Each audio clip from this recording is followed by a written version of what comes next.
Evening, guys. Hey, CR. Good to see you, brother. And we have Gil as a co-host at the moment.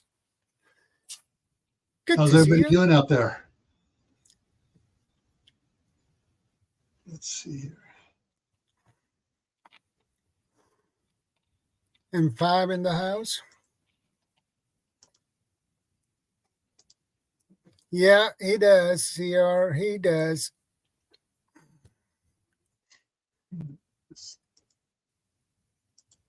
Yeah, he co-streaming. That's correct, CR. Might as well take advantage of the tools to give us. Yep. I remember back when Will Russell was still alive, and they figured out a way to do that using the other software stuff, and then YouTube shut it down. They figured out and they killed it, and finally, people convinced, and so like StreamYard convinced YouTube to allow people to double stuff. Hey, Cerebos. Good to see you.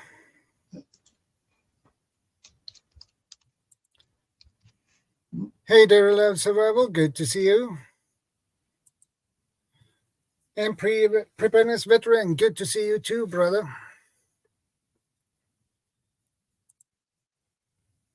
And Edwin Near. Good to see you too, my friend. He's from your side of the pond.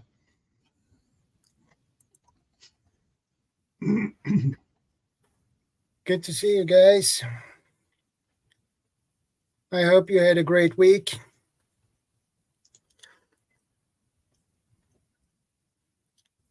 And PV, feel free to join me up here too. You know the drill. The link is pinned in the top of the chat.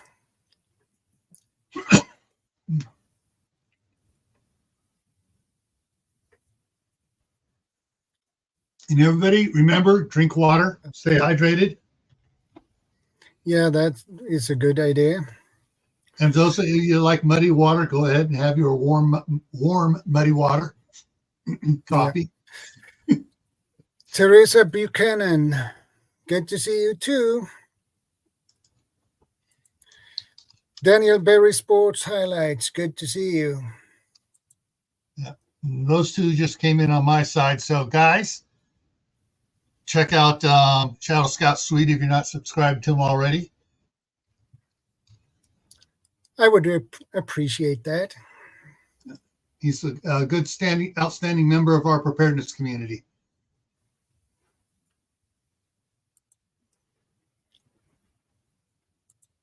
And we have DieBullFrog79, Uncle Al. Good to see you, brother.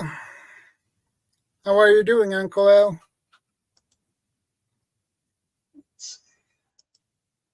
Oh, that's what I wanted to check over here on this side.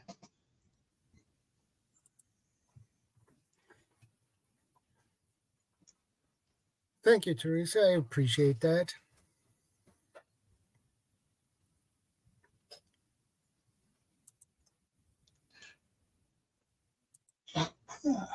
Christy Bates, good evening and welcome to the stream.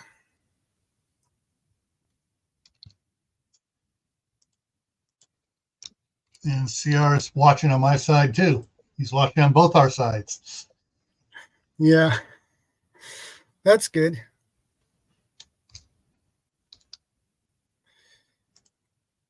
And Greatness came in as well. Yeah, Greatness.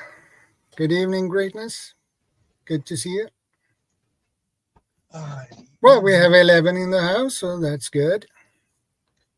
Let's see what else we got here. It looks like Uncle Al should be getting a reprieve from the rainstorms. At least the San Francisco Bay Area is getting the reprieve. Okay. So, and he's down in the Central Valley there in California, so it should be, he should be getting a reprieve from the rain for a little bit. Yeah.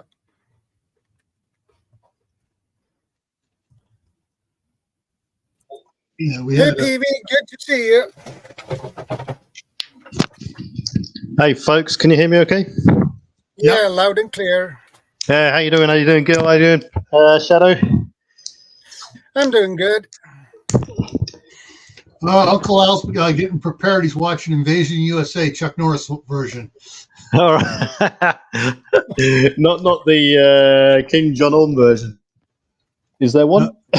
This is the one from back in the 80s, I believe it was. Yeah, well, he's got the two Uzis on his. Yeah, exactly.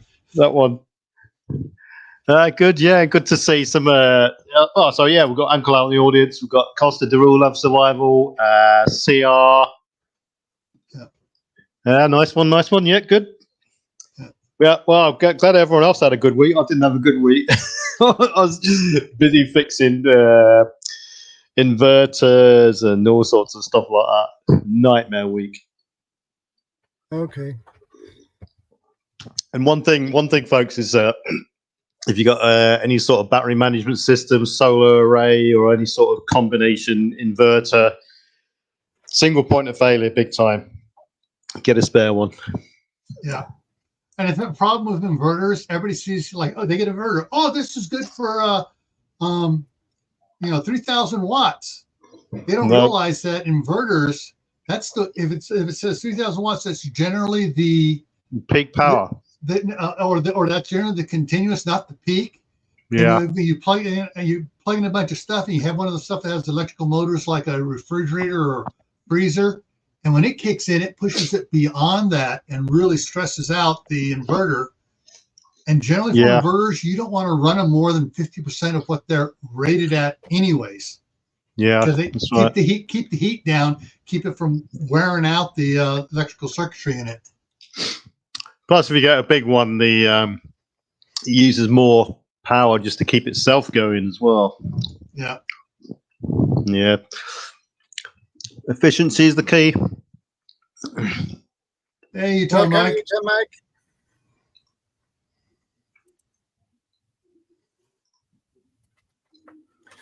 Well, PV, today's topic, how to hide your preps. And that was your suggestion for one of your suggestions. All right. So okay. I thought this one would fit for today's stream. So yeah, let's get into the topic. Well, I mean, it's one of those things. It can be the most simplest of tasks or the most complex of tasks. Depending, I mean, it depends on all sorts of situations. But the way I look at it is, it all starts with your image. So how you conduct yourself around other people, your neighbors, your friends, your family.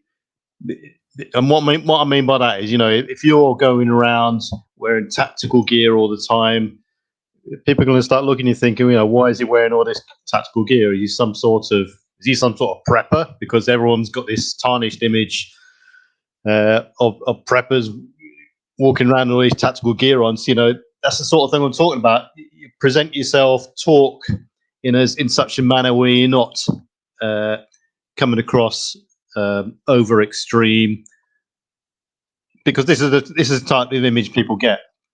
Mm-hmm. And this includes things like your online presence and things like that. I mean, the majority of people out there, YouTube, for instance, one of the biggest giveaways straight away is your location, what you look like, etc., etc. And you could probably pin down anyone's location if you really tried hard enough on a YouTube channel. And so I think it all starts from that sort of aspect of things, your image. And the little key things you're giving away to people. I mean, when you're talking to people in generally in conversation, whether it be your neighbor or your friends or someone who is living close by or whatever, or someone you regularly see in a coffee shop or whatever, subconsciously in the back of their minds, they're always banking key facts. Oh, you've got this. Oh, you've got that. And, it all adds up in their heads. And nothing really clicks until the big balloon goes up or something drastic occurs, and this sort of thing happened in COVID.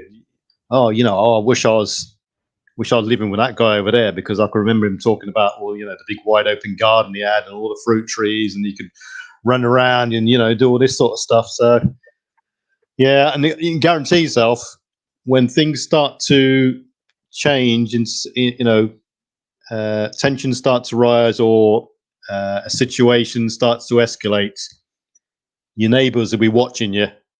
If they know, you've got X, Y, and Z, or even if you're the neighbor in the street that is knowledgeable about loads of different types of things. If you're the guy in the street who's up to speed on current affairs, for instance, and all of a sudden you're racing to the store, you come back doing 2 or 3 trips, and you're getting all this stuff together, everyone's thinking, oh, he's a knowledgeable guy. He knows a lot of stuff, and what's happening? Why is he suddenly starting to hoard all this stuff?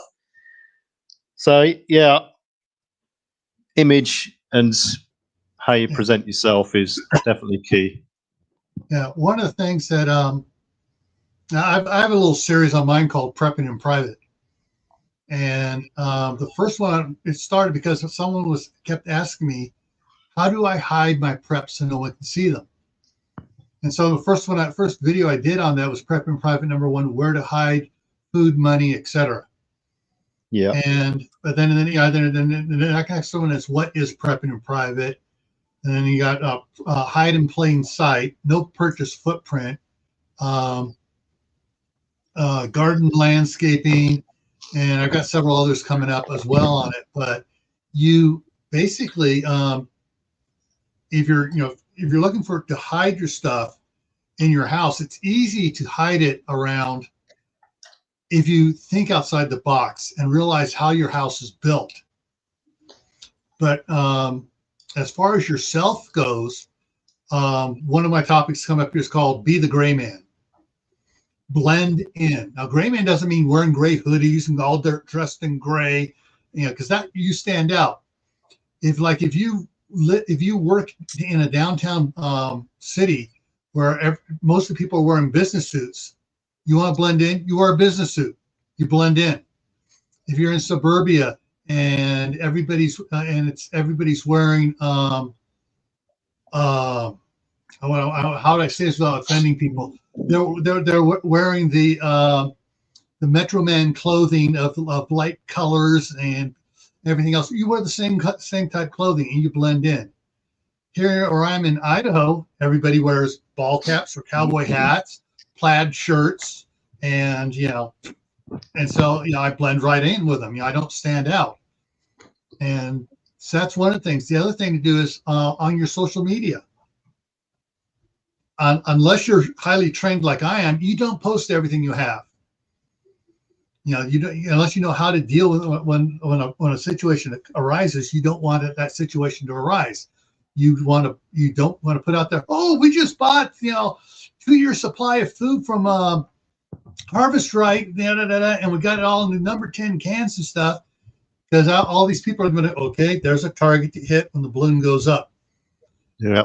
You want to just remain under the radar, and when talking to people about it, you need to pretend you're not what you are.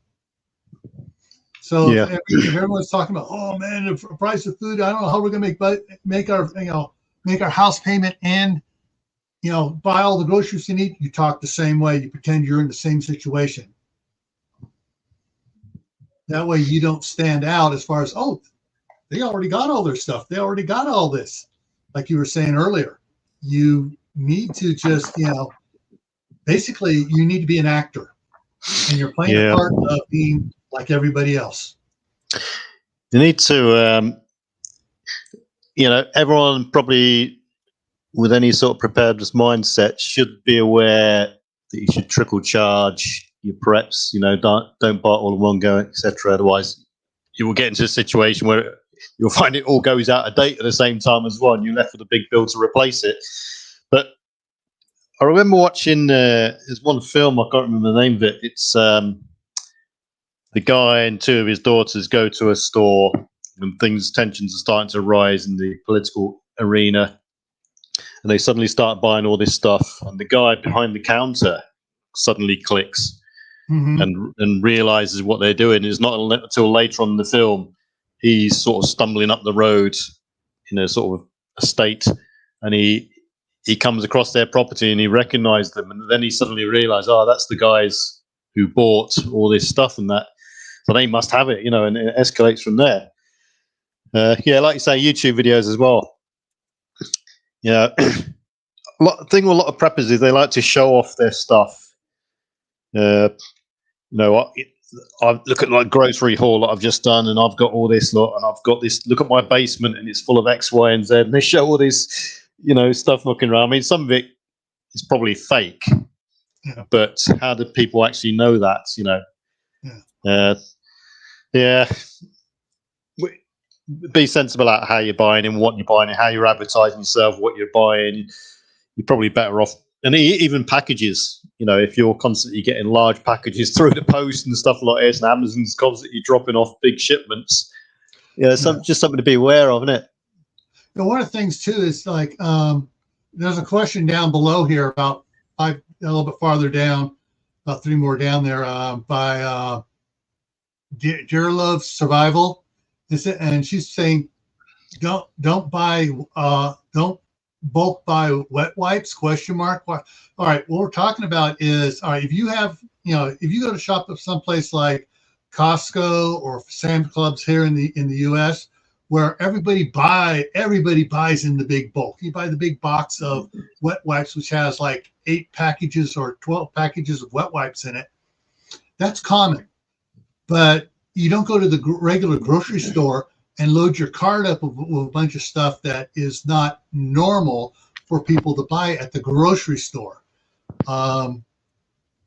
It's you don't go in with one of the big carts they have at Costco and load it with 12 of the big huge cases of toilet paper, because people are going to go on, why are they getting so much toilet paper? Or load it up with 20 bags of rice or 20 bags of beans. Yeah, the real Love Survival's a guy, by the way. He's I know him personally. Yeah. Good guy. So what you do is basically you do what everybody else is doing. If you're shopping at Costco and the majority of people are getting a shopping cart full, you get a shopping cart full, so you blend in. Now, when you get home, how you unload your car is another story. You may go out there, you may take a few things in at first, like the stuff that needs to go in the refrigerator, freezer right away, and leave the other stuff in the car. Then go out an hour later and bring something else in. And go out a little bit later and bring something else in. That way your neighbors don't see you hauling everything in at once. Yeah.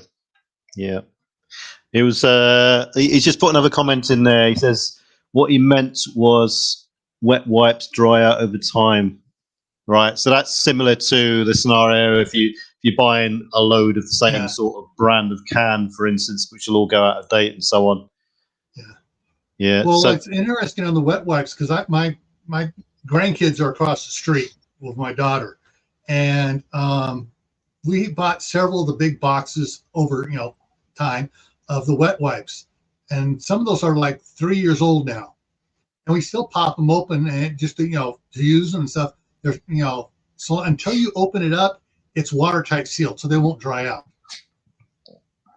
Once you open up one of the little packages, then it starts to dry out. But if it's long as it's remains sealed, factory sealed, it's not going to dry out. Yeah, unless it's in a very high heat environment, of course. And then you shouldn't be doing that anyway. Most preps should be kept in. You would say in the packaging, basically, for just about everything from food to mechanical items, where to store things, and generally cool, dark conditions. Yeah. No moisture. Moisture's a killer. Yeah. I think people have got to ask themselves, some people might say, who cares? Yeah. But you've got to ask, people have got to start asking themselves, what kind of people will be after your preps? It could be the neighbor or the person that who is running out or knows that you've got more of a survivable future than they have, or it could be the situation where it's even a localized event like a disaster or flood or earthquake scenario where you're talking about a looting situation, or it could be, and this is another aspect, is that it could be in your location that you haven't got to yet. It could be in your bug out location. So if someone's got an alternate location, they're going to use the bug out location, which could potentially be broken into and robbed. Then you want to start to hide things away so it doesn't appear on first sight that it's, they struck gold in terms of all these stores that they suddenly stumbled across. Okay. Hey, Shadow. Yeah. I just found that PowerPoint from that video I was shown before. Do you want me to show that PowerPoint? Share it? Yeah, please do. Okay, give me a second. Bring that up and present, share, down, and go. There we go. All right, this is from a video I did called Prepping in Private #1. And so places you can hide stuff under your cabinets, they got a kickboard there. Well, you can set the kickboard up. You do some work where it's on a hinge where it'll drop down, and you can cut out the board behind it there for the individual cabinets and stuff. And you got a hiding spot there to hide preps where people won't see it. For stairs, there's a company that actually makes these here in the U.S. where they make the drawers and stuff for the stairs. So basically, the kicker on the above the tread, you push on it and it pops open, and you got drawers there to hide stuff in. That's probably one of my favorite sort of things that I would do. That is convert the stairs into some sort of. There's another one where you can lift up the bit where you stand on as well. Yeah, you can do that too. Yeah, but that tends to makes a little bit more noise. People going up and down. Right. Yeah, it's definitely a good one. That is. If you're in a house where the top floor is the roof is sloped because if it's like a converted attic, and you got dead space behind that part of the wall right here, you can just build in a bookcase and have the back of it opened up into that area where you can store stuff there as well. And then stairs. So on the left here, you see these actually have handles on them, but you can do them without handles. But they're like drawers. They just roll out, and you got all sorts of storage area under the stairs. And I'm not going to agree or disagree with some of these because some of these I'll probably adopt. Yeah. So some of the there's all sorts of different ones you can do like this. That if you got the time and you're crafty inclined. This one I thought was kind of cool. Whether it would normally be a closet at the end of an area here. Well, they hid the closet by putting a bookshelf door in front of it, and the doors just open up, and you have a hidden thing behind it. And so, see, that's what everybody wants, is a secret little room like that, especially behind a bookcase where you pull one book and the whole thing opens up. Something like a Batman, Yeah.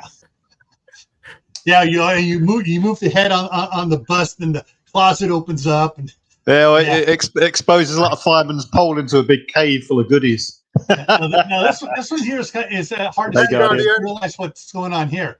This mirror on the left hand side is actually a door, so you can see it on the right hand side. And they got necklaces and jewelry and stuff hiding in there.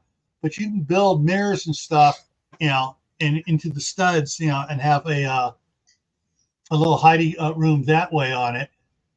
But the next one here, okay, here's another one where you got the sloped roof there and the dead space behind it where they have the bookcases, and they got room to hide something behind it as well there. This one's cool. Watch this. Yeah, that's what we're talking about. Yeah. And so that goes into a little private office area there. And see and then of course the common thing people do is they if they have hardwood floors, they make it so they can have a couple of them that pop up, and they can hide money and other stuff in those. And I think that was floorboards is a very good spot because you've literally got the whole of your floor pan of your house. Yeah, and if you have a big area rug over it, that helps it too. Yeah. But like you say, yeah, it's got to be, you've got to avoid hollow floor noises when you walk on it, loose floorboards and stuff like that as well.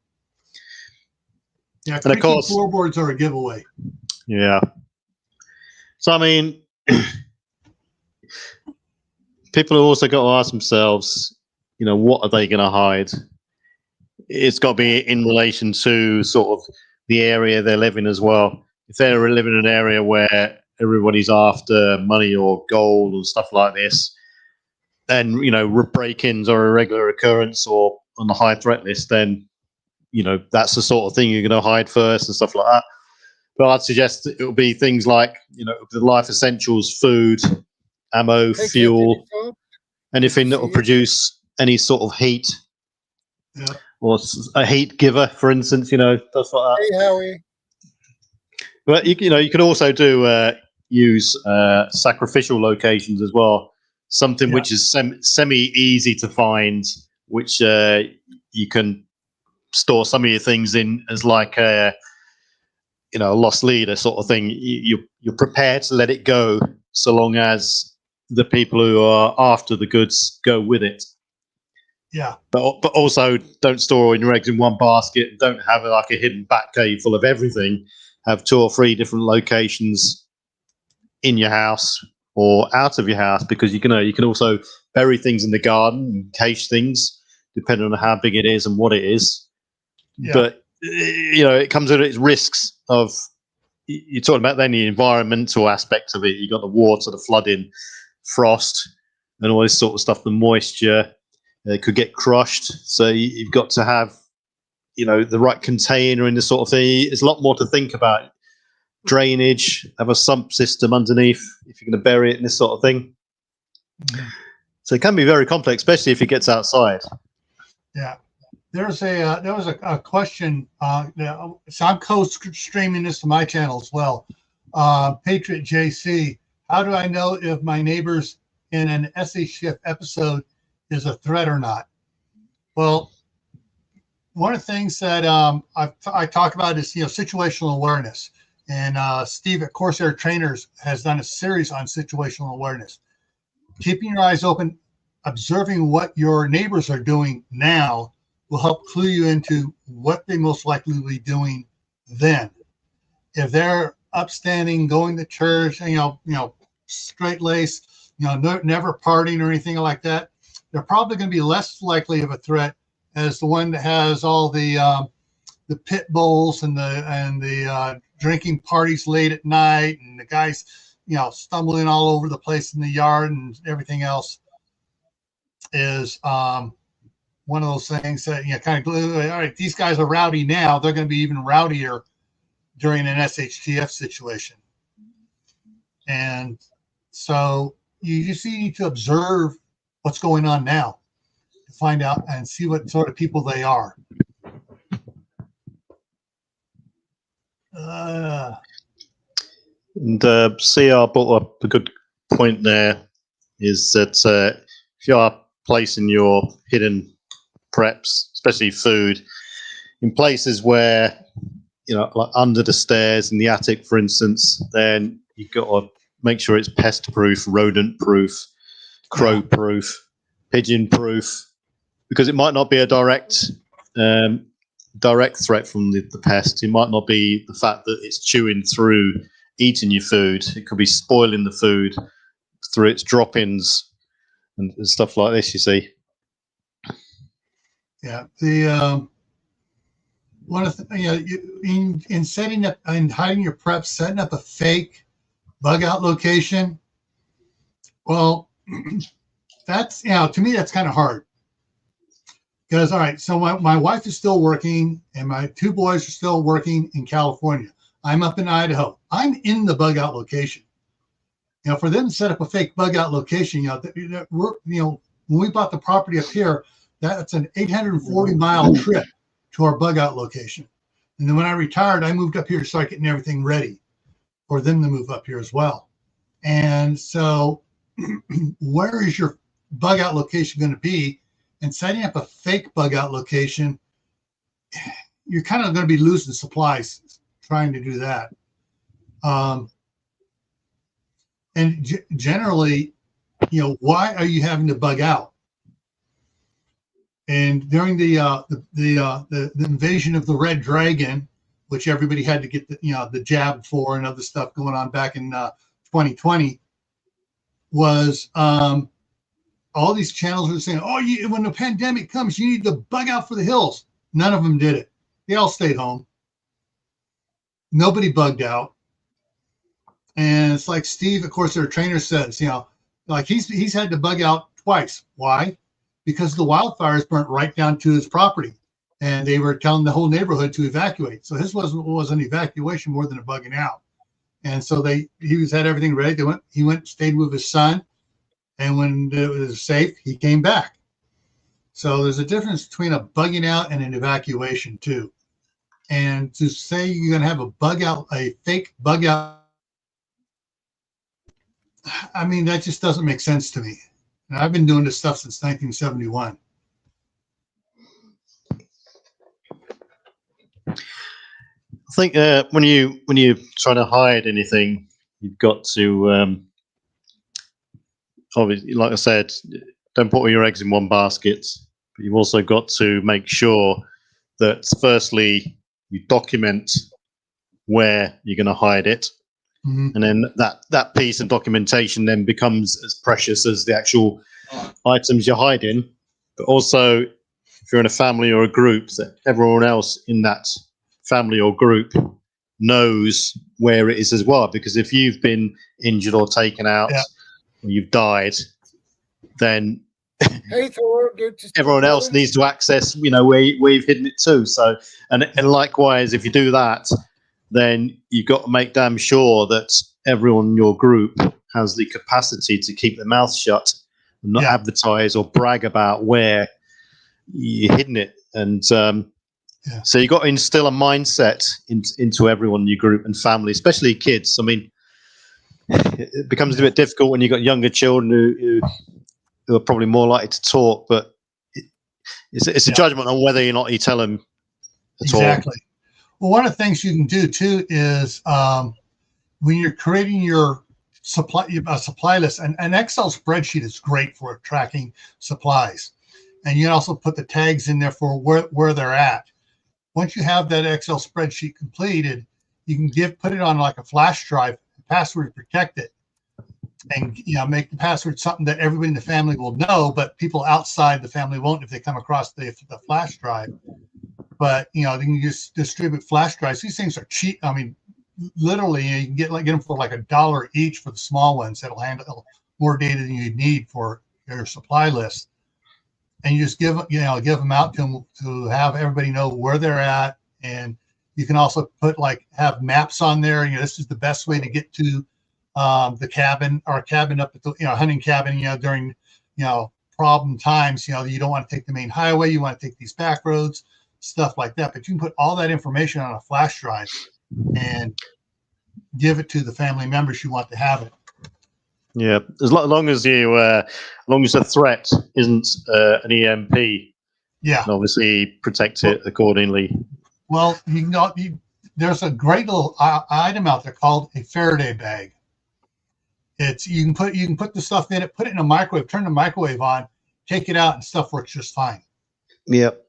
And if you have like a Kindle or something that you can transfer the data to, you just keep the you can put the Kindle in a Faraday bag. They can do that. The same thing. They keep because I just got a second Kindle because prices dropped down. I'm using the one as a camera for a lot of times for when I'm going out and shooting some of my videos and stuff because it works better. And you can keep that that way if there's an EMP, you got after you wait a week or so, you open it up. Because EMPs don't just hit and they're done, especially if it's from the sun. It can last a couple of days, and you then have your electronics that are working that has all this extra data on it as well. Question: where would be a good fake bug out location be? In the big white house there on Pennsylvania Avenue in Washington, D.C. I can't think why you'd have a fake bug out location. I know, that's why fake bug out It's, locations. It's a bit counterproductive. You know, you're putting all your time and effort into your real bug out location. I mean, that's going to be a nightmare within itself, and the management of that. And to Rue's second one, I mean, what are you going to do? Tell people, you know, oh, you know, when I bug out, I'm going to go to this house. In fact, you're going to the other house. It's you just keep stum straight away. You know, you wouldn't even bother telling people that sort of thing, and you come up with a predetermined plan so that you know, if you're on the ball, you get out early, you get there efficiently and quickly, and you're done. Yeah, it's a bit. I think also, you know, people who know you will calculate their plan. So I mean, I've heard of stories of, you know, if everything kicks off, I'm going to go and raid the nearest prepper's house and all this sort of stuff. You know, that could be the case, but people who know you and know you're into storing things, prepping things, you're knowledgeable and this sort of stuff, when they start getting desperate, they will start to calculate, watch, especially when they're starting to run low on goods and stores. And they will then probably formulate a big elaborate plan as to how they're going to burgle your house, how they're going to attack you, and how they're going to get in, you know, and kill you or nick all your stuff. So you got to be really on the ball and on the defensive when and if things do go south. Yeah, and you know, likewise, people have got to be sensible about where they actually put their stuff as well. I mean, in a normal situation, if you haven't hidden anything, you've got loads and loads of boxes full of X, Y, and Z. Like you say, you got to document it, because you can have all the stuff in the world. If you don't know where it is, it's useless. Yeah. Yeah. And avoid the easy and obvious places. Oh, raining cats there, Shadow. Yeah, that was a surprise. The paperwork is falling from the sky. Yeah, you know. So avoid the obvious places that someone would look at immediately. Yeah. You got Shadow's in for a bollocking there. Let someone be. So I would consider the obvious places, and you know, under the bed, in the fridge, furniture storage, which can be easily bought these days. Safe boxes and safes bolted to the floor and stuff like that. You know, that's more. If it's not hidden, it's more of a comfort barrier. Your own peace of mind, really. Fine, but an intruder breaks in with a sledgehammer or whatever thing, knock it off the floor. He takes it away and enters it, you know, with a cordless angle grinder quite easily. Yeah. So avoid. People have got to think about creative. But the thing is, as well as that, some people don't own their own houses as well, you see. So you've got to be very careful if you're in a rented property as to where you're going to hide these things. You can't just go chopping floors up and hiding things in walls and stuff, because the landlord will come and he'll bite you. Yeah. And who knows, you know, it could be the situation where when things start to escalate, the landlord kicks you out at short notice. Yeah. Lori was asking who's talking. That's veteran preparedness. Preparedness veteran. Sorry, preparedness veteran, yeah. Little dyslexic here. So yeah, look for other alternatives. There's so many possibilities. Like I said, you could cache things, and you know, we're not always talking about your preparedness items, your stores that you're going to rely on in the event of. It could be a series of supply caches that are on the way to a location, for instance. Mm-hmm. It doesn't have to be on foot. You know, it could be a location. If your vehicle needs 2 tanks of gas to get to a location, and you haven't got the capacity to store all that gas and whatever you're going to take with you, then have something on the way to a couple of extra jerry cans or whatever. Yeah. Well, there's the question just popped up that precipitated my making that PowerPoint and that first video on prepping in private. Dara Love Survival asks, what if our local army or police want our preps? And that's where that's what that slide was showing about hiding behind walls, hiding under the stairs, stuff that they're going to go through the house unless they know to push on this board or a certain way to open up that special door. They're not going to find those preps. Yeah, and there are ways to hide it, but generally, at least here in America, the police and army just can't come into your house and look for stuff. It's part of one of the amendments of the Constitution saying no, they can't do that. But other countries don't all have that same protection, and so you got to figure out, okay, where am I going to store stuff, and not only where am I going to store it, how am I going to rotate it out with the food I'm using and stuff, and to replace it, and how am I going to track it all? And that's where like a spreadsheet comes in on tracking stuff and keeping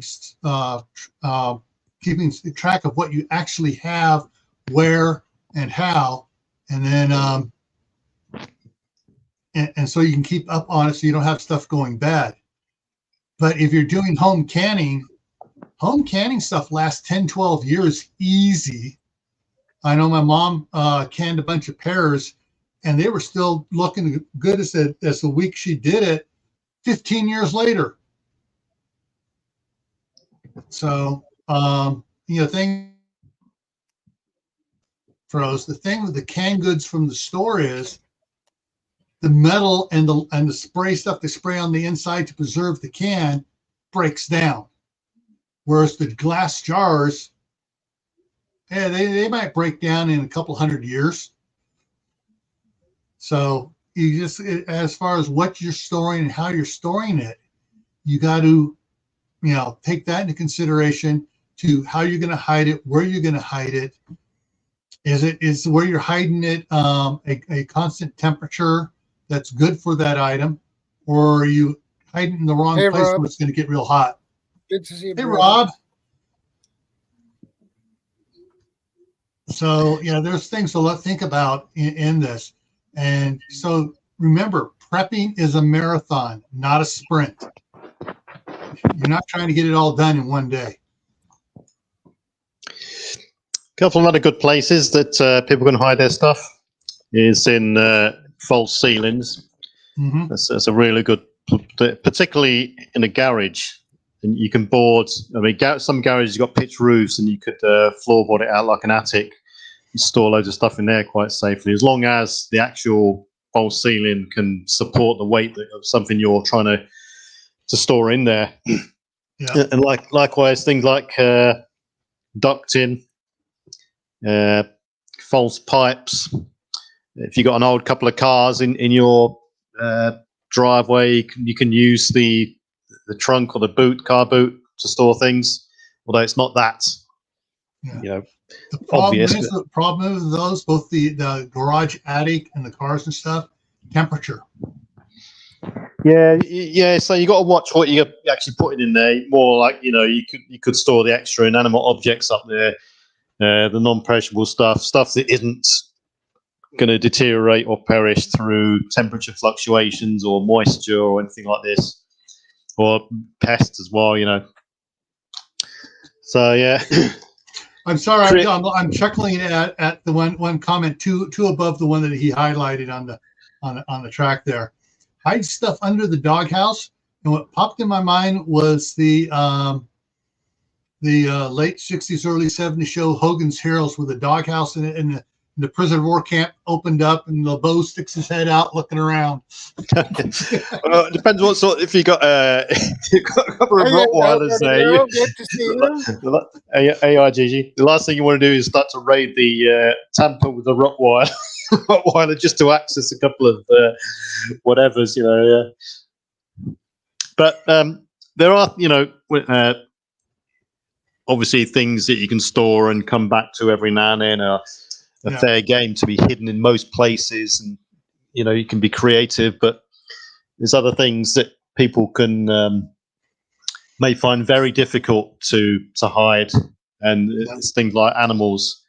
So if someone in a semi-rural or urban area has got, say, some chickens specifically to have meat and a rotation of eggs and this sort of stuff, or rabbits, or even ducks, they're going to be very hard to keep on the quiet. Especially chickens, you can hear them a mile off, and there's nothing better than having some, eggs in the stores of fresh produce, and that's going to be quite a one that's going to fall by the wayside pretty quickly as the supply chain sort of breaks down and demand increases in various stores. Yeah. And if you've got chickens, that's gold dust, because you've got a sustainable source of food there. So trying to hide animals like that is going to be very hard. There's the comment I was just going to comment on.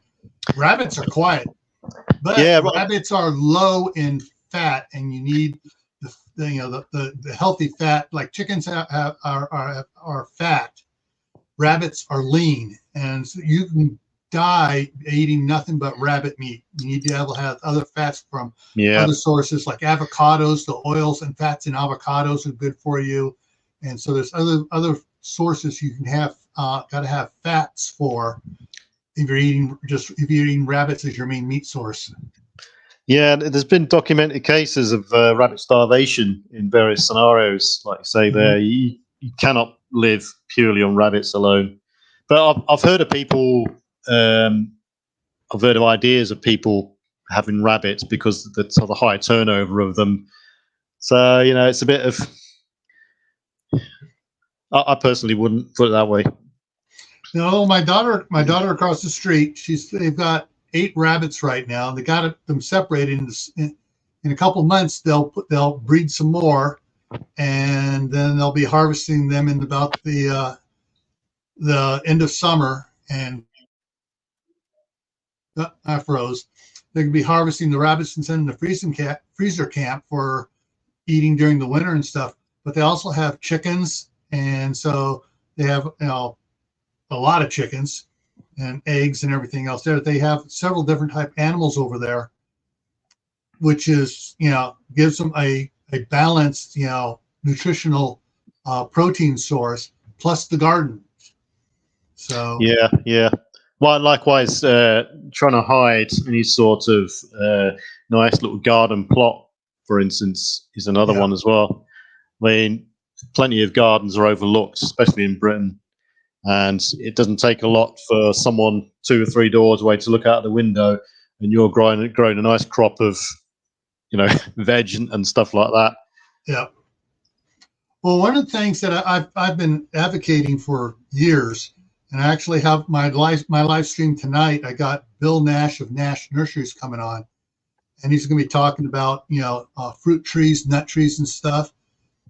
We have most of our shade trees at our house in California produce food. We have one tree that doesn't produce food. All the rest of the trees produce food. And from the street, you can't tell it. You just think, oh, they got shade trees in the backyard. Those shade trees are apple trees and cherry trees and apricot trees. But from the street, they just look like shade trees in the backyard. All right. So that's one of the things you can do, guerrilla gardening or camouflage gardening, where it looks like, oh, they just got this, no food there, not realizing, like Howie says, the food grows underground. You do a lot of root crops and stuff like that. And then, of course, there are edible flowers and stuff like the nasturtium. We got a bunch of nasturtiums growing around in the front yard as well, too. And so people see, we got a few things that are edible. A lot of stuff doesn't look like it's edible, but it is. All the rosemary, the thyme, the sage, all that stuff is camouflaging the other food as well, too. I can remember, the Real Love Survival says there, someone stole my tomatoes. I can remember him saying about that during lockdown. Mm-hmm. And I'm not sure, can't remember where he put them, but they were stolen. Nice juicy red tomatoes in plain view somewhere. Vicar Carol Readiness, good to see you.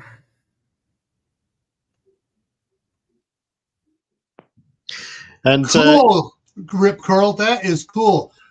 I know. I was just looking at some of the ones coming out by Rossi that have the threaded barrel on them as well. That's cool. So everything you own becomes a preparedness item when things go wrong, and including vehicles as well. So, you know, the attractable vehicles will probably be things like 4x4s, caravans, motorhomes, things like that, or anything with sort of extra mobility or the ability to provide accommodation, for instance. Especially if some, a load of houses have been wrecked, and you got a spare caravan on the driveway. Whoops, it should have been hidden away somewhere in the garage or alternate location somewhere. And even I know a few people have considered putting their caravans and motorhomes in a sort of storage facility as well. But I mean, a lot of people. I know one person who has a lot of preps in an ISO container in one of these storage units, so that the area he's in, which is in a really flood-prone area, you can go there and he's got all his, or majority of his preps there. So another sort of consideration. But then again, okay, it's in a nice temperature-controlled environment and it's secure to a certain extent until something happens. But then all bets are off for it. Yeah, and plus the fact you're paying extra per month or per year for someone else to look after it, basically. Yeah. One of the things that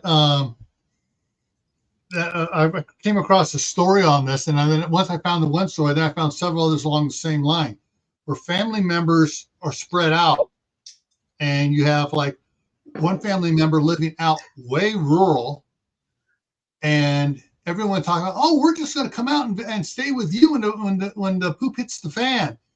And they actually had, the one that really sticks out is they invited all the family members that were saying that to the house for a meeting. And they sat them down and they handed them pieces of paper explaining the cost of what they were storing and how they did not have food and supplies for them. And if they were planning on coming to them during a disaster, they need to store some food there for themselves ahead of time. And the best one worked out is, the family members were talking stuff, and they decided to get, in America, they have what's called a tough shed. It's a wooden shed thing, and you get different sizes. And they got one put on the property. They insulated it, put solar panels on it, put a heat pump in it so it would cool it in the summertime, warm it in the wintertime so it maintained a steady temperature. And all the rest of the family members were storing their food in there. So there was a food supply there for them when they had to get out of the city or whatever was the problem. If they had to evacuate and head to their relative's house, they had food stores there. And that's one of the things you got to, people are thinking about, I'm going to have to bug out and get out of Los Angeles because it's going to turn into the summer of love again with all the riots and everything else. You need to plan ahead and have supplies at that relative's house you're going to be going to. And, work out a deal with them to do it. And another one, another family group like that, they said, all right, you want us to start doing it? You pay us so much a month and we will send you invoices of what we're buying and putting away for you. And that way they didn't have to haul the food up there. The ones up there in the country were doing it. And then they started canning the food for them and everything else. And so they brought the families together to realize, I just can't go to them and expect them to take care of me. I got to contribute first. Yep. Back to OPSEC straight away. And I mean, friends and family are a bugger for that, especially family, because they think they've got a right to entry because you're related and this sort of stuff. Daryl of Survival will come out with the funny point there is that you can tell them you're prepping your house as a bug out location when they will end up there. You're actually gone somewhere else to another bug out location. Hey, Steve. Yeah. Hey, Steve. just send them a message saying you didn't make it. You know? Well, along that same thoughts, when I was working for Homeland Security, I was working with here we have what's called the CERT program, the Community Emergency Response Teams, and just about every city in California has it, and the counties have an oversight committee and stuff. And I was on the oversight committee, and I was on my city's committee as well, and a lot of the guys in there were telling me, all right, this as CERT members, you should be having all this extra stuff. And I was going with the whole thing, giving like little mini classes at our meetings and stuff. And a couple of them were saying, well, I know where I'm going. I said, hey, you can come to my house if you want. However, if it's bad enough for you to leave your house to come to my house, when you get to my house, you're going to find my house empty and I'm going to be gone already. Yeah. And a lot of them like their mouths just dropped open. What? Yeah. If it's that bad, I ain't sticking around. I ain't going to be around. I'm going to be gone. And they're looking at me like, oh, crap. So these are sort of things people should indicate to their friends and family anyway beforehand. Even not even advertise. If you don't want anyone to know about it, OPSEC from day one straight away. Yeah. I mean, things like Thor there says, they've told families and friends to come to their place so they can help defend it as well. Fine, it's a pre-arranged thing, so everyone knows the score to begin with. But leave no grey areas, so to speak. Yeah. It's like, a lot of people know where I live up here in Idaho, but I also make it a clear point is the city I live in is a 1/4 mile square. There are 4 roads in. Just about everybody in the city here is a prepper. Just about everybody is a hunter. Everybody has a garden, and we can shut down the roads in 30 seconds, and we would become a fort. And it's like, that's one of the reasons why we bought our properties up here was because of the community. Hey, yeah, that's a good I plan. don't need Chuck Norris. I am Chuck Norris here.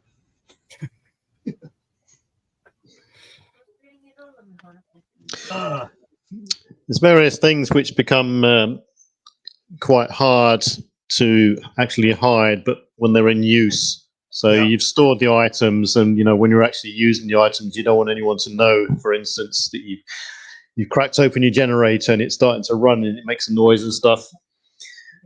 Filling vehicles up with loads of fuel and jerry cans and this sort of thing. Opening your garage and leaving the door open so you can see all your preps and stuff like this.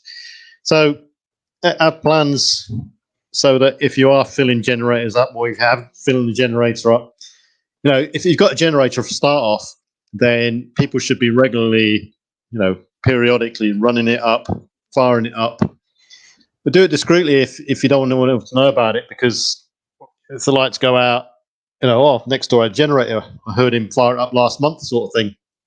Or when you do come to use it, out the blue, your neighbours think, oh, what's that noise? He's got a generator next door. So people should think about where they're going to actually use these things and how they're going to hide them when they're using them. So, whether it be a muffled container or a pit that you've dug, anything like this, but safety's got to come into it as well, you see. And likewise, safety when it comes to hiding things. If you can start knocking walls down and things like this, look at the retaining walls and all this sort of stuff. And people have got to be sensible about where they actually do it, and not bring the house down for the sake of knocking the wrong wall down. One of the things that you mentioned about the generator, a friend of mine has a big basement. He made a corner room, made it airtight, has an outside air draw for it, has his 2 generators in there. Both generators are the exhaust is plumbed to go out the chimney. So outside, when he's running the generator, either generator, you can't hear the generator running because it goes to a big muffler, and then out the exhaust goes out the chimney, and he has a special air drop for it. And he also has carbon monoxide sensors in there in case there's a leak, so he knows that there's a problem. And he can fire up his generators, and you will not hear them. but he also spent a couple $1,000s doing that to make sure his generators were private. Yep. So I take it his main threat isn't a flood, for instance. No. Yeah. Yeah. So that's another indicator. So people, if they are hiding their prep somewhere, and it's and their main sort of threat is a flood, don't put them in the basement and X, Y, and Z. Yeah, it's pretty common sense that you thought, but there's plenty of people out there fall foul of lack of common sense to begin with. Yeah. And silly mistakes basically. It could also come back to keeping your prep stores robust and selection of locations, a variety of locations, and so on as well. Yeah. And if it really comes to any sort of stealth hiding places, people could put things in boxes, in other containers. So if someone's got a large container full of cat litter, for instance, they could put a box in that container halfway down and cover it up, or grain or anything like this. Yeah. Well, that's along the same lines. There's another way of mislabeling stuff. Right. Yeah. We have boxes and boxes of Christmas decorations. We have all the ones that I inherited from my mom and dad. And you have boxes of food out there, and it's labeled just like the rest of the stuff. Glass Christmas decorations,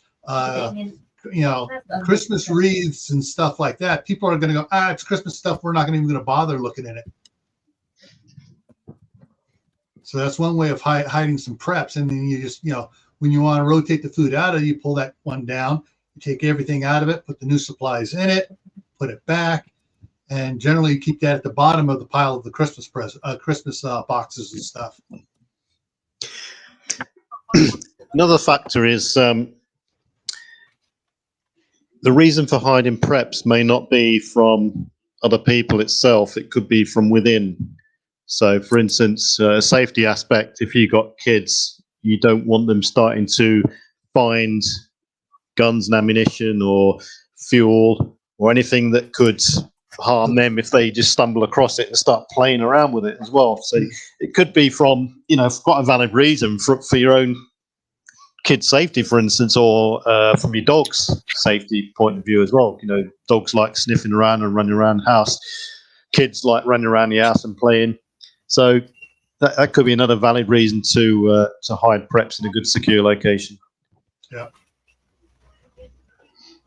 And the other thing too is non-trustworthy relatives, because just about everybody has some relative they don't trust. Yeah.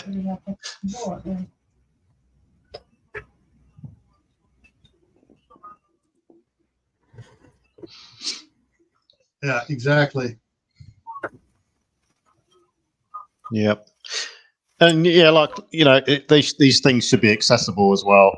You don't want anything hidden to such an extent where you have to start literally knocking walls down, or it takes hours to reach the hidden first aid kit you've got somewhere, and things like this. I've got a load of stuff, and I have trouble sometimes remembering where it is, even though it's documented somewhere. And if you need something quick, you need to be able to have some sort of tier system, where tier 1 is stuff for use for immediate actions. So a first aid kit at hand, for instance, a fire extinguisher, stuff like that, which is going to be an immediate hands-on piece of equipment to sustain or aid life or equipment. And then start thinking about the longer term things. Fuel, for instance, you check it regularly, and it doesn't have that longer shelf life, so you can store it in a sort of intermediate sort of storage location. And then you go into longer term things. You could have a bunch of hunting equipment or salt licks or something like this, which will keep you for a while. Then you can put that in a more robust, longer term situation. So you could actually create a tier system of how you're going to hide and what you're going to hide your preps. Exactly. Yeah. Or you can mark your preps with colors, different colors. Yeah. Yeah, Blue, I've seen it. blue for water, Yeah, red for fire. one of the and best first examples of that I've seen, which I've sort of tried to adopt, is the urban prepper. He's got a really Yeah, good system like that, where he has blue for water, green for comms or whatever, and so on and so on. That's quite a good system, as long as you and everyone else knows what it is, and if it's not hidden, then it's open for view for anyone who comes in. Yeah. I mean, I'll give an example. When I used to work in various secure locations, and obviously there's certain tasks in a secure room, for instance, which you can't do. A maintenance guy has to come in there at some point to fix the air conditioning unit or do something with the electrics and all this sort of stuff. You obviously don't want to see, let him see what you're doing or what equipment you got in there and so on because it's a secure area. So Yeah. we had to basically cover up all the stuff in there with blankets and this sort of thing, or move any critical items. And the person is always accompanied as well. You never leave them on their own, unattended. Because someone in a room unattended, they start looking around and start being inquisitive and all this sort of stuff. Next thing you know, they're pushing buttons and pressing things and opening books. And next thing you know, you come back in the room and they're eating your preps. Yeah.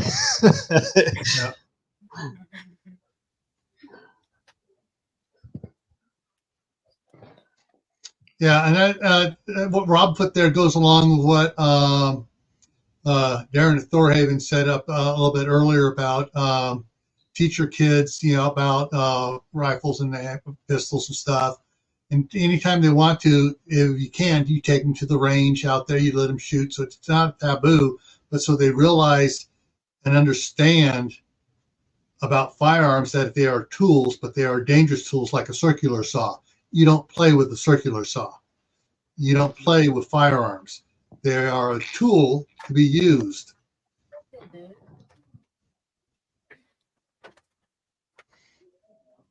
So, but I mean, that's the other thing too. You're teaching the kids about, the cleaning chemicals and stuff. Yeah, this is bleach. You don't want to mess with bleach. It'll dissolve your skin. This is ammonia. You don't want to mess with ammonia, and you guys don't mix any of these chemicals together because it'll kill you. Yeah. There's lots of places where, I mean, it can develop into the realms of fantasy, where people have got all these good ideas of storing things in X, Y, and Z, but a lot of things can be out of the scope of people's knowledge and budget. Really, like storing things in tires, for instance. You're almost into the realms of smuggling when you get into that sort of thing. So people have got to also keep it real. But just at the end of the day, the first port of call is your front door if you got it in your house. And just be aware that, the purpose, if you do invite anyone in, it's going to be through invitation only, unless it's ambulance or the police or something like that. And, if they are by invitation, you let someone in the house, you're in control. You're in the living room. They don't have to go up, see the attic. They don't have to go in the garage. They don't have to go into the bedroom. And if you're giving someone the guided tour of the house, you can prearrange it, as in, exactly where you're going to take them, and you can adjust and move things around as and when. Yeah. Really. It's like, there's no preps visible from our front door or the back door. The only thing you can see from the front door is a couple potted plants where I'm doing indoor gardening. But a lot of people around here do indoor gardening because they want some fresh herbs or lettuce or whatever during the wintertime when it's snowing, and they don't want to buy the crap from the store that's been sprayed with all sorts of chemicals and stuff. So once again, I'm like everybody else around here. There's nothing that really makes me stand out more than anybody else as far as what I have. Yeah. Suppose the other threat there would be an opportunistic home invasion or break-in, where literally, the intruder has got minutes or seconds to, if he hasn't pre-recorded the house beforehand, to decide what he's going to take.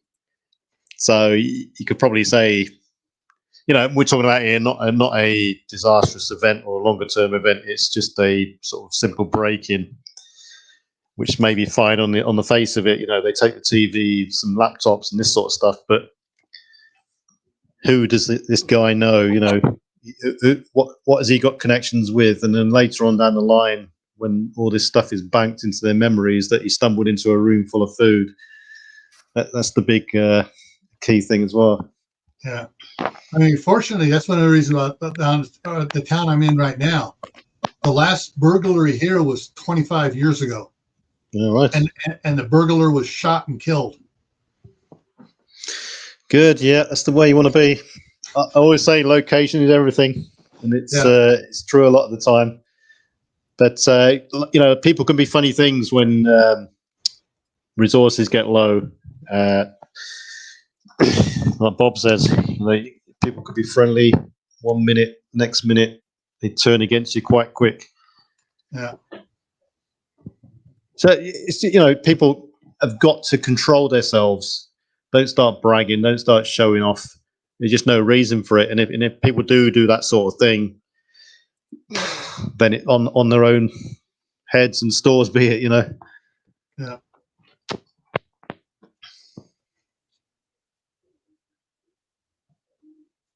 Yeah, there's let's see. I'm just trying to think other ways. Another way to hide your preps is when you're buying them. We talked about this a little bit, but when if you go to one of the big warehouse stores like Costco or Sam's Club, Wenco or something like that here in the United States, you don't buy more than anybody else is buying. And when you go home, one of the ways to get your stuff inside where nobody sees it, you get bags. You save the bags from stores like TJ Maxx, Macy's, Nordstrom's, whatever, clothing stores, and you put the groceries into those bags. And they're just buying some more clothes. That's what the neighbors think. They don't say, they're not thinking, oh, look at all that food they're hauling in. Likewise, if it's a sort of a flash, good to see you, man. If it's a flash event where everyone's running around panicking and everyone's rushing to the stores, in some circumstances, people may want to join them. Yeah. Because if you're the only one not panicking, someone turns around, well, why isn't he coming with us? Why isn't he running around? Well, he's got all the stuff already, you see. Yeah. So you could, like you say, you got to do a bit of acting and play along with some parts and just bite your tongue, really. Even if you go to the store and pretend to buy the last toilet roll. Along that same lines, weeks into a major event, when everybody else is starting to starve and lose weight and stuff, that's why you have oversized clothes. And that way you go out there and they think, wow, he's losing weight. He's, you go around like everybody else does. Anybody got any food to spare? Anybody, I can work for food. I can do that. You go right along with everybody else along that line. So they think, okay, he doesn't have any food. He's not a target. We need to look elsewhere. Yeah. Why is he the only clean shaven guy in the street? Exactly. Well, the thing is, with my family, we have lots of razor blades and stuff but my son and I both have straight razors as well. So, someone says, well, you got an electric razor working? No, I got a old fashioned straight razor. I learned how to use that years ago from my dad. I've actually got a straight razor. I wouldn't trust myself to actually use it on myself. Maybe someone else. I suppose that's a skill. I don't know. Yep. Yeah. Yeah. There's like Kaylin said, Uncle Al does the same thing. Suitcases. You go to the store, you keep the suitcases in the car. You load up the car. You just load in the suitcases. Get home, you just wheel the suitcase in the house. Actually, suitcases are quite a good idea because, or even better, a gym bag. Yeah. Well, Yeah. a suitcase, for instance, like the one Uncle Al was indicating years ago. I think he had one of those ones with wheels on that you could pull behind him, full of dry food and stuff. Anyway, regardless of the contents, if you put things in a suitcase and store them in the top of a cupboard or in the attic or wherever it is, it just looks like, everyone's got suitcases stored somewhere for old holidays and stuff like this. So yeah, good idea. It's tucked away. The thing is, you're not immediately, eyes aren't on the objects immediately. They're inside something. So then the person has got to start delving around, so opening boxes and opening suitcases and stuff like this. And if you're with them, then obviously you can stop them. If not, it depends how much time they've got on their hand as well, I suppose. But Yeah. Kaylee had a good point there about, another reason why you want to, dress like everybody, do it like everybody else does. When you're out there doing what everybody else is doing, you're also gathering intel yourself on what, and you check on people and stuff.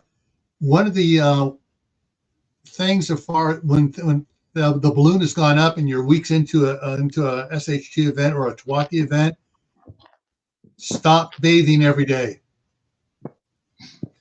and you have a set of dirty, grimy clothes to wear when you go out, and that way you go out in a stinky set of clothes and get away from me. They're not going to want it. You're no longer a target. You're something to avoid.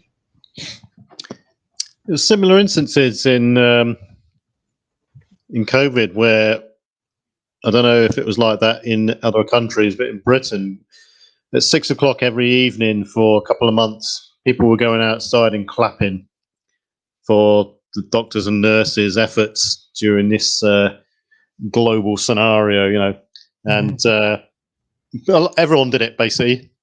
And if someone didn't do it, everyone would look around each other and say, well, why isn't he out here? Doesn't he appreciate our health service and NHS and doctors and nurses and this sort of stuff?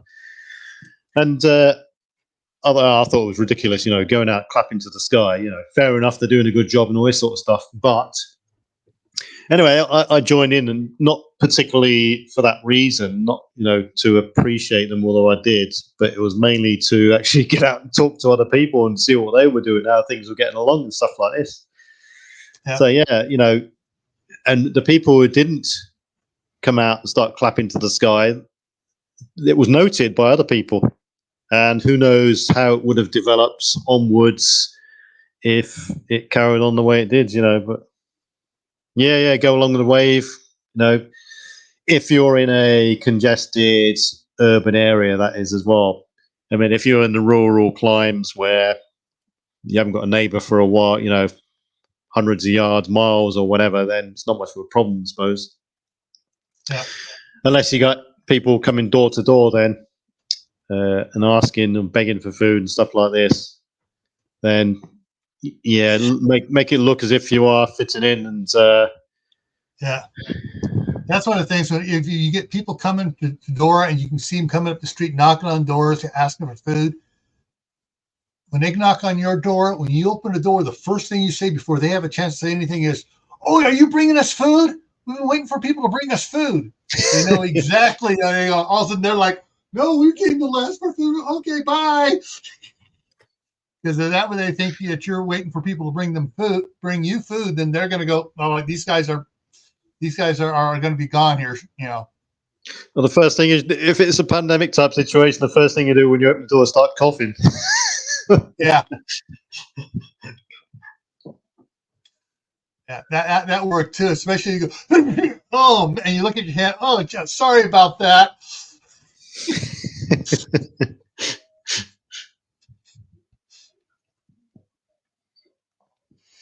There are psychological ways of getting information from people and chasing people off, and how you act, how you say things, what you do, and you leave an impression on them of, okay, this guy's not worth going over to at all, and they leave you alone. Yeah, I suppose it depends on the scenario and stuff like that, but you got to be a good poker player, really, when it comes to your preps. You don't show all your hands. Oh yeah. Show your poker face. If people go out there and invite people into their houses and start showing them what they've got and what they've built up, I can't see the benefit of that, really. You're literally just showing off and saying, look how good I am, you're inadequate, I've got all this and you haven't, sort of thing. It's some sort of pathological condition, probably. And like I say, it'll just come back and bite you in some way, shape, or form. I mean, you could be in a scenario where people are knocking at your door, government people, and this was one of the plans in the 60s, 70s, in the Cold War, where this didn't come to light until after the sort of Berlin Wall came down and the quote-unquote threat eased, was that people were going to be shipped out of high populous areas, big cities, into rural areas, and you were going to be forced upon, told to take in people into your house if you had spare rooms and so on. So, it's a bit... Yeah. One of the things too that I saw someone else do, because they asked me to come in and give them, go through their stuff and show them things to do and ways they can do it. They were a hoarder anyways, and they had piles of newspapers and everything else. And I told them some stuff. I know you don't want to get rid of them.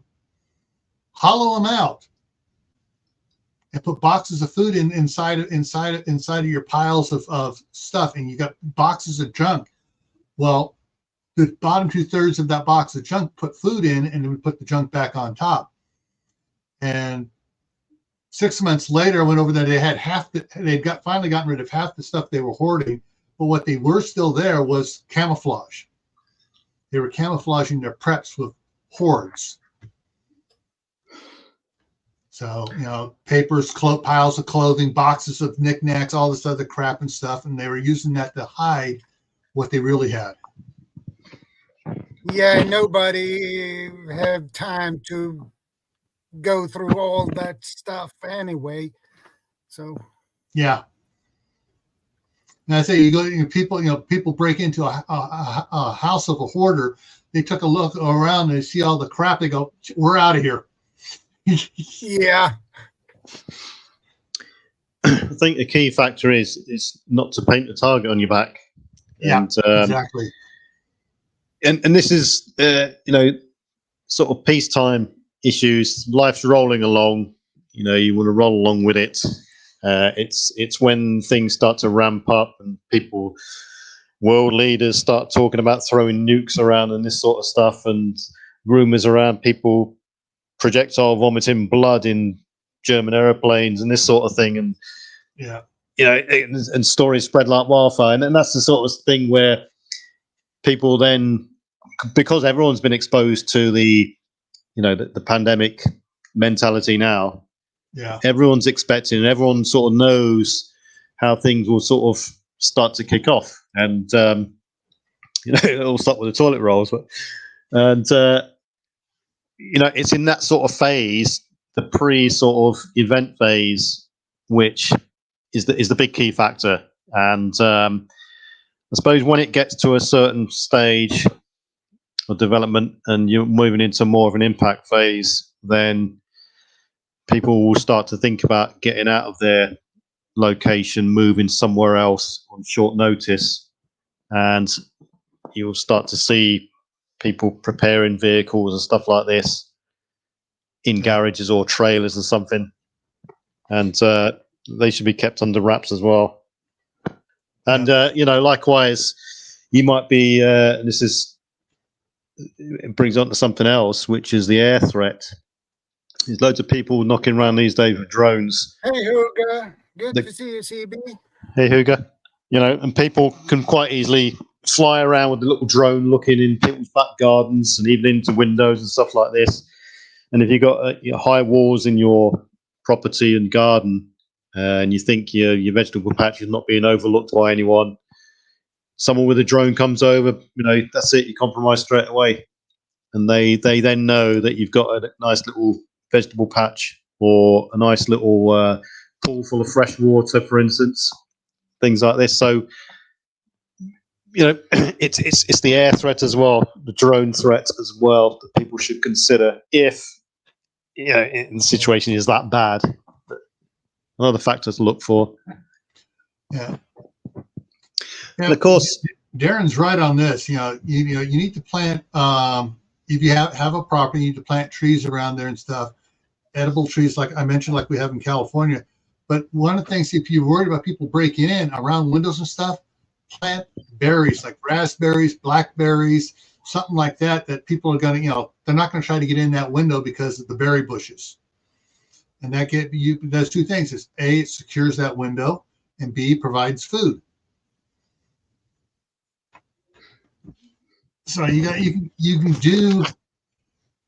do constructive camouflage gardening to help protect your house, and also gives you food as well too. But yeah, there's just too much for a person to do in a short time to get prepared to hide everything. What they need to do is start simple, one thing at a time. Don't try to do it all at once. You're just going to bring yourself out, and you just do a little at a time and make a game out of it with the family. That keeps everybody involved and interested in it. Yeah, it's going to be too costly as well. You get these knee-jerk reactions, and people will go out buying the wrong gear. They'll buy things which don't work together. They won't have enough spares for it. It will just be a bunch of items. It will end up being a bunch of items on the living room floor, and you've got one of them.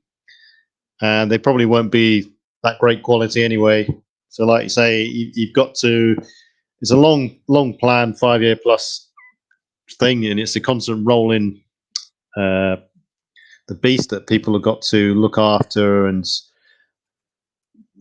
keep close to their chests, train with, and all this sort of stuff.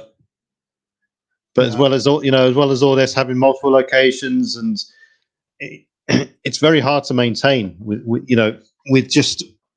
I suggest that many people out there, the man is the husband is the man of the house, and he's responsible for the training and the strength and the looking after the preps, and that the woman goes out buying the stuff and whatever. Might be a bit single-minded for some people, but that's probably the way many people think. And everyone's got to incorporate each other into these things. It is expensive. Training is a massive factor as well. Managing stuff, rotating it all, and like I say, if you've got it in multiple locations, trying to rotate and manage stuff and look after stuff is a big task. Even just having one location, alternate location, for instance, stocked up. As well as that, you've got to get there, planning and monitoring, and keeping your eye on the ball for what's happening in order to leave and to get there is a big task in itself. It's monumental, and I doubt there'll be many people at all out there that will have all this in place and they'll be on the ball at all. And trying to hide your stuff away from prying eyes, giving key indicators away, and this sort of thing. Again, another massive task as well, because there's just too many loose lips out there. Okay. And here's something for that. OPSEC, operational security. Protect your family. Keep your lips closed. Yep. Even when it comes onto another factor, even coming onto comms as well, your radios.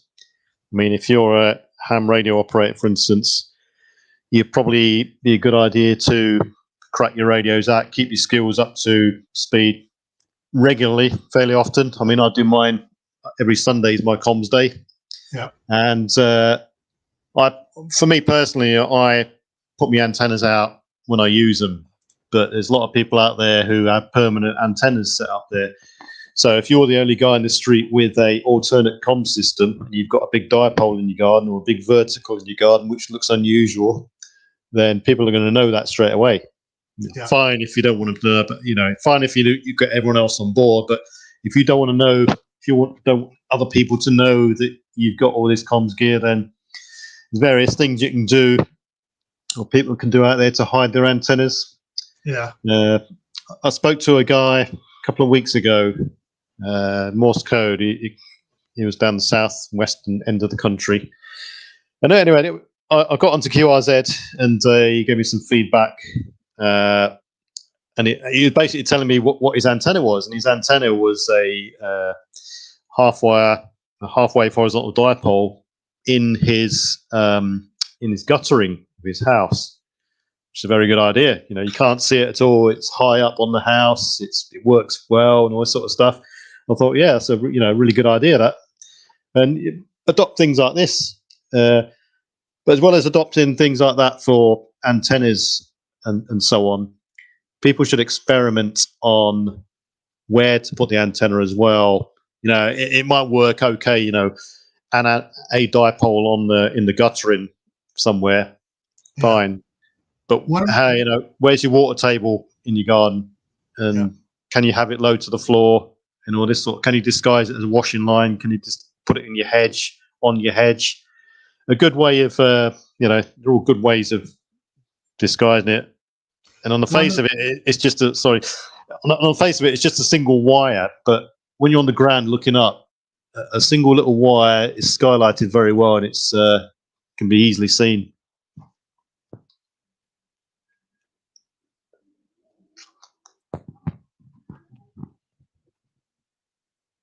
Kaylin says, turn an antenna into a flagpole. Well, the flagpole, well, actually, I've got I've got one. My flagpole isn't my antenna. My flagpole is my mast.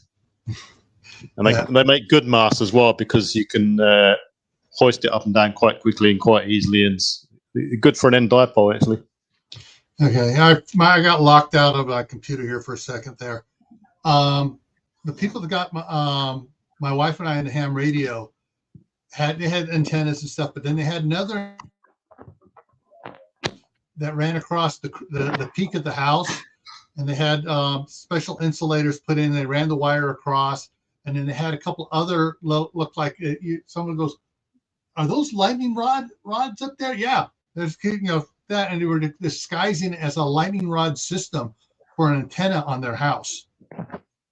Right. So because they were up on the hills, and so people were other houses around there had lightning rods up because they didn't want to get hit by the lightning damage, and so they disguised their antennas as lightning rods. Yeah. So that's one way of having something up all the time, but everyone thinks it's something else. Yeah. Or hey, Guardian, or have don't deploy your antennas during the day. Use them at night.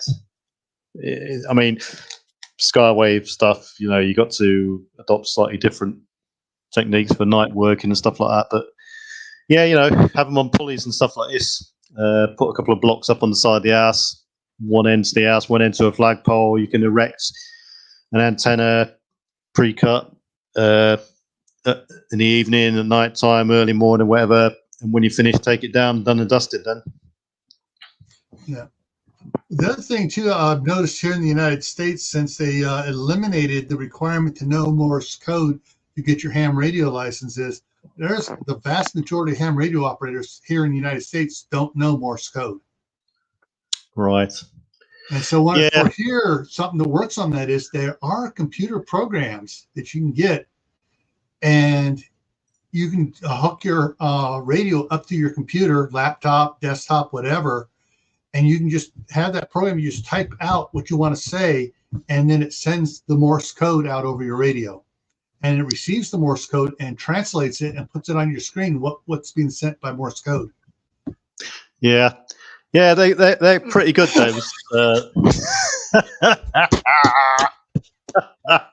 I love it. I love it. I love that icon. Say it. So whenever it's finished tittering at my icon, the auto Morse translators are all okay for receiving, but they tend to they're a bit robotic at sending stuff out at fixed speed, and if you're trying to say to someone slow down, yeah, the operator may not be conversant with making it slow down. But anyway, that's a bit of a sideline issue. Well, the thing is too, if you're communicating specifically with somebody else and they have the same program, you can crank up the speed. And everybody else is going, what the heck are they saying? It's going, and the other guy's receiving it and getting the translation of it. Yep.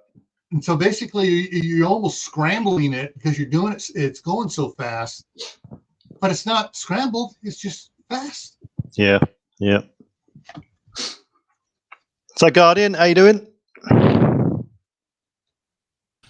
I'm doing well. I love the panel that we've got tonight as well. Like, there's a lot of information and knowledge that's being passed, and I think that's always nice when it comes to these streams specifically. The topic's really good, and yeah, just besides for mucking about and talking nonsense a bit in the chat and stuff, like I've really been enjoying the stream and like the educational side as well. I think that there's always something to take away from these, and yeah. Otherwise, I've been doing well.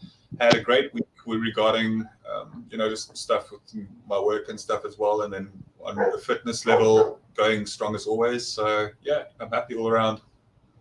Good. Family's doing really well, and also one big thing is it's anniversary. My wife and I's fifth year wedding anniversary. So she's busy doing fitness stuff right now, actually. Happy anniversary, Guardian, Mrs. Guardian, and good. She's into the doing the workout now. Good stuff. Yeah. Absolutely. Like the little ones, the youngest one's asleep, so she's got like some proper time to do about a 2-hour workout session. She's really into it. Yeah. I'm so proud of like the progression as well that she's been making, and the fact that what I did last year, I think also gave a bit of a good example for her to see as well, like what is attainable. And it's something that, she's definitely a very strong-headed person. So it's great that she's actually on that road now. Yeah. And don't forget, folks, Valentine's Day, Wednesday. Anyone's not got a card yet, you're in the shit. No, yeah, you should be doing something special, Yeah. Thank you to everybody.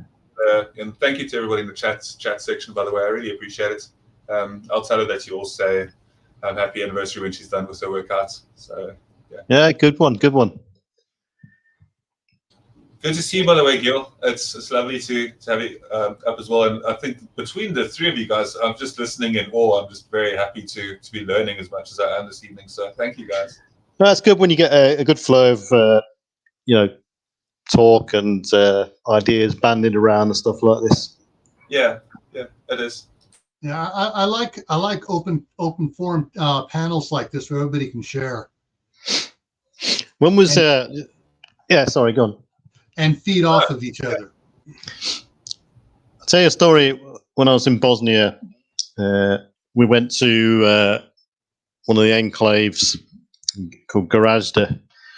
Yeah, there's Srebrenica, which was probably the most famous one because it was in the papers a lot more. Gorazda was another enclave. Anyway, to get there, we had to go through various checkpoints and stuff like this.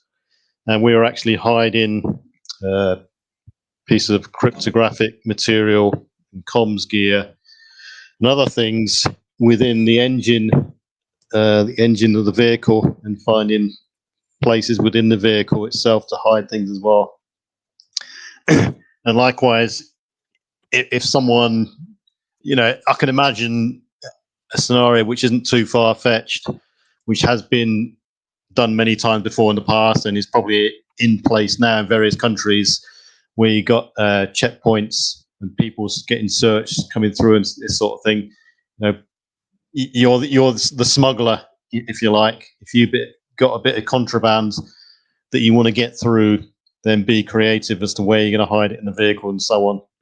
And just if you do that sort of thing, and you are trying to get something through that's not allowed, then be prepared for the consequences when it gets found as well, because the people searching vehicles, yes, they'll be under time constraint because they've got to push vehicles through at certain points. They may be tired, it may be at night, and so on, but they'll know all the places to hide things. Mm-hmm. You just got to get very creative, but to top it all off, you've got to be prepared for the consequences if that is found, whether you hide it on someone else's car or whatever. But it depends how precious the prep is, if you like, all in the contents of prep items. But checkpoints is a real, can be a real thing in any sort of big event. There's a way to, kind of disclose one of the ways in which you can cache if you're wise about this. So certain plastic barrels can be filled with substances which will weigh the barrel down and can be sunk into a river, specifically in certain regions where there's a large amount of reeds, like consistently throughout the year. And you can find places underneath the water, if you weigh down barrels, where you can store certain goods. So there's certain tools specifically that you can store. There's multiple ways that you can do that with around water, of course. That's pretty convenient as well if you live around that area. Yeah, so I did have a couple of thoughts years ago about a scenario. But yeah, like you say, that you could put them under a mooring buoy or something like that, and on the surface it'll appear as a mooring buoy, but to you it's an indicator of where it is. Exactly. It's a chain going down, that sort of thing. Yeah, I did toy around with a couple of things years ago where you have some sort of storage container, a dry bag or whatever it is, and put some sort of precious electronic device in it and submerge it. But when I actually delved into it, if you're talking about a nuclear EMP event, saltwater specifically will be such a good conductor that you'll get a T1 pulse going straight through it anyway, and it will probably just affect it more than it would do in air because of the conductivity of the water. So that was a discounted thought. So if anyone else has got that thought out there, I'll discount that one. No, yeah, so answer the question here. If you just type in Morse code translator into Google search, you'll get several of them up there. One is Morse Code World, has an international translator, translates also Morse code into Latin, Hebrew, Arabic, Cyrillic, et cetera, et cetera, et cetera. There are other ones that are, there's a DNS checker, does Morse code, translate Morse code to text and text to Morse code as well. So just translator into Google search and you'll get several of them pop up.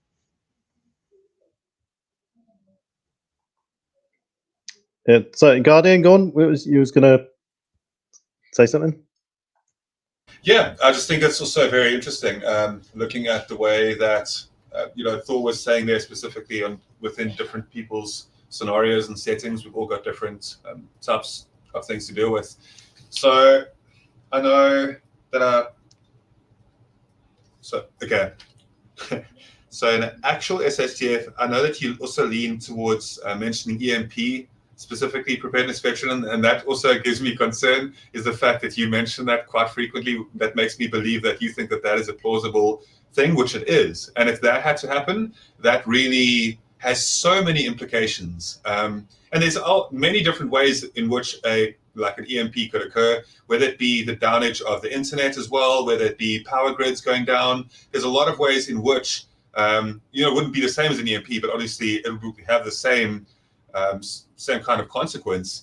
But that the fact that we are so heavily dependent on technology and that we have gained so much comfort and assurance in our technology protecting and providing for us, that people psychologically would not be able to bear the idea because of just going through a stage where they were ripped away from that. So I think in the broader scope of things, it's just rather concerning that is a thing that is potentially going to happen. And I will say this. So in terms of stashing items and stuff as well, I always have the idea that through people who are the greatest assets, you can gain power for all of those people in a community. All right. So when it comes to growing a group of people, I love that. I know, Thor. Phones are the worst. I know. I feel the same way that you do. I don't know if you know Bjorn Bull Hansen. He's got a wooden phone. I love that wooden phone of his. He actually refused to use smartphones. So he's got like an awesome wooden phone that he built, and he's got a picture stuck on it with a face. No. Like the background and like some carvings in it for like the digital, for the buttons and that. So yeah, watch that video. That was fun. No, it's brilliant. I also saw you on Urban Prepper, I think yesterday, Shadow. That's really cool that you still frequent some of those bigger channels. They've got a lot to teach, so it's good that you do. That was city prepping.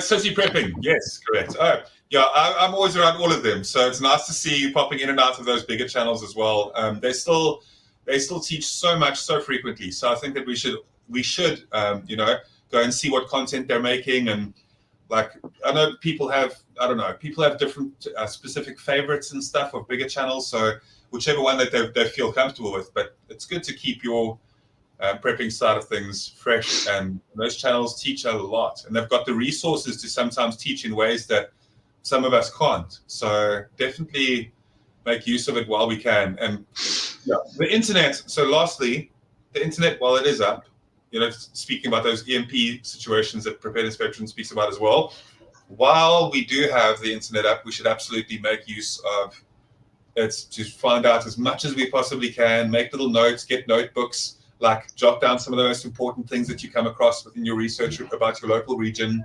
So yeah. And yes, Bjorn Andreas Bull Hansen is the name, and then he's also got Bjorn Outdoors, and then he's got Bjorn this fitness one, and Bjorn Talks. He's got like a few, he's really amazing guy. Like, I've got so much respect for him. What you're saying about gathering what you can from the internet is really important. One of the things, I have a cheap laptop that I have in an EMP bag to protect it. I have a bunch of external drives that I update, and I keep some of them in there. I'll swap them out and update the next one and stuff. But there is a lot of free PDF manuals on how to do things that are available. I mean, there's, comes to mind right off the top of my head here is FEMA has a bunch of them for how to make a gasifier, how to make a hydrogen generator. All these ones that they're free PDFs on how to do this stuff, and you can download them, put them on these external hard drives, and keep them in a EMP bag, so that after everything, if an EMP happens, everybody loses the internet, but you have all that data there. You can pull it out, and you can look it up, and you can do stuff. And if you get a big enough bag, you can get a cheap printer and put black and white printer, put that in the bag as well. Yeah. And boom, you're going to be the king of information. Yep, that's magic. And you got to, sorry about that. I just need to take care of the one. I don't necessarily think an EMP is high up on my list of threats. I think it's a generic threat out there, and I personally think an EMP is quite low on the horizon, actually, in terms of on the threat scale. You're more likely. Not if you saw what happened this week. You're more likely to get a solar event more than a nuke-induced EMP. Oh yeah, yeah. But The sun almost took us out this week. oh yeah, I saw a big flare. Yeah, I wouldn't say that's an EMP. That'd be more of a.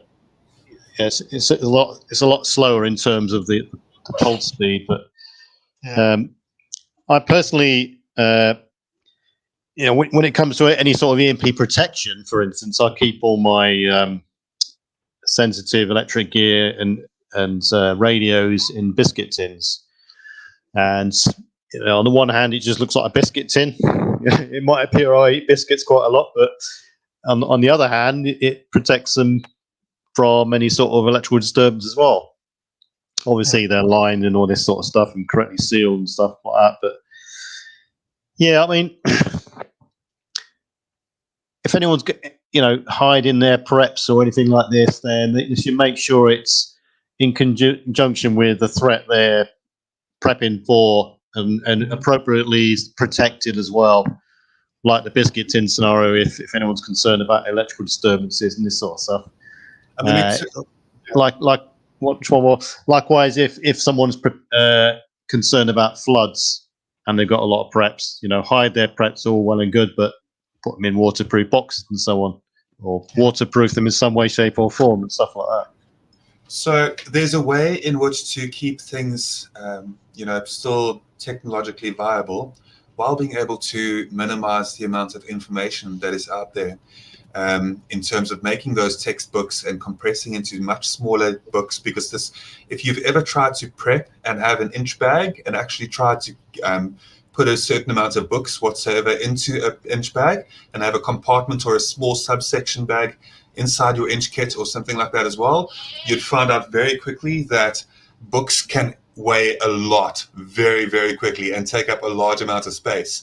So the way to minimize this is to have your printouts and to have your small compact textbooks, but you ask ChatGPT to keep things as technologically viable when you're asking it questions, but you ask it to summarize. And you also, something that I was picking up quite recently as well is when you ask ChatGPT, you say, teach me like I'm an idiot, or teach me like I know nothing. So what you're basically doing is you break down any information, you summarize it, you compact it, you make it so it's still technologically viable, and then ChatGPT basically gives you a half a page on one whole textbook of information about how to do so. You hear what I'm saying? Like, there's so many ways to circumvent all of it. Yeah. So basically, just listen to exactly what I said there. Try it out for yourselves as well. Summarize. Ask ChatGPT to summarize an entire textbook, and you'll be very surprised at how well it can do it. It takes away all of the fluff, and it pinpoints exactly the most important parts, and it teaches you to break it down so that it's into a very small, compact book. Because in those years and years and years of me preparing, I definitely tried to include a certain amount of books, survival books and stuff like that, but it's just so heavy, and it's not, it's not wise to do so. So try it out. That's a good idea. Yeah.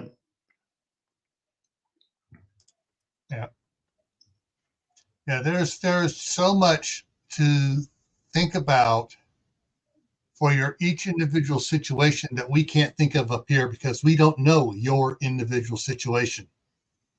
And the best thing to do is tell you is just to think outside the box. Just, come up, get little kids to give you suggestions. Little kids are geniuses when it comes to hiding stuff. My grandson's hide stuff where you would not believe. And it's driving my daughter crazy.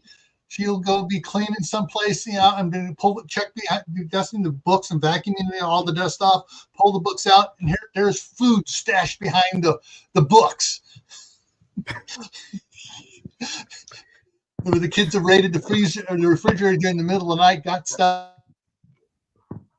the Go-Gurts and stuff, and hit them. And she's like, they're just, Back in the 80s and so early to mid 90s, there was no real formal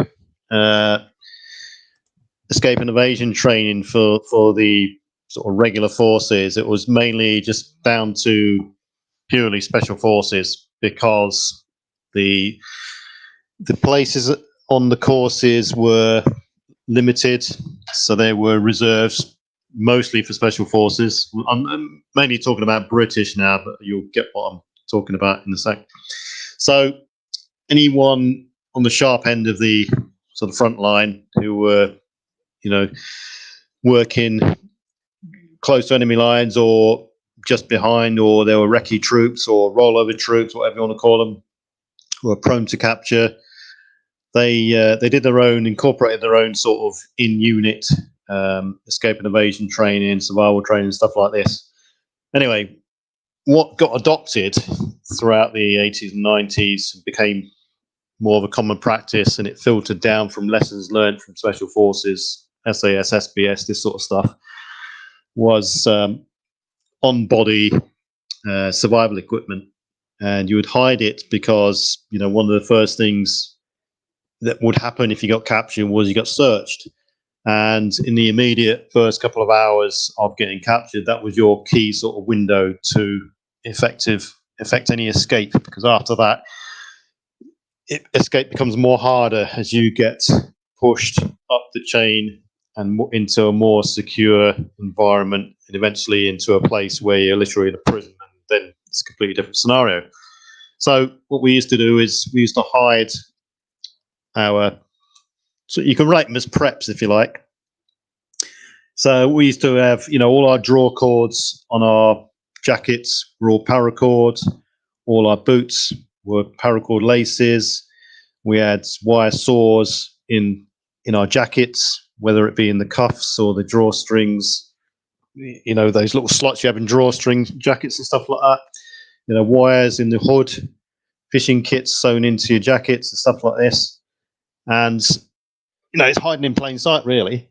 And one of the things we didn't do, but was a common practice in certain troops in World War II, was have silk maps sewn into their jackets as well.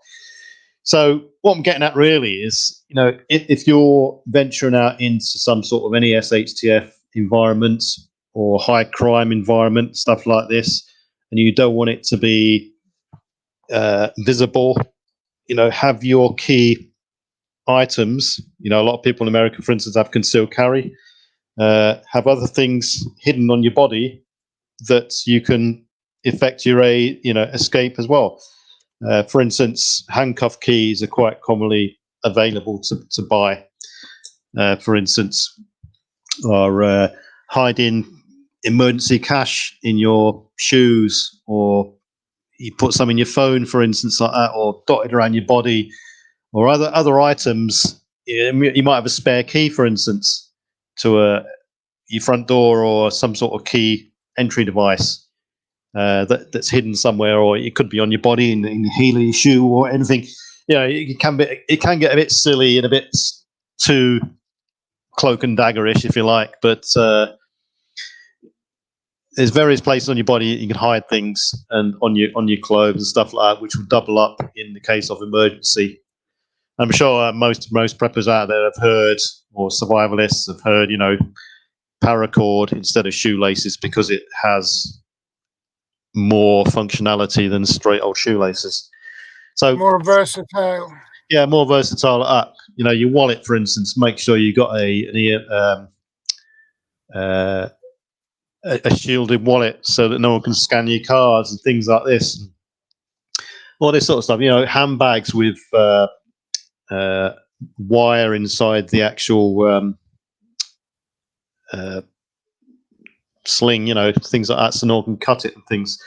It's a normal bag, but it's got a hidden purpose in the fact that no one can cut it as easy, and things like this. Or jackets with multiple internal pockets. It's it can all start. All these hidden preps can all start on the body, on the personal level, and then build up to the group level, and then the shared level, and all this sort of stuff. Anyways, just some ideas for people out there and stuff. Yeah, so we used to have all that sort of gear on our body and the clothes, and then you'd have your little survivalist in your pocket.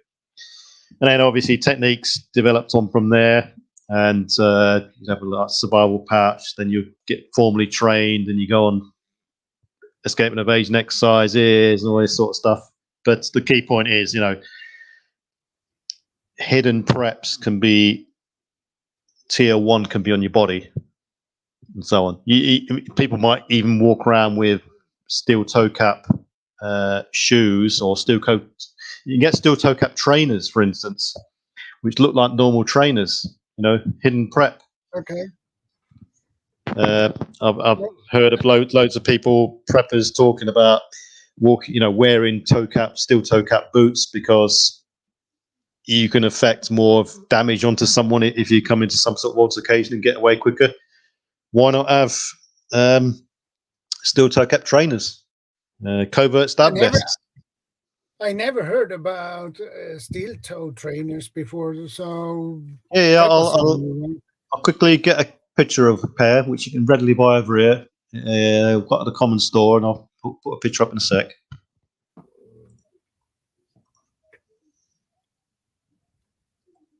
That would be awesome. That is the first time I heard about steel toe trainers. That would be awesome to have. Likewise, baseball caps. You can get things, something called a bump cap, which is like a baseball cap, but it's rigid and a bit more cushiony and harder plastic. So it helps you protect your head if you knock it and bang it on hard substances and things like this. These sorts of things can be incorporated into any area or whatever you think you're going to get bang on the head or whatever. I mean, Daryl there says James Bond fly shoes with a knife that comes out the front, like Rosa Klebb, was it? In one of the James Bond films. But the Kingsman had the knife coming out the front. Rosa Klebb as well in one of the James Bond films. Yeah. Of course, then there's Get Smart, where he had the cell phone in the shoe. Yeah. Right, I'm just going to post a picture, Shadow, in a sec. Just saving it now. Let's have a look.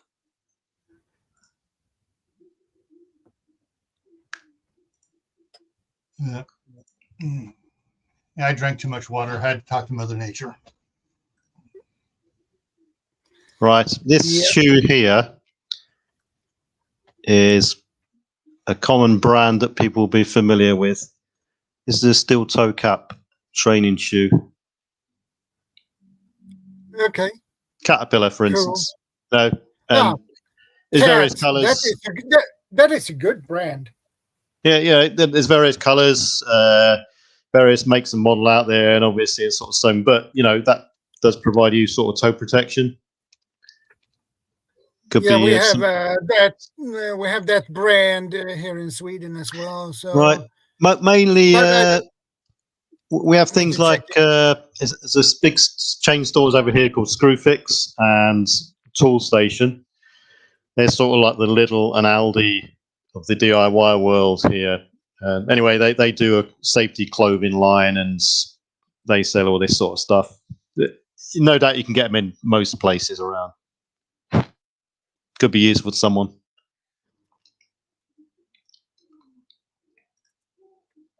Okay, save that.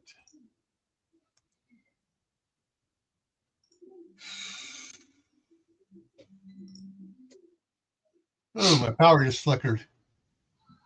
Likewise, you can get, like I said, the hardened baseball caps. You can get hardened beanies. You can get soft beanie caps, which have got aligned with a substance called D3O.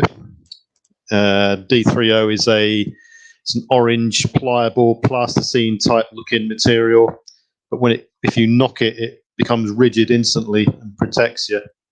Oh, there we go. Pull up a picture of Rosa Klebb. Rosa Klebb, James Bond. Yeah, so Yeah. D30. It's mainly incorporated into ski wear and motorcycle protective gear as well. It's expensive stuff because it's so good. It's another one to get. You can also hidden preps on your hardened gloves. You can get gloves which look like normal leather gloves, for instance, and they're lined with Kevlar, or stuff with hardened knuckled gloves in them.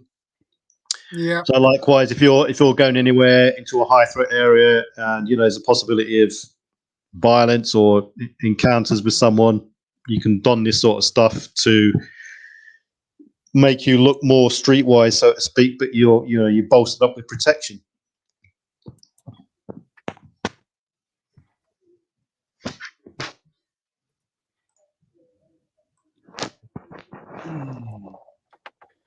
Elbow steel protectors.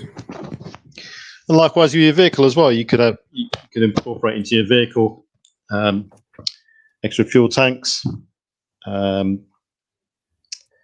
You could have a fuel tank where, good to see you. I mean, in my van, for instance, I've got a tap that you can turn that enables the diesel heater to come straight from the main diesel tank.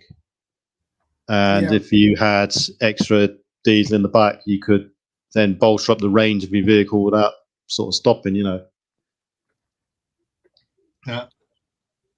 Yeah, I had a truck that had two 55-gallon saddle tanks on it, the 25-gallon tank behind the seat, and then I rebuilt the flatbed for it with a 250-gallon tank in that. And in the cab, I had valves that switch a thing to switch it from whichever one I wanted to, so I never had to get out to change fuel tank. Right. Then I got married. I needed more than 2 seats, and we started having kids. Right. Is this where you go from the? I think most married people with the kids go this transition phase where they go from the motorbike to the sports car to the station wagon to the estate to the minibus, and the cars get slower and slower and bigger and bigger. Well, this was an old 1965 Dodge 1-ton power wagon that would go practically anywhere. It had a 4-speed transmission with a 3-speed Brownie with a 2-speed transfer case after that. So I put it in low, and I would be redlining at 1.5 miles an hour. I could go up. Yeah. But it's like okay, we were getting other vehicles, and it's like I got no more room for it, and I didn't see the need to have it. And a friend of mine was really in love with it, so that's where it went. Yeah. But there's your vehicles you want to get. I did this. That's cool. I'm going to get that. And I shouldn't have gotten that one. I should have gotten something else instead when I first got married. I'm going for a short bathroom break. I'll be back. Yeah. But see if I can find it here. I can do it. I can do it right here behind me. Hang on a second here. This is a vehicle that both me and my son want. My wife is even kind of looking at it now. What I see when I see that is massive fuel consumption. Yeah. Well, this is a customized one. It's a customized 5-ton done down in Provo, Utah. They've added a crew cab to the back of it, back there, raised the top up, has a roof hatch on top as well from the back seat, and they got rid of the dualies off the back and put just the single fat tires all the way around on it. And yeah, but it's it'd be great here in the snow and stuff. I would never ever get snowed in. I could always get to town, but yeah, expensive. Also, looks like it requires a bit more specialist maintenance and a bit more know-how for repair as well. It's super huge and different. This is the military, U.S. military 5-ton truck. Right. Yeah, And right. so it actually has a multi-fuel engine in it, so it can run on gasoline, diesel fuel, kerosene, alcohol. Yeah, so it's the engine on it is twice as heavy as a normal diesel engine. It's similar to the older versions could do that sort of thing as well. They could also run on used engine oil. Mm-hmm. Yeah. In fact, it was a But episode. that's not very Gray Man, is it? I mean, you drive that downtown, everybody goes, "Whoa, look at him!" That's not hiding your preps. No. I mean, you could also, if people want to double up, they could hide their get some sort of low profile vehicle. I mean, a lot of people over here have VW transporters and stuff like that, which is like the modern day VW camper van, if you like. Mm-hmm. Which everyone quite a lot of people knock around in. You can quite easily. A lot of these vehicles have darker windows, and you can quite easily put up a complete sleeping rig inside of there and be self-sustained. And people do. They travel around the UK and go on tour. Some people live in them and this sort of stuff. I mean, my van, I self-converted it into a camper van, and from the outside, it just looks like a white utility vehicle. I could quite easily get some magnetic stickers on the side, Joe's Plumbing and this sort of stuff. And I blend in quite easily. And it was only at least once a month I park in a urban area and overnight. And I did this last week, actually. Middle of an urban street, parked up on the curb. We overnighted there whilst we were visiting someone, but no one batted an eyelid because it just looked like a white van man, and hiding in plain sight. No one blinks an eyelid. If I was to turn up in a fully kitted out motorhome, and that, a lot of people would have said something else.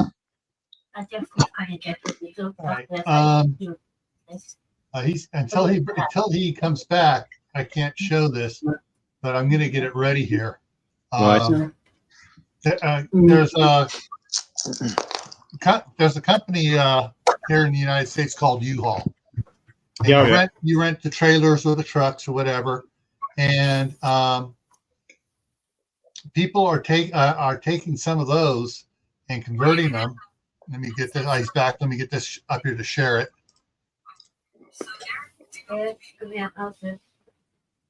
Okay. And what they're doing is they're taking these U-Haul vans and converting it. This you can tell because they put windows in it. This one, they actually put a door in the side of it. But some of them, they're not changing it around. Like this one here, when you pull down the roll-up door, it looks just like a regular, van, U-Haul van and stuff. And they're doing it, and they're taking the inside, and they're turning the U-Haul truck into a camper. Yeah, good idea. Yeah, and it's like they can do the same thing with the trailers and stuff, and but yeah, there's a lot of options with these different ones being changed around and stuff. But they're also doing it where like you were saying with just a regular van, setting it up for camouflage camping. Yeah, a lot of people, they call it stealth camping over here. Yes, bit of a misnomer really, but yeah, a lot of people do it, and there's going to be a lot more people do it, especially as rentals go up in price and people are starting to can't afford housing because people have got second homes in a lot of these tourist hotspots. All the locals are getting priced out of their own houses and this sort of stuff. Yeah. And you got to blend in, I suppose, like I said earlier. I got to share this one back again. I just spotted the other one here. Hang on, this one's good. So this one here, they got the propane tank, they got the propane water heater, and they got some other stuff hooked up to here. So when they open up the back, they can go in, or they got the door on the other side of it. But they got their everything there. They got the the water and stuff for a little kitchenette too. So. Right. So If you were, go ahead. sorry. I'm just saying, if you had put some sort of sticker on the side, like a plumber or electrician, some motif that would bolster up a lot more of a sort of a covert vehicle than it would on your driveway than just a blank van as well. Yeah. Yeah, because when U-Haul sells them, they still have all the stickers on them. And so, some people are just leaving the stickers on there. Others are painting it and, like putting other stuff on there as well. But like I said, Joe's Plumbing or whatever. But, of course, plumbing trucks are being burglarized over here because all the tools in there and the copper pipe they're supposedly having. So, they're putting like carpet. Now some people are doing the ones with, carpet insulation, people are going to leave the carpet insulation one alone. The ultimate vehicle, stealth vehicle for camping and living in that no one would touch or go near would be a converted hearse. Garbage truck. Converted garbage truck. Go on, Guardian. What are you going to say something? Oh no, Kay was actually busy telling me now about. So on Reddit, there's this subreddit called Van Life. Yeah. And there was actually a guy who did get a hearse for like really cheap that he converted Right. into a van. And he was like bragging with it because he showed like his big bed space because he's got one of these mattresses that like roll up kind of like a futon mattress. Was it a coffin-shaped bed? Wouldn't that be cool? But no, unfortunately, no vampire vibes. Yeah. I mean, it'll be good. Yeah, definitely unique. I tell you, a really good one for in the woods and stuff like that would be a livable vehicle with sort of Ranger written on the side. Along as the vehicle is similar to the ones that the Rangers use, obviously. Yeah. Yeah. There's also some stories of it going wrong where there's Right. Yeah. You're just recently watching stuff like that where people actually Here's your hearse, converted hearse. Right. This is a little odd, but some of the other ones they got the tent thing that pops up on the side of it. This one has the beds in the back. All right. That just reminds me of Phantasm. The big guy driving, and the next thing you know, you got these silver balls chasing you. Yay, CR. Hello.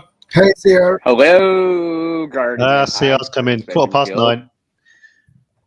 Yeah, there's one with the dog in it. But yeah.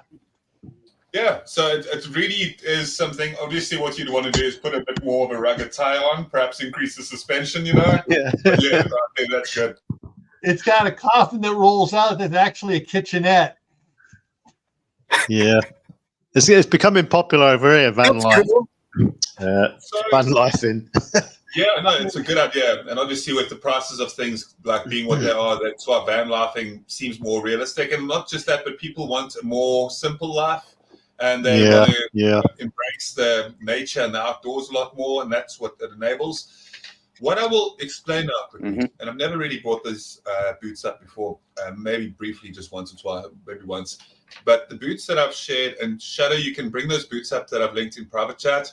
So these boots, in terms of preparedness and in terms of survivalism, ruggedness, these are my absolute dream boots. If I had the money, like if I came into a good amount of money, I would absolutely get these. These are Zamberlands, and they're the forest and hiking ones specifically. They are ridiculously expensive, but if you look into these boots, you will not find a better pair of boots out there whatsoever. So you can go look all you want. You can compare these boots to any other boot that you're going to find out there, and these are the creme de la creme of boots when it comes to like ruggedness, longevity, comfort, like utility, you name it. You really got the best boots out here for all survivalists and preppers. So if you're in this live stream, you should care about this type of thing. So just bring that up for us there, Shadow.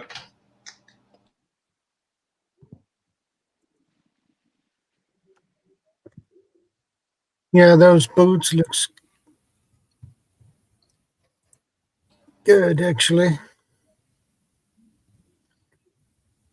If you get these boots, I will envy you for the rest of my life, Shadow. But I don't find what the price tag is on them. But No, just show them. You don't need to show the people the price tag. They don't need to know about the price tag. Don't worry about it. Save an image. Save the image of the boot, and then bring it up as your icon. Or just share the page. yeah, I think I do that instead. If my system. There we have it.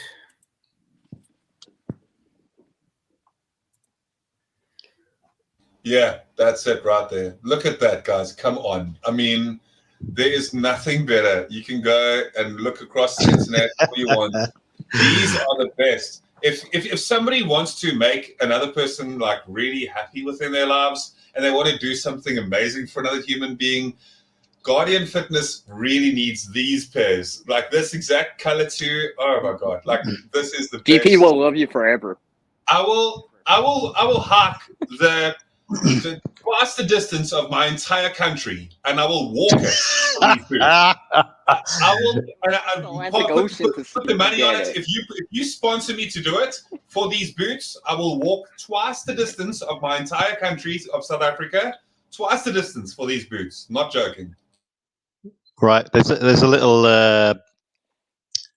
crowdfunding. Yeah. If you look, I found these boots on an English website, and they're £140 off at the moment. So they're currently retailing for £204.60, reduced from £345. Yeah. All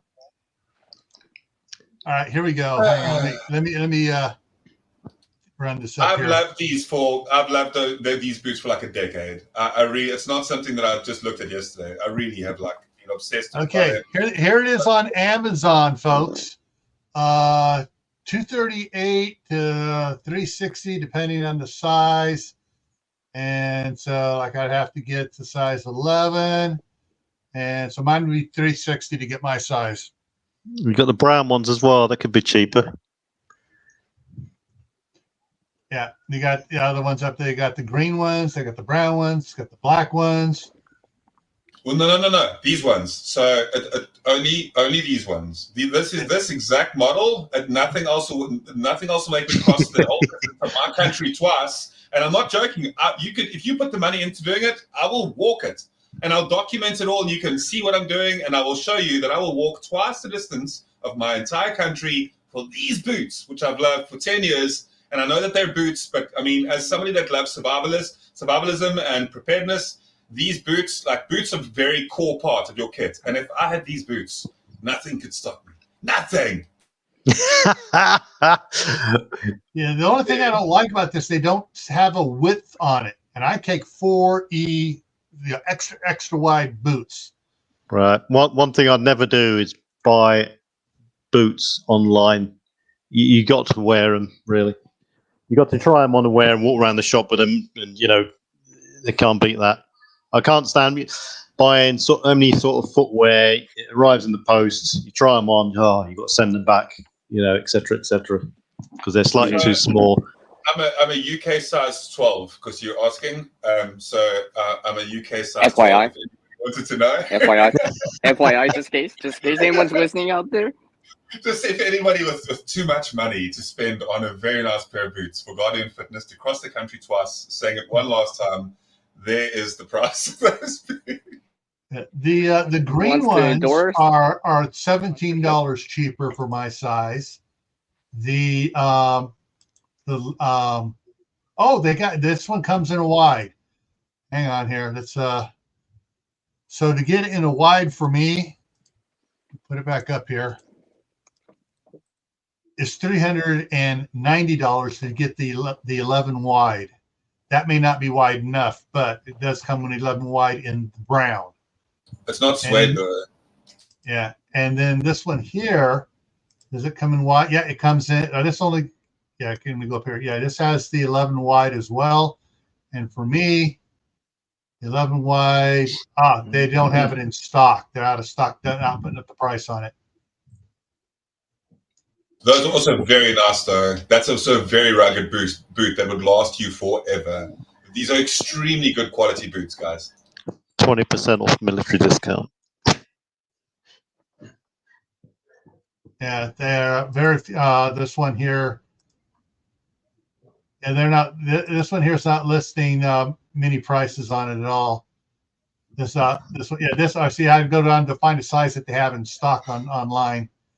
So I don't get paid by this company, right? Obviously I don't get paid by this company whatsoever. But if you look into the history and the reason why Zamberland is a company in general and why they exist, you will absolutely understand why they're so rugged, why they're durable. They will not break on you, no matter what.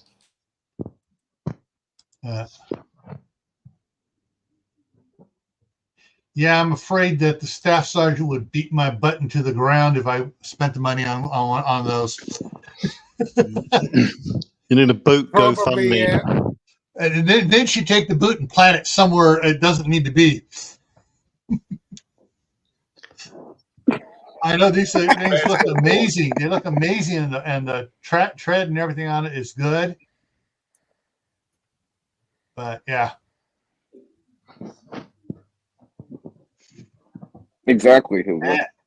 Hey, Guardian, that's it. You talk to the company and tell them you will document walking across your country back and forth, in their boots. So why don't you guys tell the company, because you're in like America or you're in one of the countries that will have much more of a better voice. If they listen to me saying it compared to listening to you guys have a greater voice about it.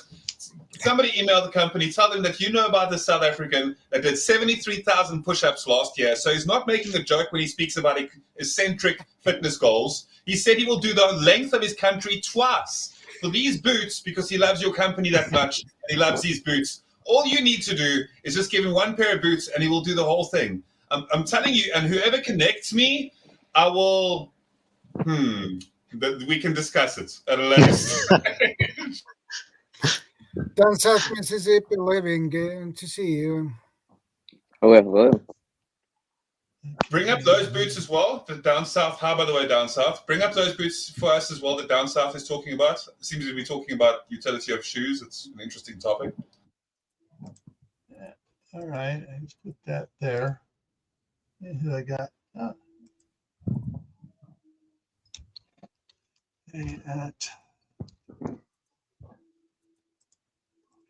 Yeah. But the problem is with those blue ones, in an SHTF Milwaukee situation, that's going to stand out. I mean, it's going to look at those shoes! Wow. I don't mind standing out. I already stand out. That's the thing. Like I have no gray man happening. You can give me those boots and come. I dare somebody to come try and take those off me. Bring it. I really mean it. Like, I will absolutely have an entourage of note all the time. I will have a really large, an insanely large group of people with me wherever I go at all times. So if you have a bigger group of people than me, well done. Good for you. But really, it's going to be a struggle. Hey, that's it.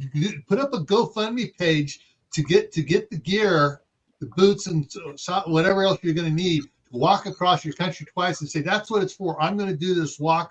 I need the money for the gear to do this. And you'll probably get it in a week.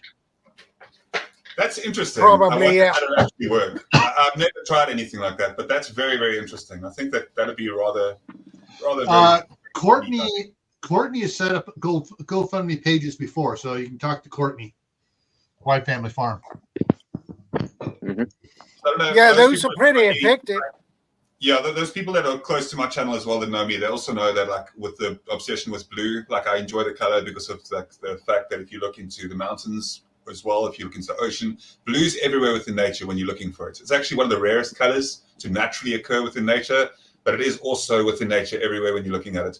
And it's also a color of honesty and kind of reliability and loyalty in a way too. So it's a very good color. Like it's the good guys in a way, the way that I see it. That's why I enjoy the color. So very nice blue boots. But we can move on to the other pair if you guys want. Man, they're awesome.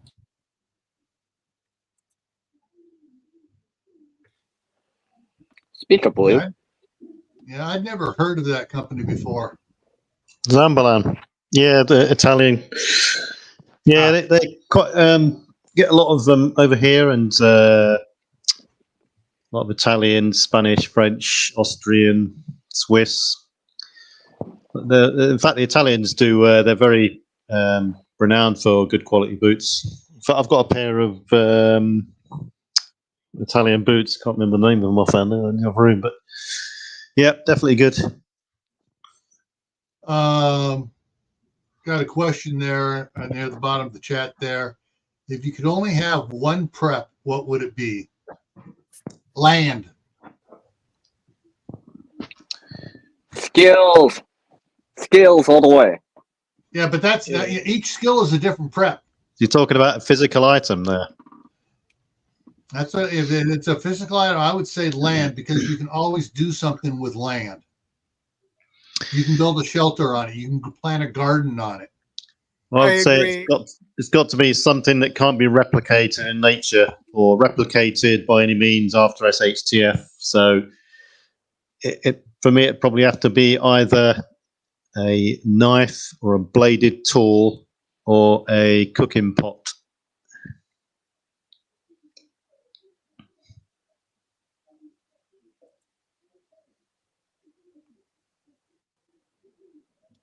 Yeah, one item.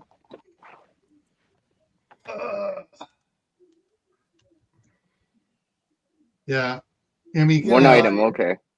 One item. I'd still say land, because from the land I can get clay. I can make a cooking pot out of clay from the land.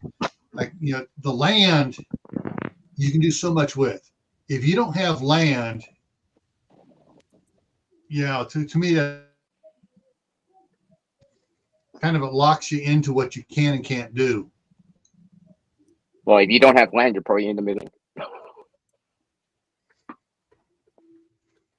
Yeah. I mean, that's why we for our retirement home, we came up here to Idaho and bought land, be able to do stuff with. Right, so that's I've got to depart, and I'll have to catch you all later, folks. I'll have to catch you next week or something. All right. So, Shadow, Gil, CR, I'll catch you in a bit. Preparedness veteran. And Guardian, we should schedule another meeting sometime. And let me know if tomorrow works.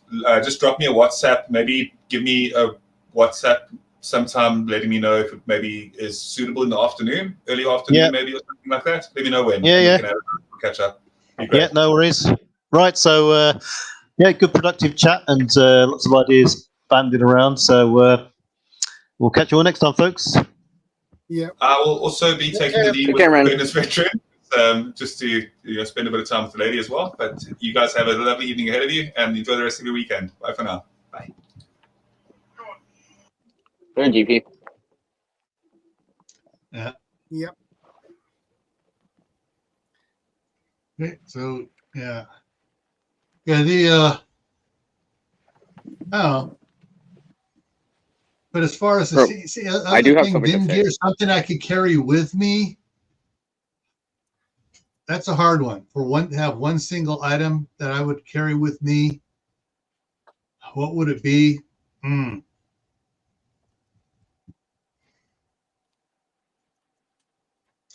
Because the problem is, I believe in the axiom of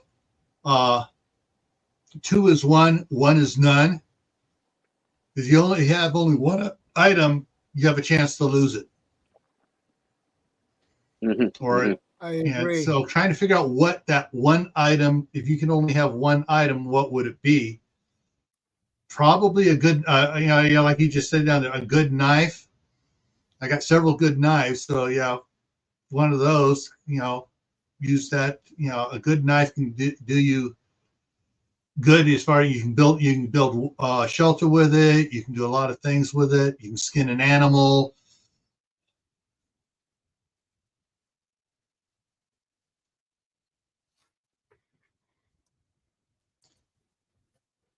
No, because the bag itself is one item. Everything else in it is another item. Each item. Well, yeah, multi-tool there. Yeah, multi-tool has a knife on it, but multi-tool is good for a lot of things. But the knife on it, on any of these, is not. Even though this is a Gerber and it's a good knife, it's still a small knife. I mean, it's like, hang on here. Get the knife And it's also out. not a fixed blade. Yeah, it's not a fixed blade. Here it is. Yeah, it's got a knife on So it. they're not but doing it's certain like, things. that's all. It's a small knife. I can only do so much with that. You know, I can only do so much with the little saw blade on it. It's just, Yeah, it's kind of hard to cut down a whole tree. Kind of hard. It's hard to cut. It's hard to cut branches with it and stuff. Oh shoot, it's not in here. I took it back out to the shop, put it with my other stuff. Yeah, you would probably have to whittle it down in one spot and break it, for example. Yeah. And let's see here. My EMF.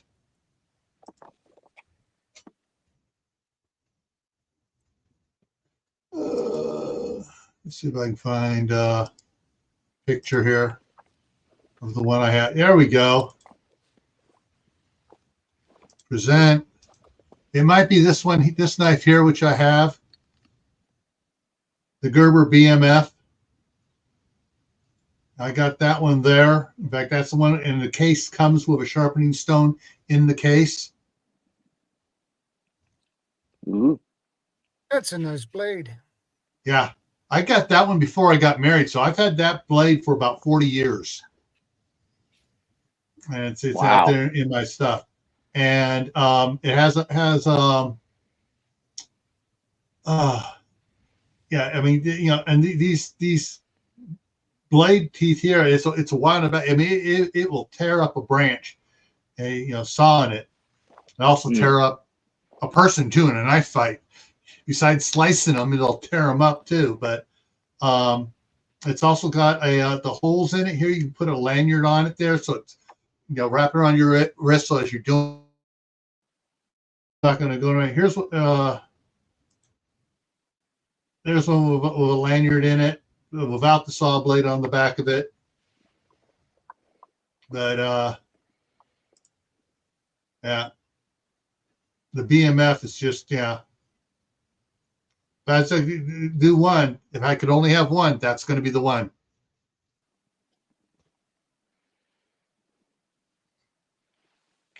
Yeah, exactly, Chef Tech. Depends on your skill level. Choose wisely. Well, it depends on the area that you're in, because certain resources are available in certain areas while not available in other areas. Exactly. Like in the desert, for example, I mean, compared to the Arctic, compared to a forest, compared to the woods, I mean, compared to the zombie land known as New York or Los Angeles.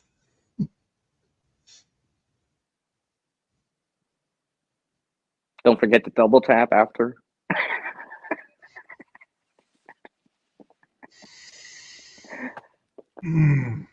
Okay, so everyone, I have something to say here. So listen up here. I'm gonna share the secret here to hiding stuff. But we all have to come under this cone of silence here. First. We gotta come underneath the cone of silence first. Secret. The hiding stuff. I'm just saying, if you know me, you'll understand what I mean by that. Enough said. That's the secret to hiding stuff. Yeah. Don't let everyone know in the first place. I mean, it's the secret, right? If no one knows, then no one knows it, right? Yeah. That's That is offset. the secret. Yep, Offset. exactly. Yeah, it's operational security, right? Right. Yeah. But the thing is too, to realize, you can't if you're new to prepping, you can't expect to learn it all in a year. Sorry, I've been teaching this since 1971, and I am still learning new stuff. When I went for work for Homeland Security, I was the emergency management coordinator. I was in charge of emergency preparedness. I am still learning new stuff. I was hired specifically because I knew so much, but like I said, like I told them when they hired me, yeah, I know a lot, but there's a lot I don't know. I'm always learning. I'm always finding more stuff. Yeah, things change over time. Obviously the technology has changed since you've been there, right? That in itself. Yeah. Online security versus the real world, right? All that other stuff. Oh, the last comment. German police, show me your preps. My preps? I'm a Boy Scout. Can you read between the lines?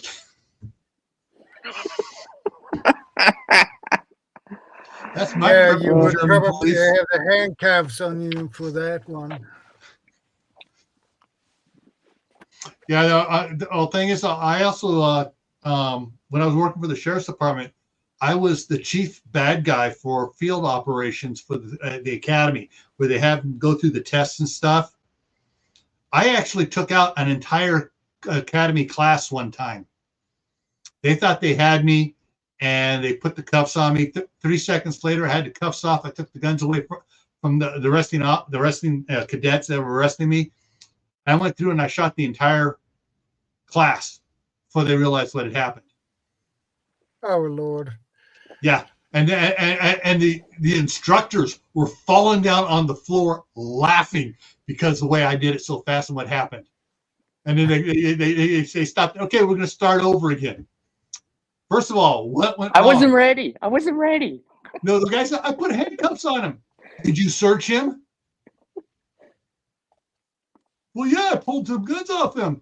And then I started pulling out all these handcuff keys, other knives, grenades, stuff they missed. They were like, holy shit. Yeah, you didn't see that?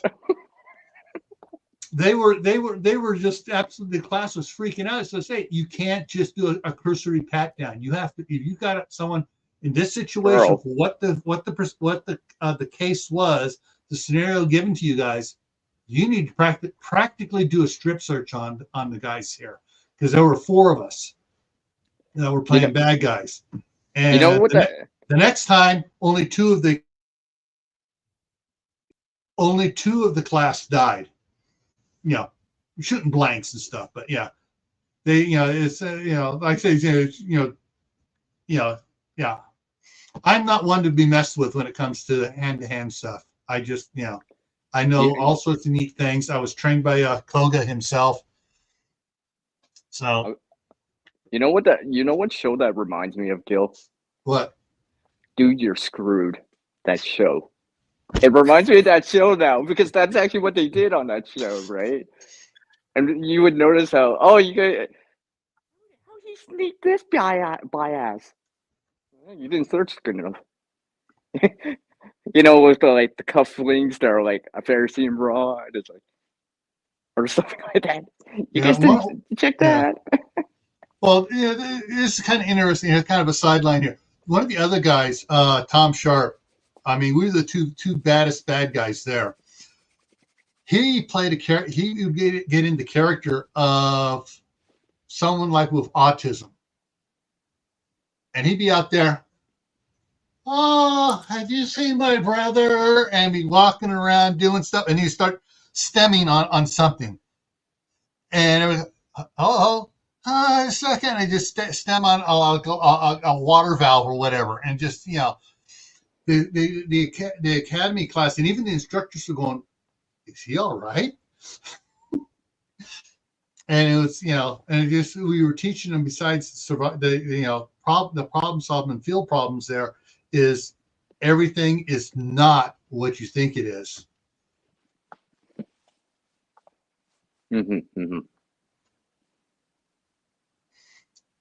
People around the world have been pampered so much that now they're saying I would not fight for my country. Well, okay, let me put it this way. I won't fight for my country, but I will fight for my family. I will fight for my friends. The people you care for. Yeah, and I fight dirty. The old adage of youth and exuberance is fine, but old age and dirty tricks wins out. That's something Uncle Al would say. I swear Uncle Al would probably say that. Yeah, that's if he was here right now, he would say that. Yeah, that's me, Kyle. Yeah, it is. He goes, I'm not a prepper, I'm a survivor. I'm an old school survivalist. Yeah, exactly. That's what Uncle Al says. But yeah, as far as hiding stuff, to get back online here, hiding stuff. Oh yeah. I keep forgetting we were hiding. There are, you can hide stuff around your property at night that is long-term storage, like 20-year storage type stuff. You get, you can go to a plumbing supply and you get some like 12-inch sewer pipe or drain pipe. Get the end caps for it. Glue on one end, the other one glues on with a threaded plug in it. Make sure you put Teflon tape on that threaded plug to seal it without it being too tight. And you can bury it in your rose garden or flower bed or whatever. And you can put all sorts of things in there, including long tools.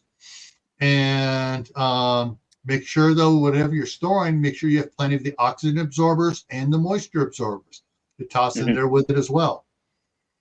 That's one way of hiding a cache at your house that most people aren't going to find. If you're out there doing landscaping, I'm putting in a little flower garden here for the wife, and when at night when nobody's there, you go out and you bury the supply cache there, and that's something it's there for down the road, long-term emergency. Hey, Warren RCG, good to see you, brother. How are you doing? Hi, Warren. Hey. And just to piggyback on that, Gil, real quick here, just to add in, just in case it gets compromised, because the thing about caching something is that the ground can get disturbed. Or let's say you're in an earthquake type of area, right? So for a little added protection, let's just say, right, just in case it cracks, the freeze and thaw cycles for me in winter, that's why I haven't cached anything in the ground because, well, for one reason, if I can't get into the ground, that's going to be quite difficult, right? Especially if there's snow and frost, right? Because if water gets around it and it starts to crack it, right, then it doesn't matter how good it's sealed because now it's cracked, right? The water's going to penetrate in, right? So I do recommend probably trying to individually sealing the items too. Vacuum sealing them just so they're good, right? That way you have a little bit more protection, just in case you get a crack in the seal or a crack in the container, right? Because the next thing you don't want with rifles and pistols. If you have a food saver on the two, that thing goes out. You can do a 5-foot long vacuum sealed bag. Granted, you can just get the hunting rifle in there and you can vacuum seal it in there. Throw in some oxygen absorbers, moisture absorbers, and vacuum seal it in there, and then put it in your stash. That's going to be good. But earthquakes for most of your stashes and stuff, not going to be a problem. What's going to be a problem as far as damaging it? What's going to be a problem is exposing it. Frost line. You're talking about frost line. If you get you go to a plumbing supply and get 12-inch sewer pipe, that is, the freezing thaw is not going to break that plastic, that PVC sewer pipe, because that stuff's about that thick, and it's going to and it will flex. I backed a dozer over some of that PVC pipe, and all it did was it didn't crack it, just kind of squished it down. Okay. But if you do any type from 4-inch, 6-inch, 8-inch, 12-inch, or if you got the money, go to 16 or 24-inch. when you put that plug in, after you put your Teflon tape on, you screw it down, then you go get your can of Vaseline and smear it around the top. That adds a little extra layer of water protection. Okay, noted.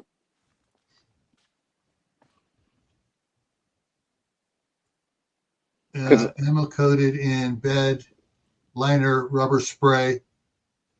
You will need a knife to open. Yeah. You can get the spray cans of dip. I think that's what it's called. Here, hang on. Dip, tool, and rubber.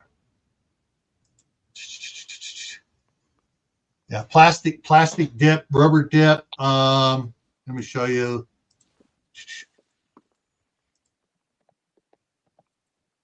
You got the cans of stuff, dip and stuff. They have the spray cans of it. You can spray down, and then of course there's the flex plastic seal as well. But the dip ones and stuff, I've used that stuff. I actually used to spray stuff on one of the handles, wooden handles of my concrete tamping tool, and it lasted out in the sun. I just left it outside, and it lasted like 5 years before it started flaking off.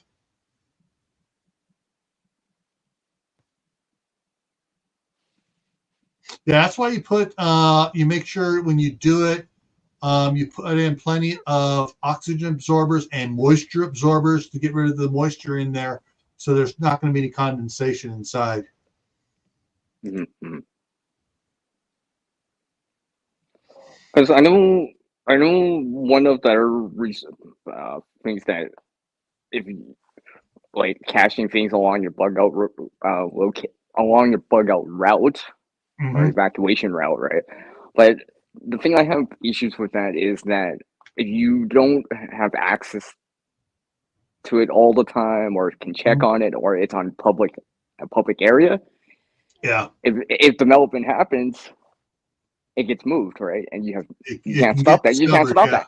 Yeah, you're not going to be able to stop that, right? And what you don't do, unless you know that it's not going to get developed, you hurry up! I got to dig this up before they develop on this land, right? Yeah. So that's one thing to keep in mind, right? I mean, along that lines, I've told people if they're bugging out, try to find paths through national forest or state forest where they will never be developed.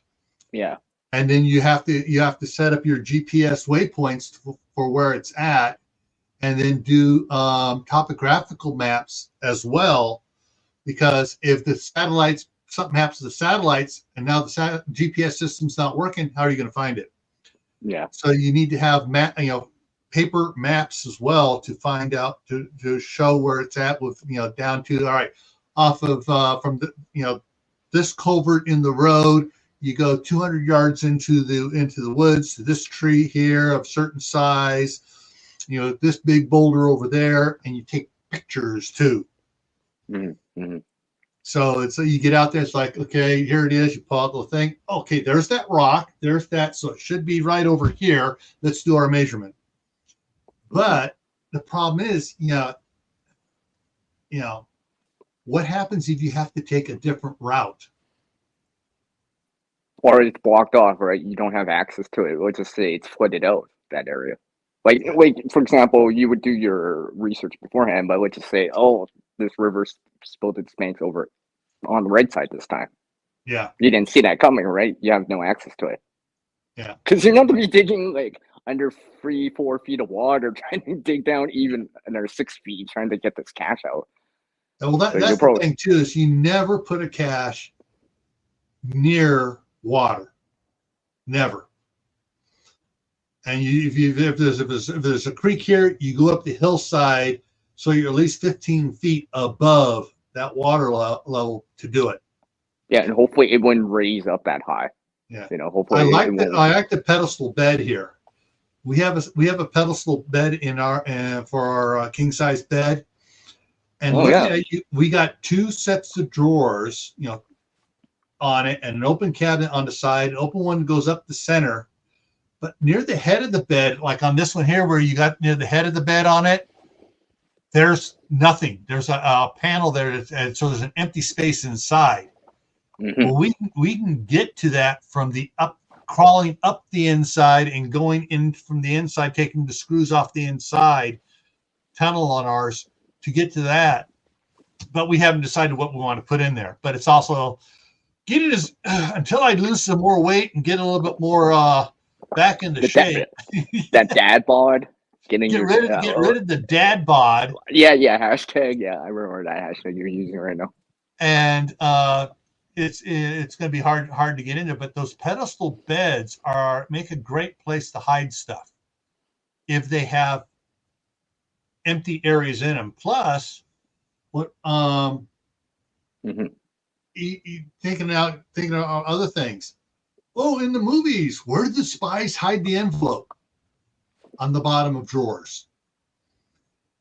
But on the pedestal bed, if you pull that bottom drawer out and you remove it, it's like, whoa, wait a minute, there's 3 inches underneath here. So sometimes there'll be a space underneath the drawers. Now, what's really interesting, we picked up an old armoire, and this one is about 7 foot wide, 2.5 feet deep, and 7 feet tall. And it comes apart in sections, so we can move it easily, somewhat. But the bottom section, it has hidden stuff in it, hidden compartments that you can't see, and you don't realize until you take it apart and realize, oh, there's something in here. Once you put it back together, you can access these hidden compartments and hide stuff. I like Darren's comment there. Oh crap, my preps just got paved over. That's what I mean though, right? That's what I mean in a public area, in certain areas, right? You have to watch out for that. Yeah. You would have to know, you would have to have that intel or be around it more often. I think that's why they always say you're supposed to check on it every so often, right? Yeah. One of the things that talking about burying stuff out in national forests and stuff, though. The year before I got married, I started going hunting with some friends and stuff. And we'd hunt up by a place called Sierra City, Bassett's, and Packer Saddle up in in Northern California. And every year we would go up 2 months before deer season would open with our U.S. top. Did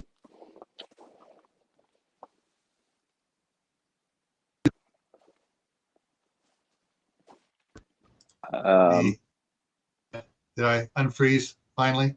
Yeah, I think you're good. I thought it was on my end. I thought it was my end. Yeah, I froze there differently than I normally freeze, and I went in there quick and changed the settings really quick, so I unfroze myself. But we'd go up there 2 months beforehand with these topographical maps that we had marked the year before, where the logging roads had been put in, where the logging roads had been removed, and we'd update our maps to get around and stuff, because as the logging companies would go in and they wouldn't clear cut, they would go in and they would cut certain trees out and stuff, the older trees and a lot of the newer trees that keep on growing, and they'd plant new trees doing stuff and we'd find out where things were, and we'd be surprised sometimes where things had changed. And what was a nice sloped area on the side of the hill now had a logging road going up there. And it's like, oh, good thing somebody didn't bury something there. Yeah, I think that's one of the things why I haven't cashed yet, because I'm trying to figure out what's a good spot that's not going to get disturbed for a while anyways, right? Just the last comment here. John Wick hides his gear under concrete. Well, so does I can't give a name now. Bruce Willis's character in the movie Red. You know, he spotted the wet team coming in, lining up and getting ready to invade his house. So he goes down in the basement with a sledgehammer, breaks through the inch of concrete over his metal box, and pulls out all his guns and stuff. Yep, hidden in plain sight. Yeah, Chef. Underneath an inch of concrete. Yeah, he has the concrete, then he has his other stuff, and it's like, you know, I like that there was nothing in his basement either. If that was my basement, it would be full of crap. Indeed. Yeah. Oh, Shadow, you always have to throw that word in every time. I like that word. I know you do. Indeed, you do. It's a good word. Yep. Indeed. Indeedly doodly. Or like Gil said. Hey, Homer Simpson. Diddly doo. Indeedly. But yeah. Yeah, I'm not sure. All right, let me throw something back up here again. Yeah. Okay. No problem. Let me. I got to find it first because I closed it out. There we go. Boom. Bring that back up. Open up that PowerPoint again, and there we go. Take it down one. Yeah. And so present. Because I know we've had more people come in and they missed it since I did it and when I first showed it there. All right, so like Chef Tech was talking about the kick boards here on your cabinets. You can get the kick boards, hinge them where they can come down, but you cut open the cabinet space to be able to hide stuff under there. It can be food, it can be money, it can be pew-pews, it can be ammunition, it can be gold bars, silver bars, platinum bars, uranium bars. Nobody caught that last one. But yeah, you can hide stuff under there. Also, not just in the kitchen. What'd you say, Gil? I froze there. I had a glitch there. I didn't hear that. What'd you say? I missed it. You're what? You're what? Uranium bars. This on the steps. If you have steps in the house, stairs, you can actually make little drawers that'll come out and stuff for there. Or you can actually, if you are less inclined, but you can do it where the step itself folds up, is hinged up. But you guys make sure that you make it somewhere so it doesn't make clunk clunk noises as people walk on it. That's a nice place to hide stuff. If you have a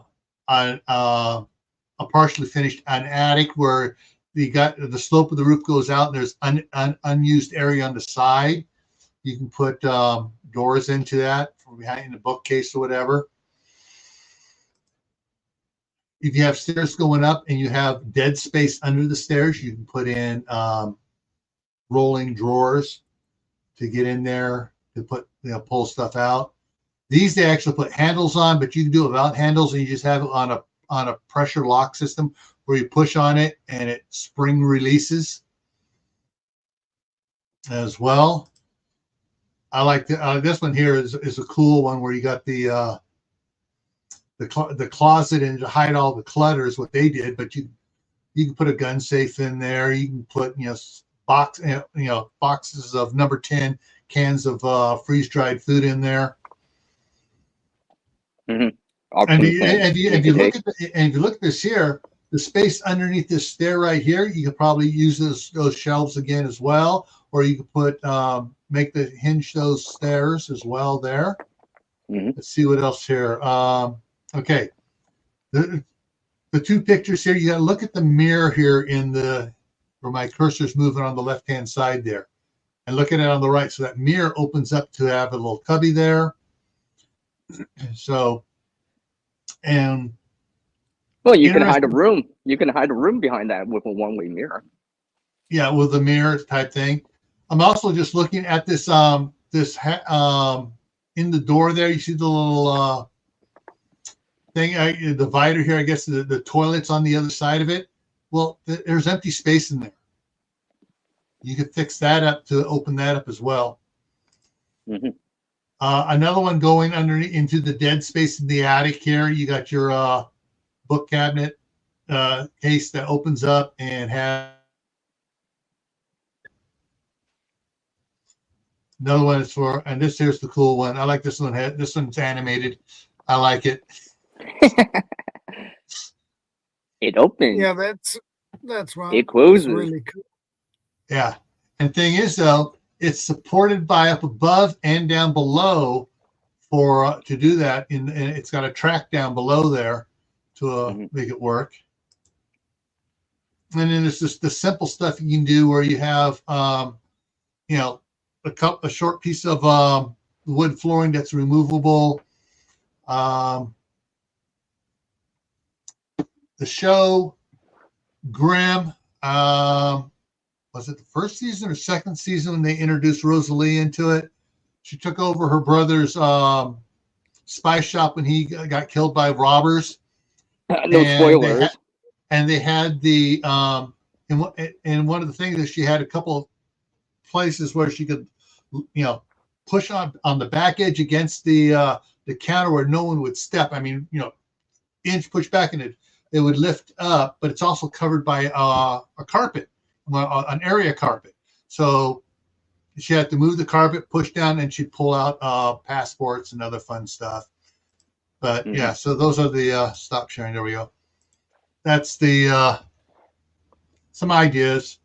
If you have closets that have dead space above, then you have the clothes rod there. You have a little shelf. You have dead space above that. That's what goes way up. You can put in some 1x2s around the edge there and put a shelf up on top of that you can lift up and have other little have little shelves going up that you know get up. You have to have a step stool to get up there to do it, where you can get stuff out as well there. Fake chimneys, yeah, fake chimneys is one thing, or an old California. You know, or, no, sorry, let me correct that. California, with the Gestapo Bay Area Air Quality Management Board, who created themselves and doesn't have any real people redress to the citizens, have been trying to get all fire burning put out. So people have just been walling up over their fireplaces because they can't. Oh, the Air Quality Management Board says we can't burn firewood. Well, you have a dead space there now in what used to be the fireplace. So you might as well use that space.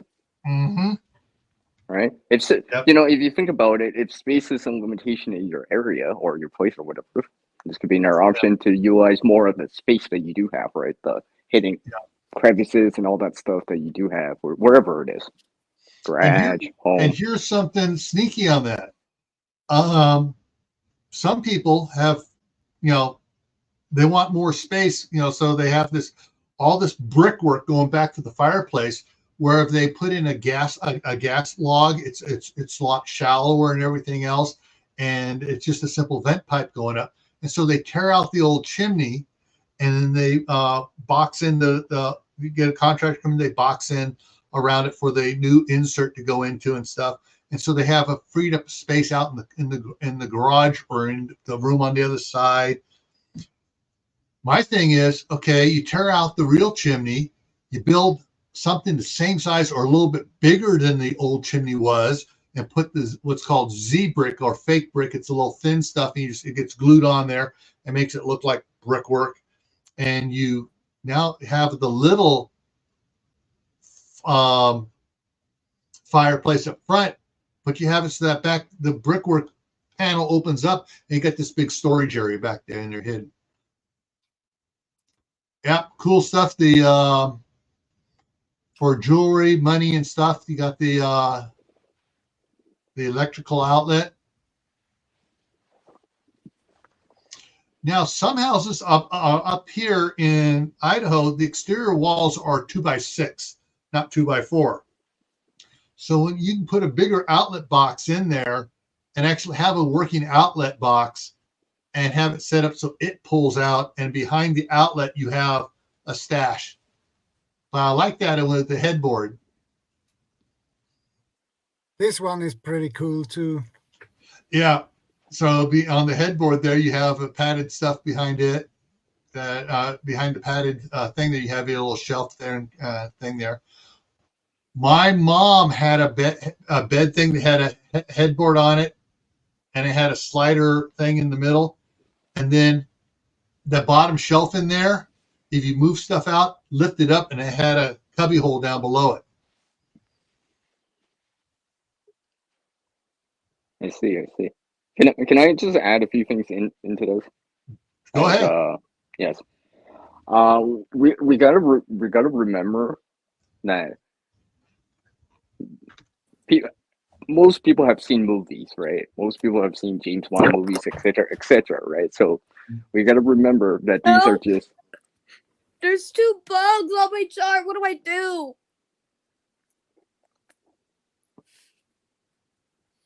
Okay. I have no Okay. idea. You might want to kick them. Yeah. Okay. Yeah, so you're just gonna see a Anyway, Yeah. where'd that come from? Yeah. No. Anyways, coming back to what I was saying is like, because I think one of the things about, like, for example, caches, right? If you put metal in them, there's things called metal detectors, right? Like, so people can actually probe that and search for that, right? Yeah. And like I said, people have seen movies and stuff like that. So these common little things that behind an outlet, people might know about this. They might be checking for that anyways. Yeah. You know, But for example, so generally, but the outlets, if you have one of the outlet ones where it actually is a working outlet with the thing hidden behind it, you have like a lamp plugged into it. They're going to see the lamp plugged in. Oh, that's a working outlet. That's not a fake outlet, and they're not even going to look at it.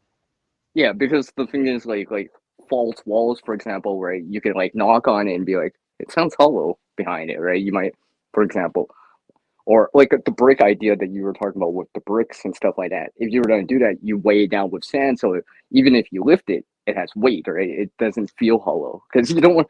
You're like, why is this brick so light? Yeah. You shake Well, it, the thing right? is like the brick fire thing I was talking about.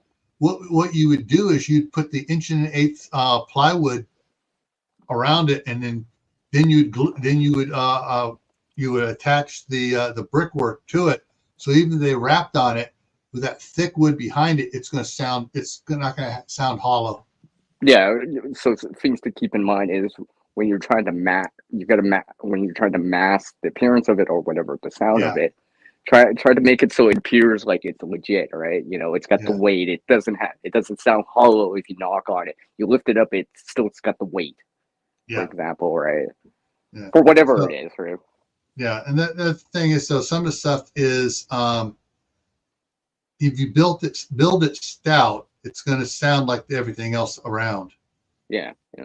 And the thing is, even on bookcases and stuff, built-in bookcases, you tap on them, it's like, oh, it's hollow behind here. Yeah, that's because it's a 1/4 sheet of plywood for the back of it, and it's just built in, and it doesn't move. Whereas if you're going to build something that moves, you're probably going to build it a little bit heavier duty so it holds its shape, it's rigid, and it doesn't twist as you try to open it up and everything else. Mm-hmm. But yeah, there are ways of hiding stuff. As we talked about earlier, like out in the garage there, if you're doing stuff in the garage and you're putting up a ceiling in the garage, and you're going to hide stuff in the attic space of the garage, whatever, you got to have access up to that area to get to it. And of course, however you do your trap door going up there, whatever it is, are you going to be able to get up there and bring stuff down from up there? Is the stuff you put up there is accessibility? Are the rafters going up insulated so that the whatever's up there isn't affected from summer heat or winter cold? Mm-hmm. So there's. I mean, you can put in like freeze-dried stuff, for example, that might be able to handle that a little bit better than canned food. And if you finish it off inside, you have it insulated, and you put drywall or whatever, and you finish it off up there, so it's rodent proof.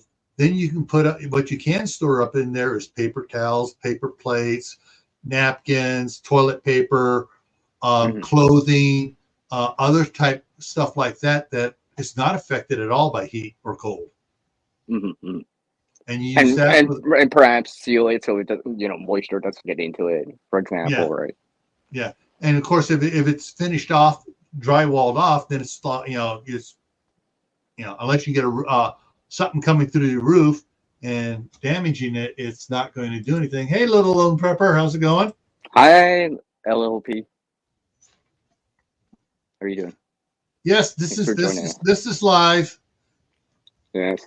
Yeah, Shadow Scout's the main host. I'm just supporting these two above me. Just kidding. But yeah, Hey, little lone prepper. Good to see you. welcome. Yeah. And Yeah, so lots of ideas for us to consider. Yeah, I mean, and adapt into our own situation wherever we are. Yeah. Washroom. Yeah. When it comes to hiding stuff, think MacGyver. Oh, here we go. Think outside the box. And what can one thing be used for something else?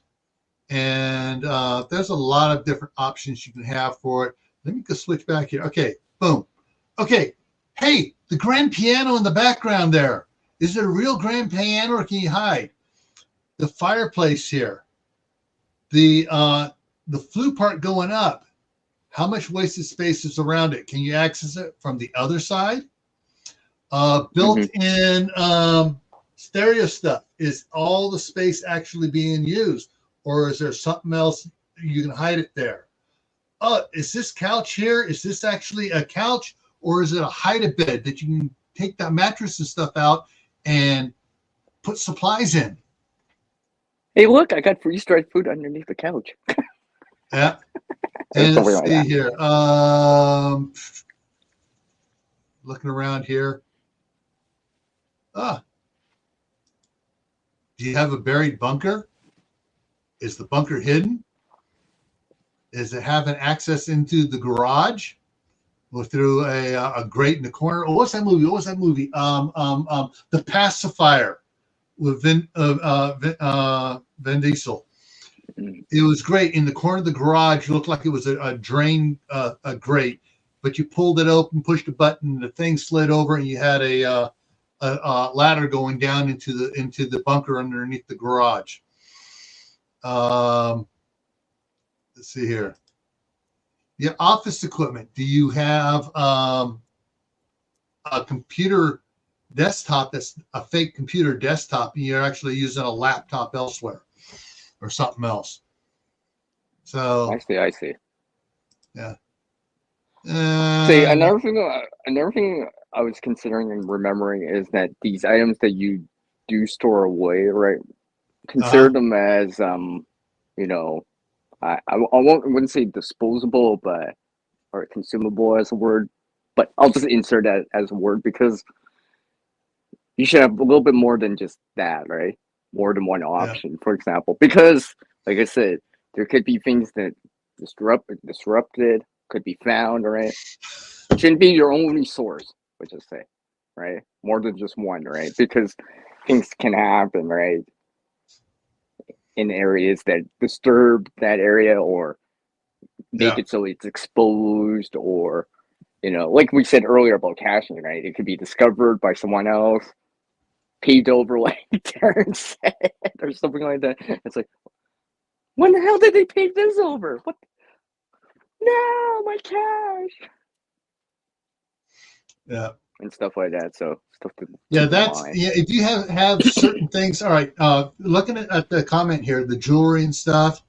If you pick up from estate sales jewelry, gold and diamonds and stuff, whatever that you're going to use for SHTF money exchange type later, or where you're buying gold bars and stuff, those big block candles and stuff would make great hiding places for stuff. Because this is long-term investment for the gold and stuff. But hey, FSP, and so you just take and you can hollow out or just make a new mold for it, pour some wax in there, stack your gold in there, pour more wax in, put the wax in. Don't use the white. Don't avoid using the lighter color stuff, because if you shine a light through it, you'll be able to see that. Yeah, you want to use something like the green for the bayberry scented candles and stuff. Yeah, like a darker type of color. That way. And you want to use big. You use the bigger around type. You want to set it like a bigger candle type thing. Of course, the bigger wax is they're expecting to be heavy anyway. So yeah. But yeah, you can just you can do different things like that to hide the collectible coins, gold, silver, little bars and stuff. The platinum bars, the uranium bars. You know what this is remind me of? This is remind me of this old school science experiment you can do with like with lemon juice, and you write something on lemon juice, but you can't see it. Like you let it dry, but until you heat it up, then you can see what's underneath, right? Yeah. And it reminds me of that now. Yeah. You just reminded me of something else. When I was a little, a series of books called the Mad Scientist Club, and their little clubhouse was in the loft of a barn, and they hid all sorts of things up there. So if you have a barn or something on it, you can and usually barns have the outside walls. They don't have inside walls. Well, you can put inside walls in there, and you can hide a lot of stuff in there. And barns, you have got the paddocks and for the different horses and stuff, and the feed rooms and stuff. And nobody notices exactly how big those are compared to the rest of the barn. You could have a feed room or a tack room, and the back 3 feet in there could be a fake wall. Really easy. Mm-hmm. And I just had another thought. If you have like a hunting lodge or whatever, you're hiding stuff up there, you have an outhouse out there. If you ever looked at a real outhouse, basically it's got a wide, several wide bench, because the outhouse is usually about 3 foot square or 4 foot square, but it has one hole in the middle, and it has a toilet seat on it. But you have it so the whole bench thing lifts up. You could have stuff hidden down, have a container box type thing. So you got your bench, but you have something built into it that when you lift it open, you can store stuff in there too. Who's going to search an outhouse? Seriously, who's going to go out and search an outhouse for a hidden? No, okay. No one's got time for that crap. Come on, everyone. I knew that. I knew that one was coming. You give me credit for that. Yeah.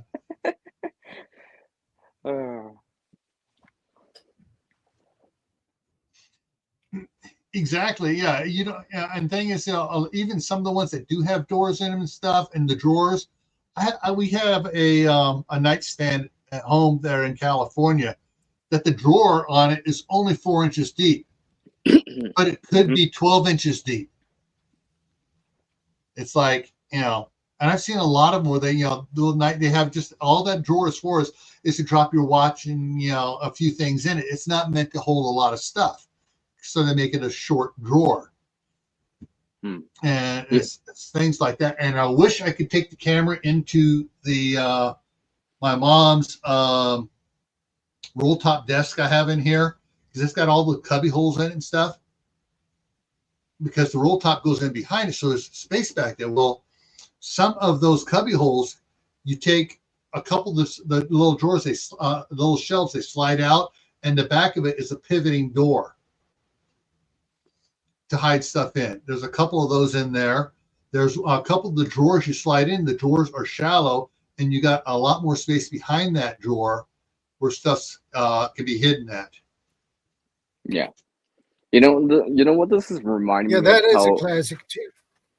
This is reminding me how magicians do like certain tricks. They fool you by thinking, oh, that space is too small to be in, or for him to be in, but secretly it's deeper than it looks like.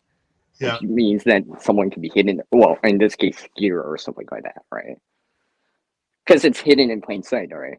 Yeah. Once again, I do have some ideas, but I won't say officially. Yeah. Because I'm just thinking about them. I'm like, Old houses. The old colonial type houses back east and both in Canada and the United States down the East Coast. Some of those houses, the walls are thick, and some of them have fake walls. So basically, they have the exterior wall, and then they got a crawl space, and then the inside wall, and in that crawl space is where they ran the plumbing, the electrical, and stuff like that. And you can find access to those, and most people don't know those exist. You go in these big old houses and cool, this, that, and then they don't realize they got all this dead air space behind secret access points. Yeah, and there's hidden access point in closets and stuff like that. That gives you an access point to that to go for the maintenance people to work on plumbing, to do the wiring, to do all this other stuff. And it's like, you can hide a lot of stuff in those areas. And once you're in that area there, you can make dead ends at the end of the wall, at the end there, because they're not going to realize, okay, the outside wall. No, it's not, because that's a fake wall and there's another 4 feet on the other side of it. Dumbwaiters, yeah. Dumbwaiter shafts. But unfortunately, most modern houses now have 3.5-inch studs for the walls, and usually if it's an outside wall, it's got insulation packed in it. So yeah, there's a lot of different things. In your cars, where the spare tire is kept. In the trunk, you lift up the thing. There's a spare tire in there. How much more stuff gets put? Could you put in there? A lot. Yeah, you could, but we got to remember, vehicle theft is a thing, right? Yeah, stripping cars is a thing, right? So if it does get stolen, this is what I consider it. Whatever you put there, it's just extra stuff. You wouldn't put something really super important. Yeah, really super important, right? Maybe not money. What you do is, though, you get an old vehicle, food or something.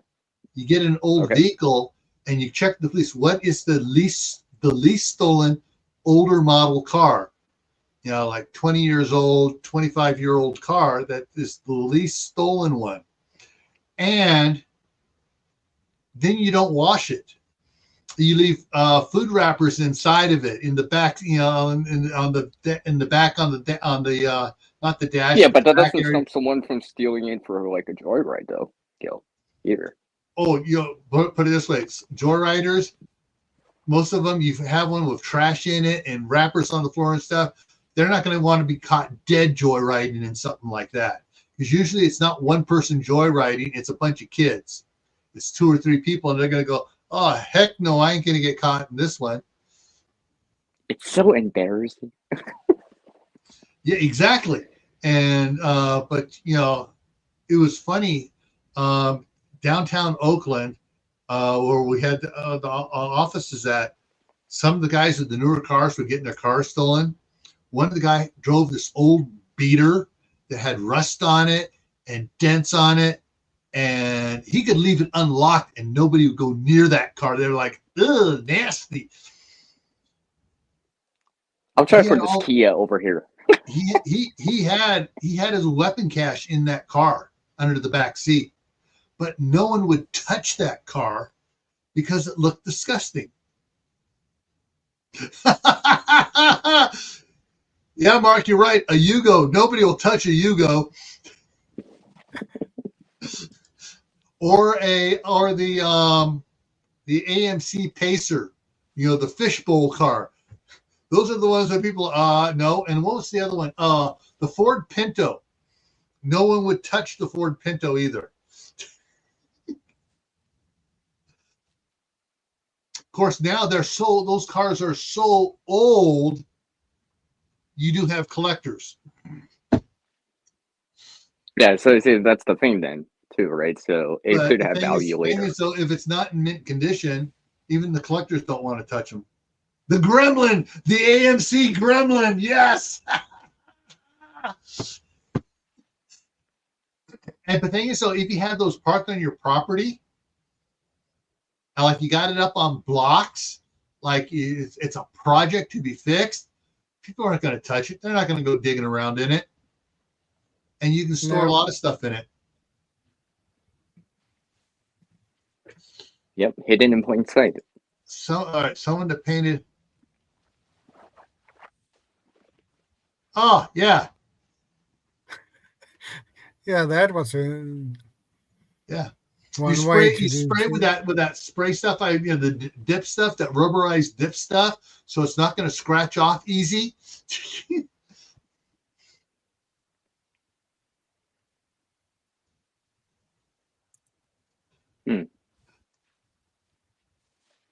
Yeah, these old big houses had stuff in them that was amazing.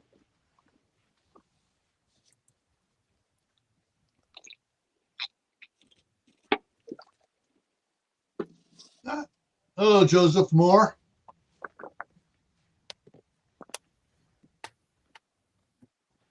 Hi, Joseph. I had 7 Pintos, put it to 189 in my 76. Couldn't get rear-ended because no one could catch it.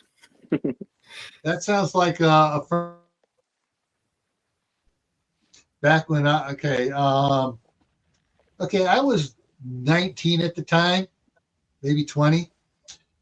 He had a Volkswagen Bug. They dropped some fancy Porsche engine into it because the motor mounts matched up. German engineering, they matched up. Volkswagen, Porsche, built by the same company, matched up. He got clocked doing 135 down the freeway. That's good.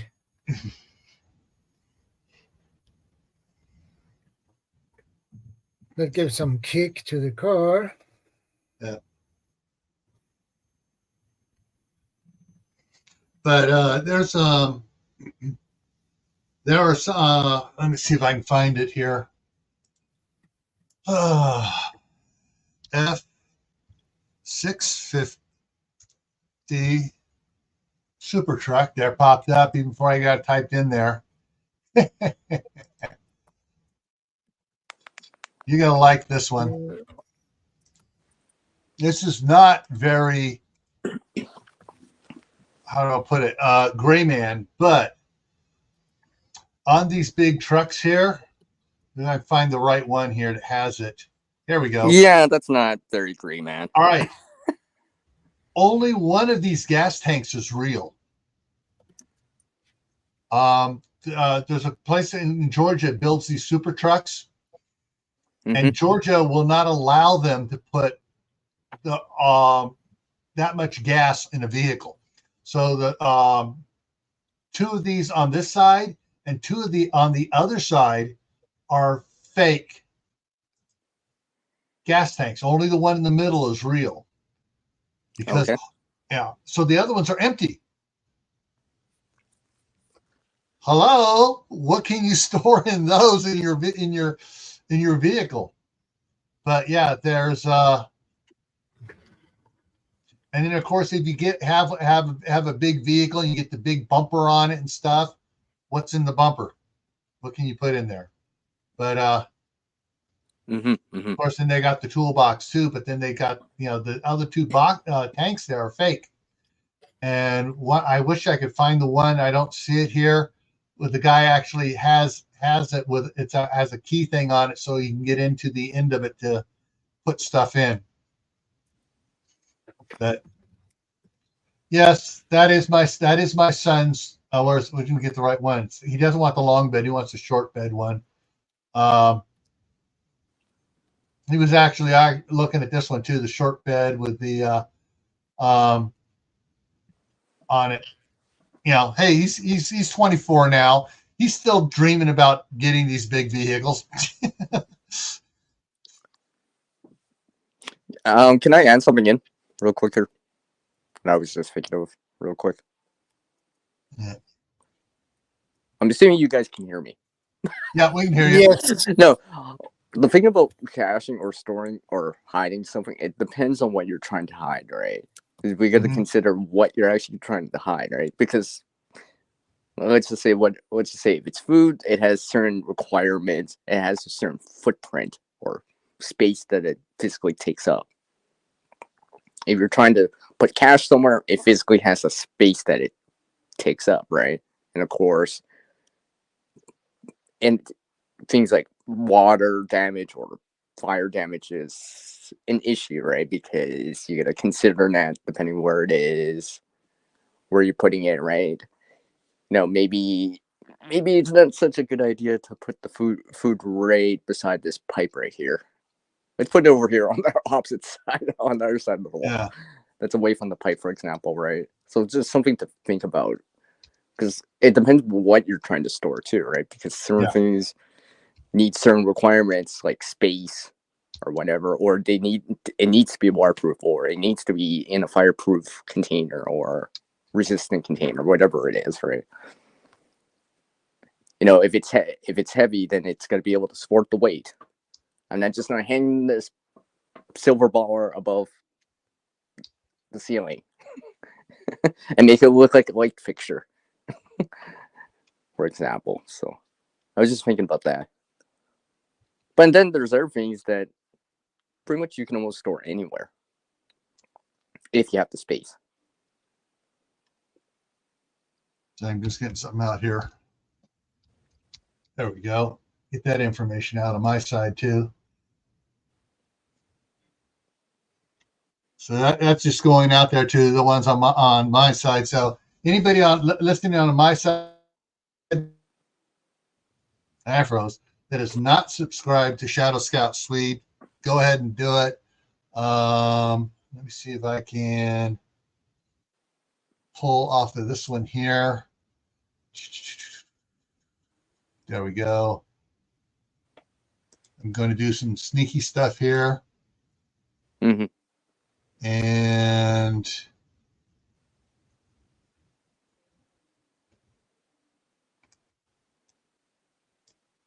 yeah, it's not doing that there. That's just giving me the old one. Oh, well.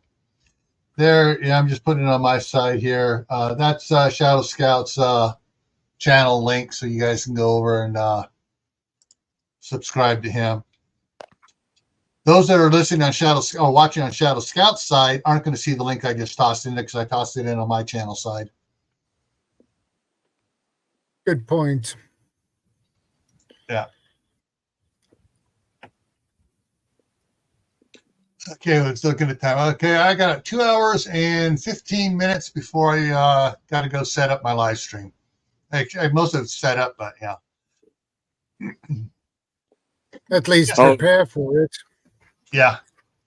Yeah, I've had it set up for a couple of days now because I've got Bill Nash of Nash Nurseries coming in to be interviewed and do some fun stuff. So it'll be fun tonight. Yep. Especially if you want to learn about trees and stuff, nut trees and fruit trees. And so several people have been submitting questions and stuff, so I've got it into the PowerPoint already for him. And so we're going to be going over stuff. And then we'll have a question and answer period at the end. Yep. 5 p.m. Pacific, 8 p.m. Eastern. Yep. And so figure it out for overseas. Everywhere where you're at, Aiden there, you can figure it out. Just over 2 hours from now. Just over about 2 hours and 20 minutes. Well, 2 hours and 15 minutes. The 5-minute countdown will kick off, giving people a chance to come in, say hi to each other, and then we'll kick it off and go on at the top of the hour. But yeah. Oh, I'm trying to think what else to.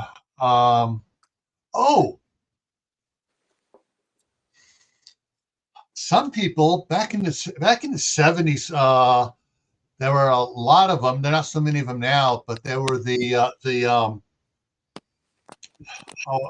breakfast nook bars, the bar bars, the little things in the dens and the other rooms and stuff.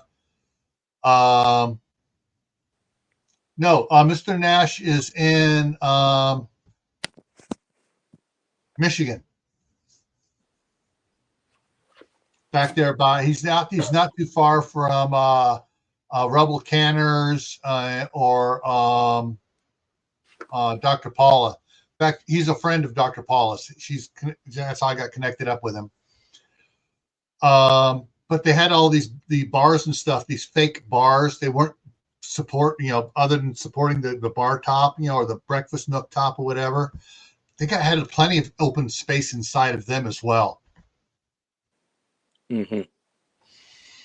So you can have one of those. You've said the rumpus room. What else were they called back in the 60s and 70s? Like a family room, but it was a game room, a TV room type thing. Usually they put them in basements and stuff. And they had a lot of fake walls down there.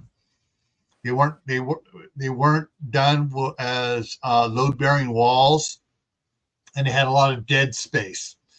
They put up there for the rear projection TV in there, but on the other side they had some bookshelves, but behind that, because the rear projection TV was deeper, they had dead space behind the bookcases. So if you have one of those type houses, do some investigation. You may find out you have a lot of storage space back in there that is not being used, especially since the rear projection TVs got replaced by plasma TVs and then by the LED TVs, like Mm-hmm. The Hisense and the other ones that are out there now that are that thick, instead of being that thick or that thick TVs. Oh, and this heavy. Yeah.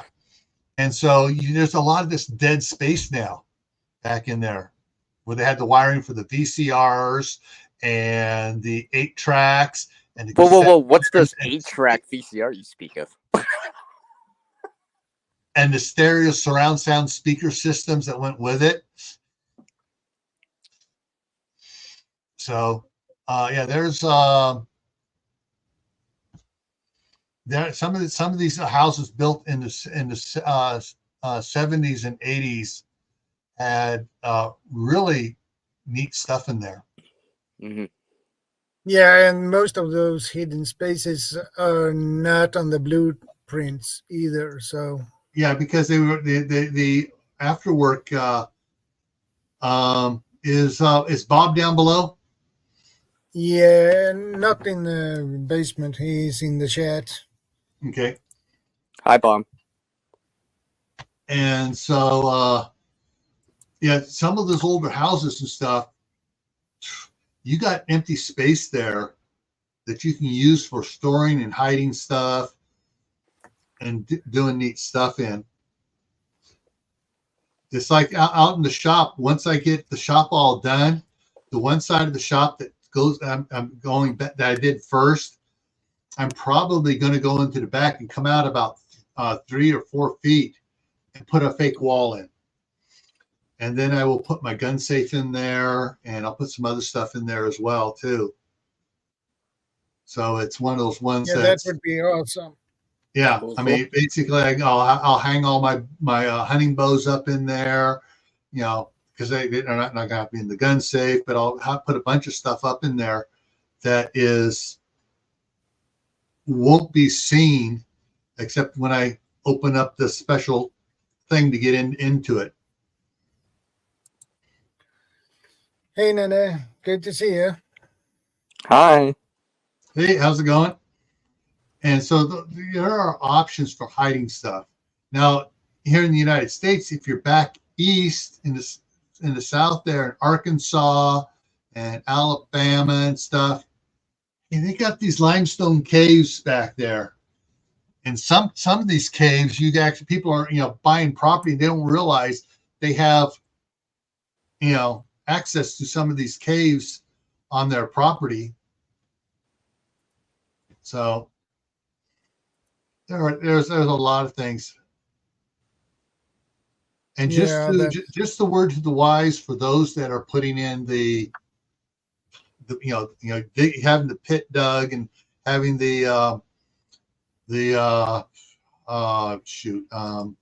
hang on here. Where is it? There we go. I want to say bomb shelter, but the storm shelter. Storm shelter. That's a politically correct word. The storm shelter with the NBC air filters and stuff like that to protect you from anything and everything. Make sure that the access to it isn't obvious. Bunker. There's the other word I was thinking of. Bunker. Yes. Thank you, Lolo and Pepper. Tornado shelter. Tornado shelter. Yeah, tornado shelter. But the thing is, when you get these put in, who says the whole thing has to be totally open and visible? You can put fake walls in that because they can't see the outside dimensions of it, so they don't know what else you have. You could say, oh, yeah, this is the tornado shelter. We just got this here in it.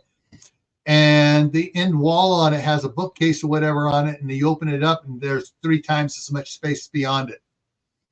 It's just hidden behind this waterfall. Let's see who knows that reference. What's popping in my mind is one of the Mike Myers Austin Power movies of Mr. Dr. Evil or whatever. Take care, our treasured homestead. Take care.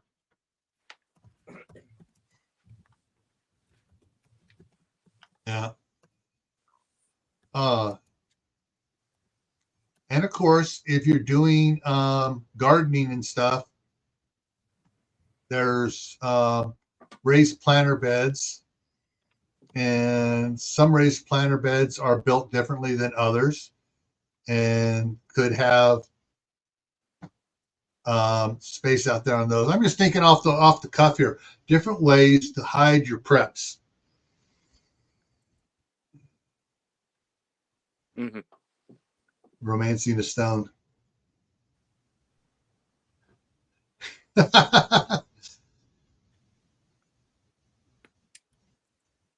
Hey, Bob. Hey, Bob. What's up, Hello, fella? Bob. Hello. Please don't fire me yet, please. Oh man, you're right off at a bad start there, CR. Yeah, please don't fire me yet. It wasn't even in my mind, but now it is. Damn it. Yeah, loose lips sink ships. I just did it to myself. That's it. Yeah, see what you did? Yeah. You're worse than a damn torpedo, mister.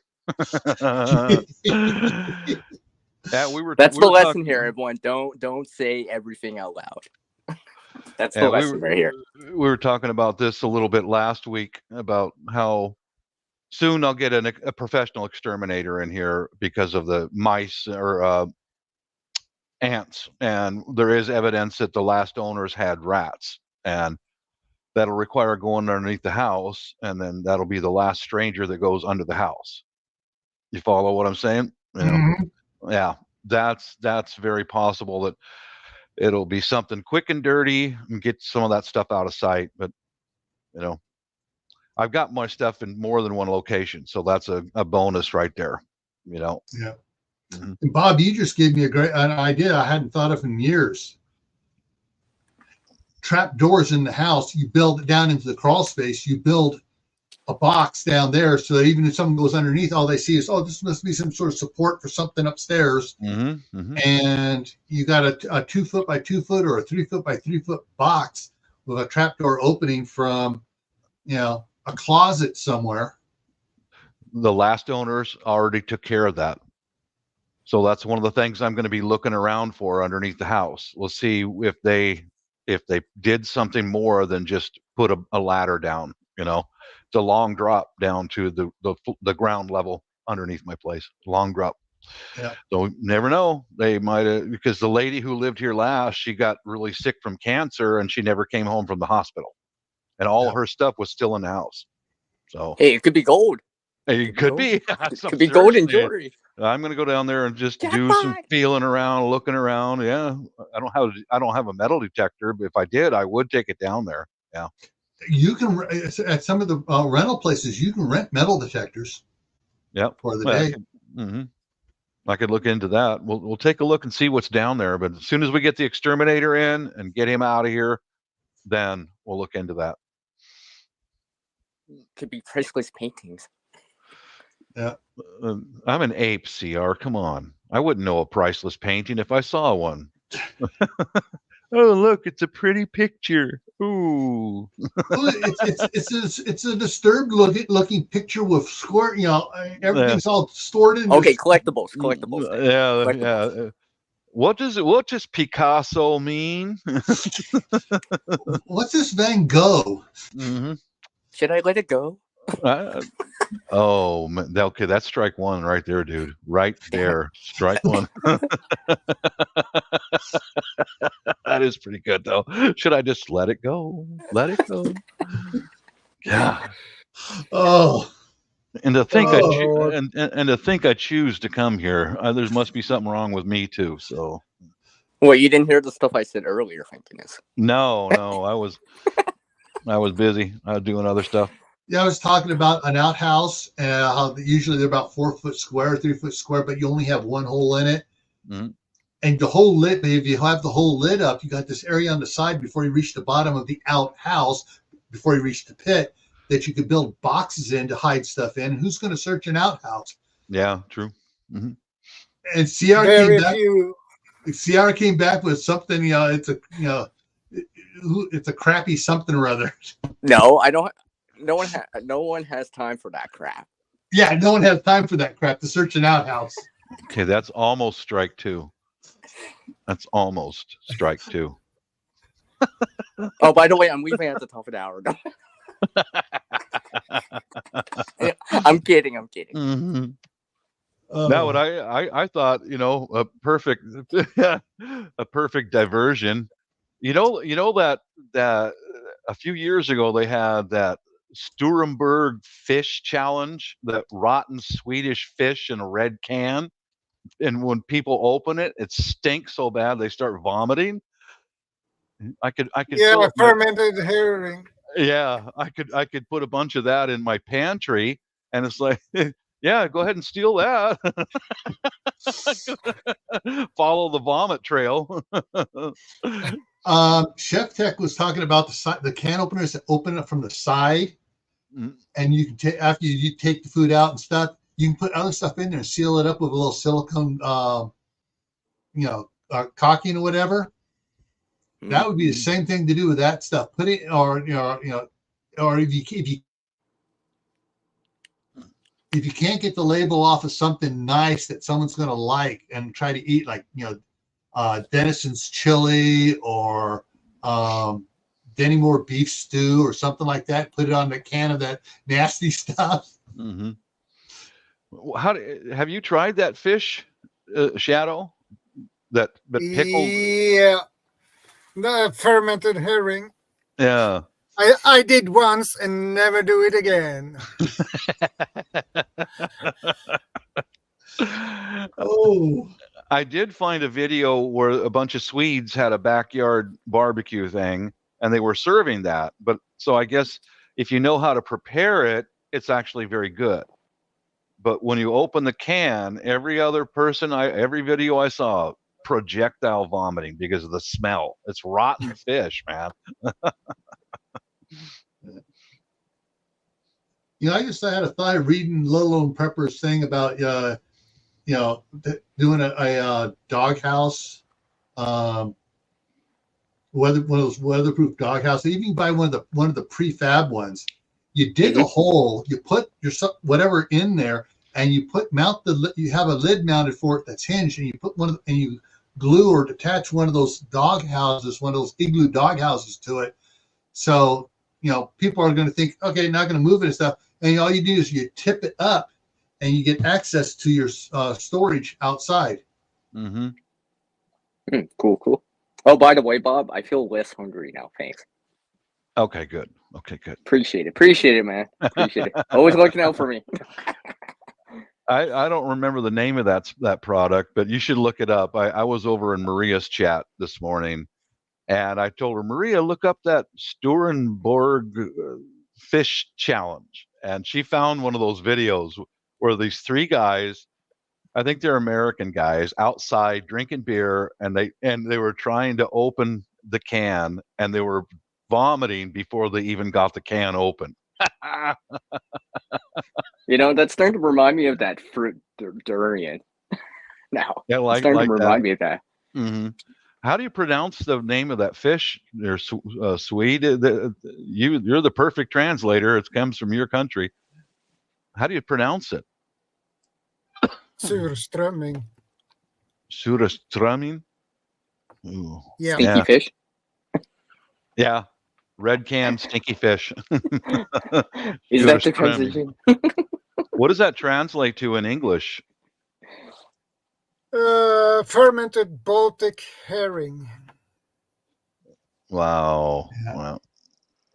Well, fermented. Yeah, that sounds about Baltic right. herring. Yeah. Okay, hang on here. Let me throw this up here. There you go.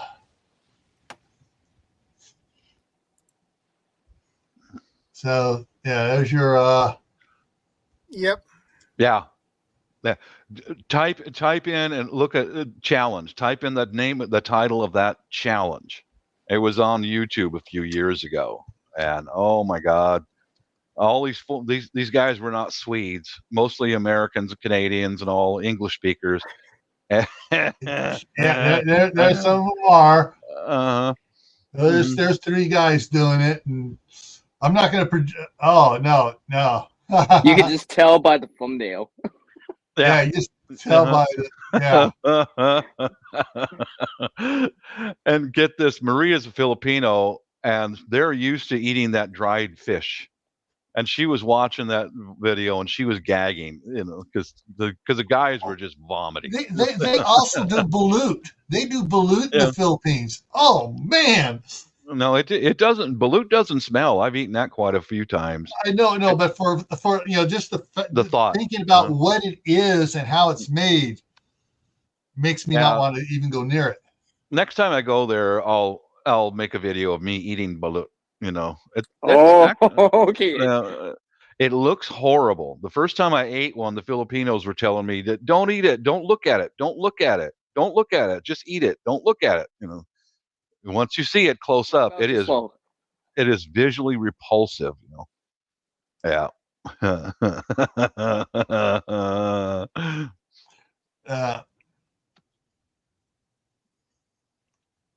That's just like the durian fruit, right? It smells awful.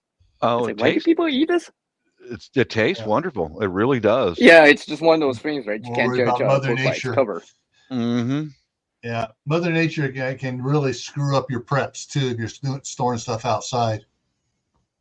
Oh yeah. I mean, like right now. I mean, okay.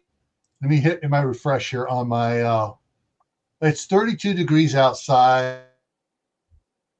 Going to be warmer tomorrow. We're warming back up again. We have 35, 37 degrees high here.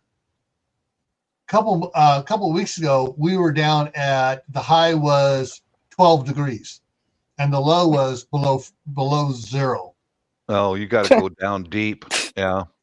Yeah, that's and warm. so it's and then last year I had that minus 28 degrees on the back porch. Mm-hmm. That's still warm compared to. Listen to the Canadian over there. That's warm. That's cold. I like. That's shorts and t-shirt weather. Yeah. Minus 28 Fahrenheit. Yeah. We'll pass the heat up here. But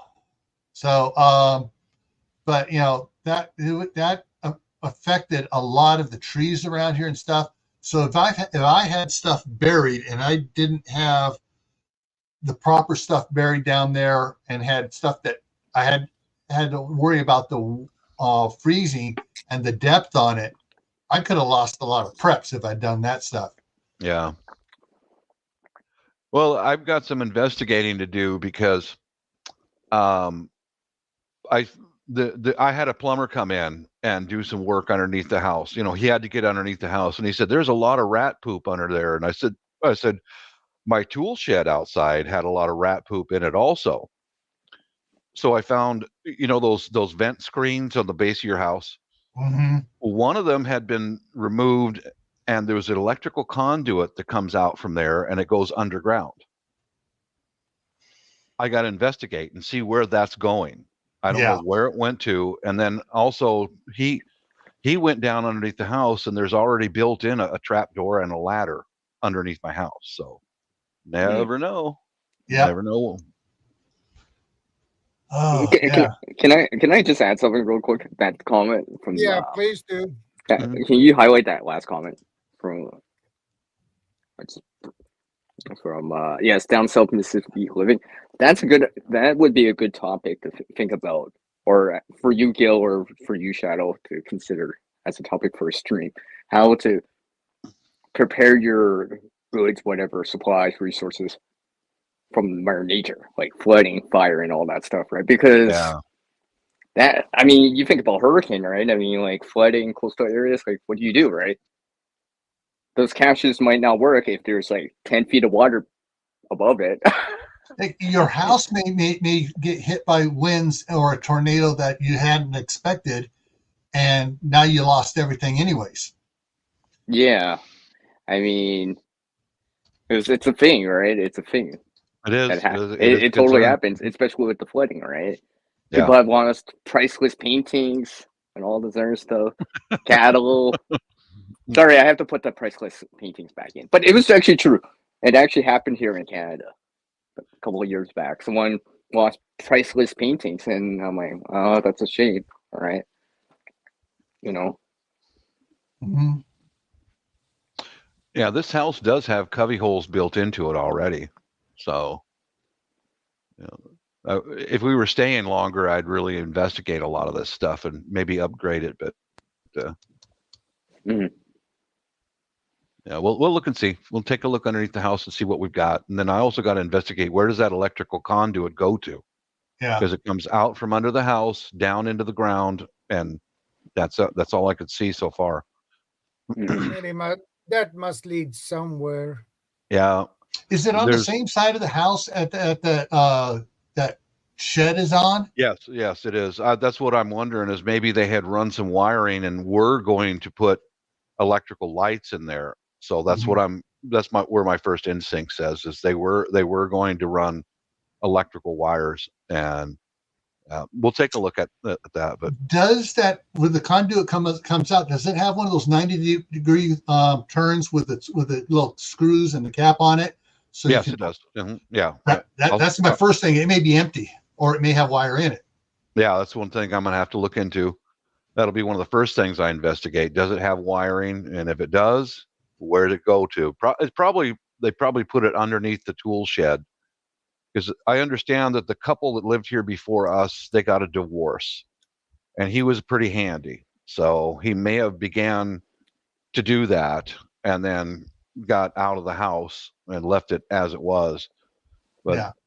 I found that he put some half-ass screening over top of that vent hole, and I thought that's probably where the rats were getting into underneath the house. So I filled that all up with that spray foam, and I'm monitoring it to see if anything wants to chew its way out.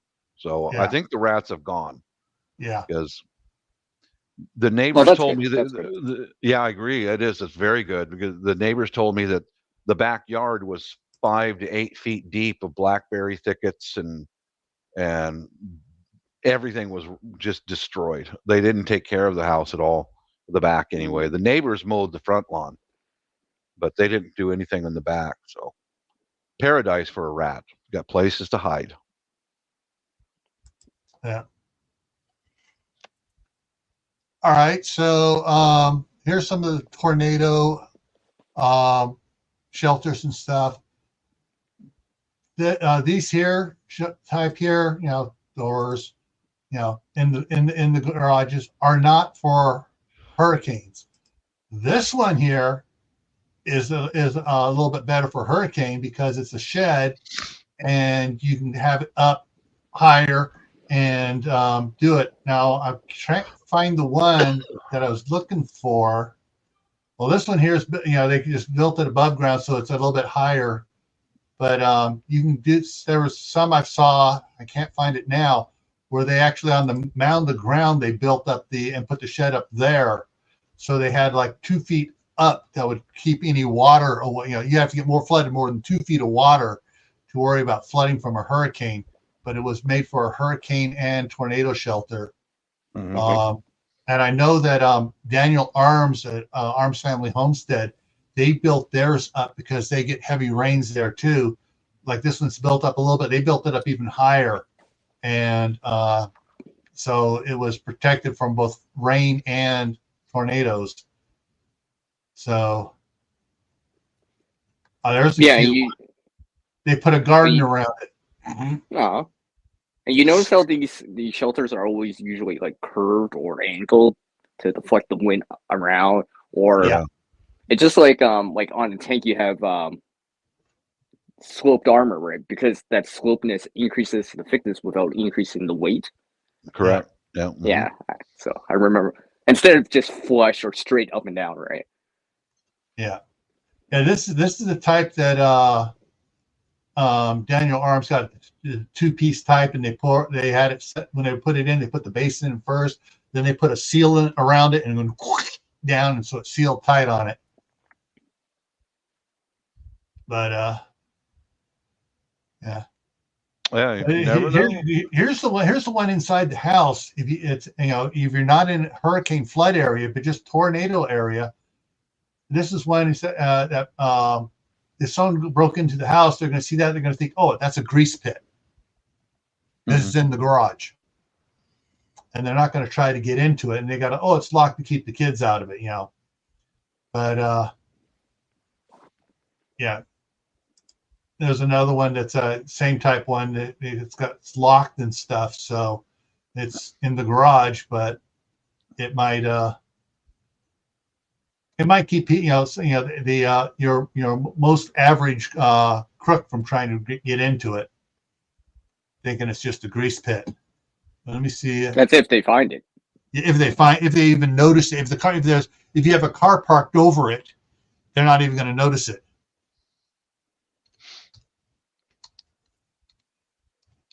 Mm-hmm. Check hurricane shelters. Yeah, there's not doing any of these hurricanes for the hurricane shelters. Let me just try take out the below ground, do hurricane shelters. It's going for that. Of course, you're going to get that first. It's going to go to the wrong one here. Okay, let's go for at home hurricane shelters. Now, there's the box one that's above ground, and then you go into, and it's a ladder going down. There's the one that's way above ground.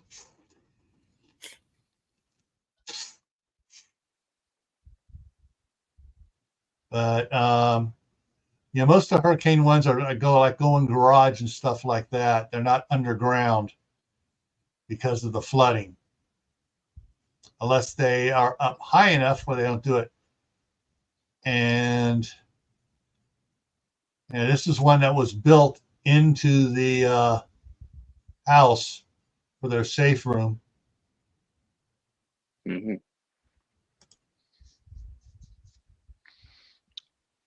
Yeah, well, talking with my doctor, she was in the Air Force too, so we get along pretty good. And they have I'm sure they got a nice place, but she said they had a safe room built into their home, which is very smart, very, very smart. Yeah.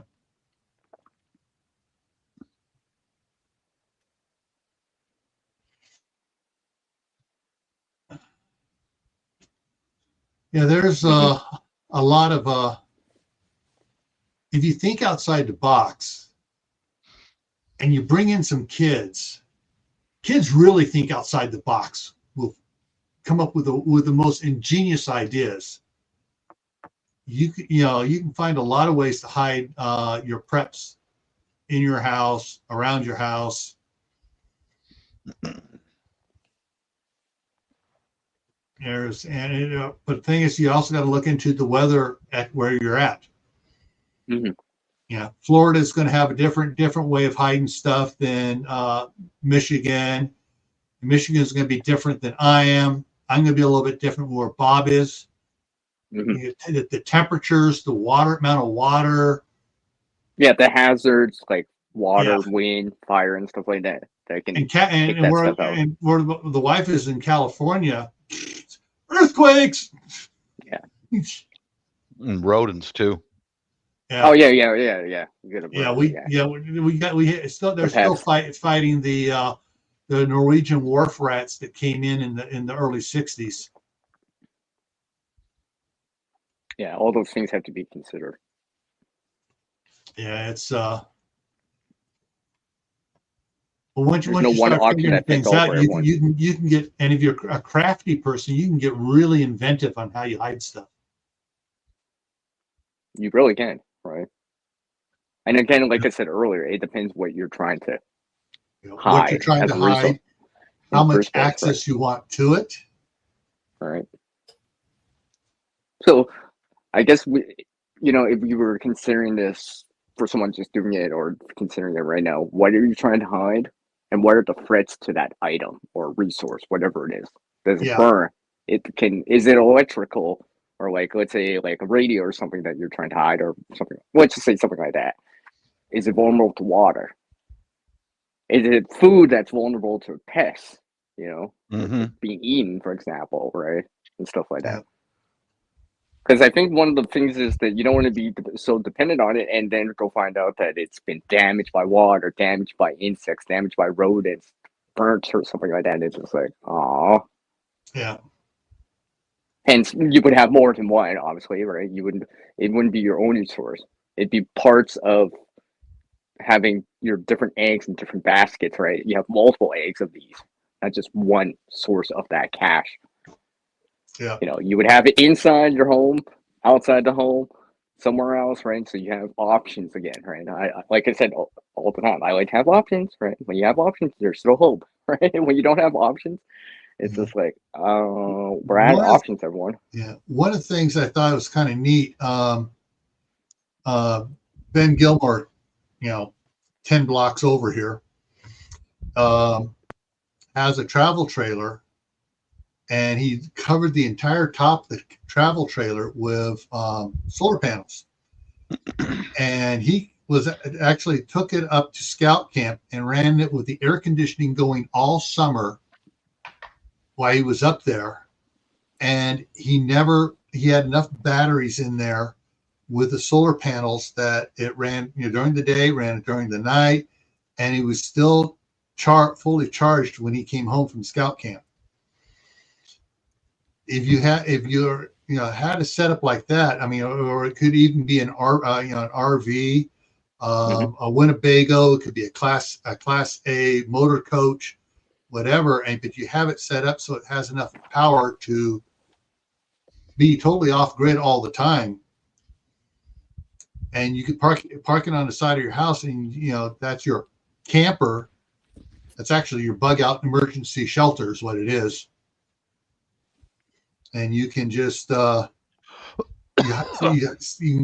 those travel trailers and stuff, there's cubby holes all over the place in those things. I couldn't imagine when I was working on the one here that I picked up cheap. Under the main bed, it lifts up. There's no doors to it, but you lift up the mattress and the whole bottom lifts up to get underneath it. And it's like, and then I noticed there's two doors from the outside. But I could block those off easy with come in about 2 feet and put a wall across that. So someone opens up the outside one. Okay, it's a little cubby hole spot for the jack, crank, and everything else to go in. But that leaves a whole bunch of other stuff indoors that is not accessible from the outside now. And it's if I had the solar panels on it like that, he has. I'd say I can't even name the company now. But basically, he took off the AC off of it and put on this other one, which is a heat pump. Cools. So in the wintertime, it heats it off the solar panels, and it's someplace where you can keep your food, even if you don't take it anywhere. you are able to have food and everything else stored out there. And it's just a place to hide your preps as camping gear. Mhm. You know, if space is a limitation, right, you're using the space more wisely Mm-hmm. too. So it might be a way to even organize some of the gear or supplies you have a little bit better. So if someone comes in, you're kind of I shouldn't say masking, but you're kind of hiding the main parts of it, right? It's kind of out of sight, but you know where it is. Right. So let's just say you're one of these people that like to host parties, dinner parties, whatever. No one knows this. It's just like, but secretly you have somebody behind a wall or something like that. Yeah. Mm-hmm. Where you have additional items that no one actually sees unless you show them. Yeah. I really like the stuff about about stairs, because stairs have usually have, unless you have one stairway going up to the second floor and one stairway going down to the basement. If you don't have a basement, you have this dead space in here now. Yeah, you got that angle, and then usually people put stuff underneath there. Yeah, and then upstairs for the second floor, that usually has there's usually a taper here for going above the stairs, so there's dead space up there too that you can get into to put shelves in or little cubby holes and stuff to put stuff in as well. So if you have a 2-story house, and where the stairs are probably nice areas for hiding stuff. Yeah, maybe to get something off the ground, just for example, right? So it's off the ground. Yeah. Not necessarily just to hide it, but just to get it off the ground, right? Yeah. Yeah. And I'm just sliding back and catching up on something I missed here on the chat here. Yeah. He's got Marshmallow Man say, put in an extra septic tank in your back around your house. Yeah. Those are made to contain water, so that would be a pretty good. Yeah, the concrete too, Yeah, that'd be an option if you have that. Mm-hmm. Good on Lewis. Where was that?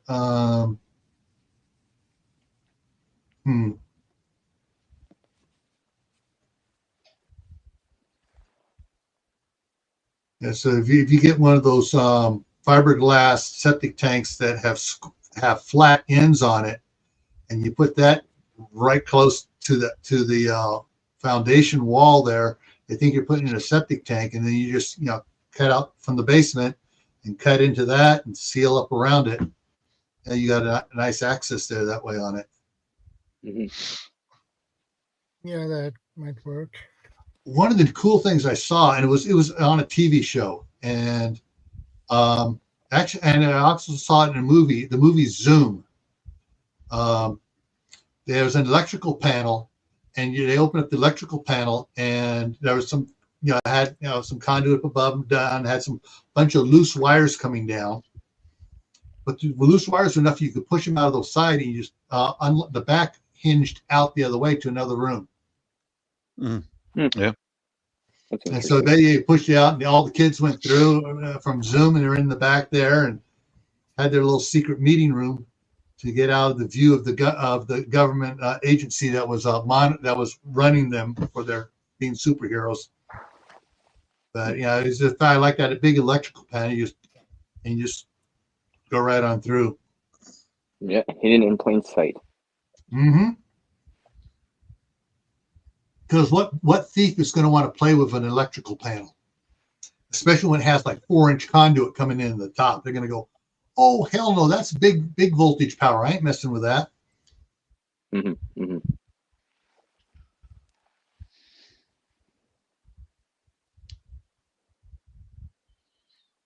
I would get a pet kangaroo and hide stuff in his pouch. That's what I would do. If somebody breaks in the house, he'll run. He'll run away, and he'll never come back. Yep. Well, Bob, you better hop to it then. Oh! I was waiting for that one. I knew that one was coming. There it is. CR, that's strike 2. Oh. All these strikes, I might as well go bowling. Oh. I'm in a good mood. It's a sunny day, so la la la. Didn't hear that. La la la la la la la la. Didn't hear that. La la la. I Mm. thought it was in baseball too when they miss strike one, strike two, Strike three. two. Hmm. I'm just gonna let that all last right. one That go. last one was a foul tip. Yeah. Boom, boom. Hmm. Oh. Mrs. should be home soon. I'm gonna go out for dinner and dancing Oh, tonight. you're going out again, Ooh. Bob. Oh, Yeah. whoa. I even bought a brand new pair of jeans today, so I'm looking all spiffy. Oh. New shirt, Oh. jeans, shoes, jacket, all that stuff. Yeah. Mhm. Yeah. Is Yeah, it she nicely reminded. nicely ironed? No, Crease no, free? no, but they're wrinkle free. The shirt's wrinkle Okay. free. The jeans are brand new. I just got them today, but she reminded me the other day. She said, "Hun, did you ever get some new jeans?" Because we were talking about going out this weekend. Did you ever get some new jeans? Well, there's your hint. Yeah. Yeah. Hmm. Yeah, that means you go out and buy a pair Hmm. of jeans. Exactly. So I did that this morning. I was on Maria's live for a little bit, chatting with my Filipino friends, and then took off. Well, Yep. I need to get off here, get some get dinner made and everything else, so I can be back by in an hour and a half for my live stream. I got some stuff I got to do out in the shop here before then. So Yeah. I think we Because you're going to be covered talking just about about, food, right, Gil? huh? About food, so you're going to be talking about food, so you better We're, eat beforehand. well, it's mainly about it's trees, nut trees, fruit trees, Yeah, but that's and food. yeah, and emergency food for tree. I plant Yeah, trees so to then grow you're going to get emergency hungry. food. Yeah. Hey Ryan, good to see you, brother. I might All go right. get some chocolate ice cream before we go out for dinner. Ooh. Yeah, I got some in the fridge right now. CR. And like that, I'm hungry again. Thanks. Hmm. Memo to self, eat before Gil stream. Hmm. Memo to self, right. eat You before didn't get Bob joins. Take care, Gil. you I'll see didn't get you in a little any bit. food ads Yeah. today. All right. I'll see you CR? guys later. I'm going to go ahead and leave everything going till you're done. And when you end the stream, it'll end on my side too here as well.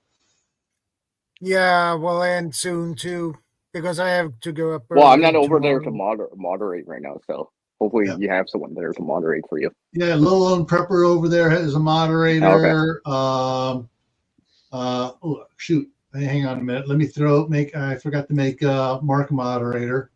So Mark Yeah, I was is about to now a say. moderator. Yeah, because I'm not there to check. Yeah, so I've got two moderators. We already over had there issues now. earlier. Yeah. All righty. I will. Anybody coming over at 8 Eastern on Gray Man Prepping? I got Bill Nash of Nash Nurseries going to come in and talk about different types of nut trees and fruit trees, and which ones have produced the most, which ones are hardiest for what zones and stuff. And so that's what I'm doing later tonight here. And we'll Take see care, you everyone. over there. All righty, CR. Take care, Gail.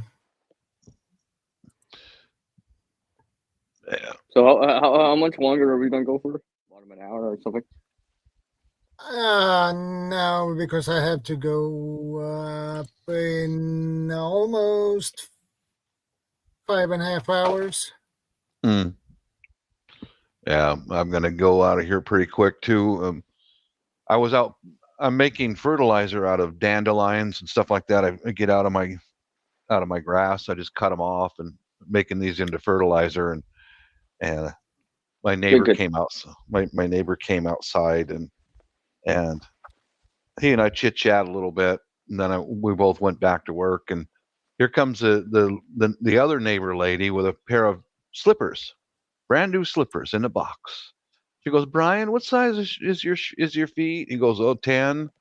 Okay, I think these will fit you. We can't send them back, whatever. Oh, And okay. That's good. so I go, what the hell is this? What the hell is this, Brian? Some pretty lady comes walking up and gives you presents, and I get nothing. He goes, hey, man, I just got that magnetism, that man thing. I was done pulling weeds. Swagger. Yeah, so Swagger, right? I got yeah, the charm. I got The it. magic stick. Oh, yeah, and so I said, I was done pulling weeds, so I said, well, you know what? I'm taking my toys and I'm going home. Okay. I picked up my weed bucket and my weeding tool, and I'm taking my toys and I'm going home. Yeah. Take care, fellows. The wife just pulled in the driveway and we're gonna go out. So later, guys. Take care. Bye for now. Take care.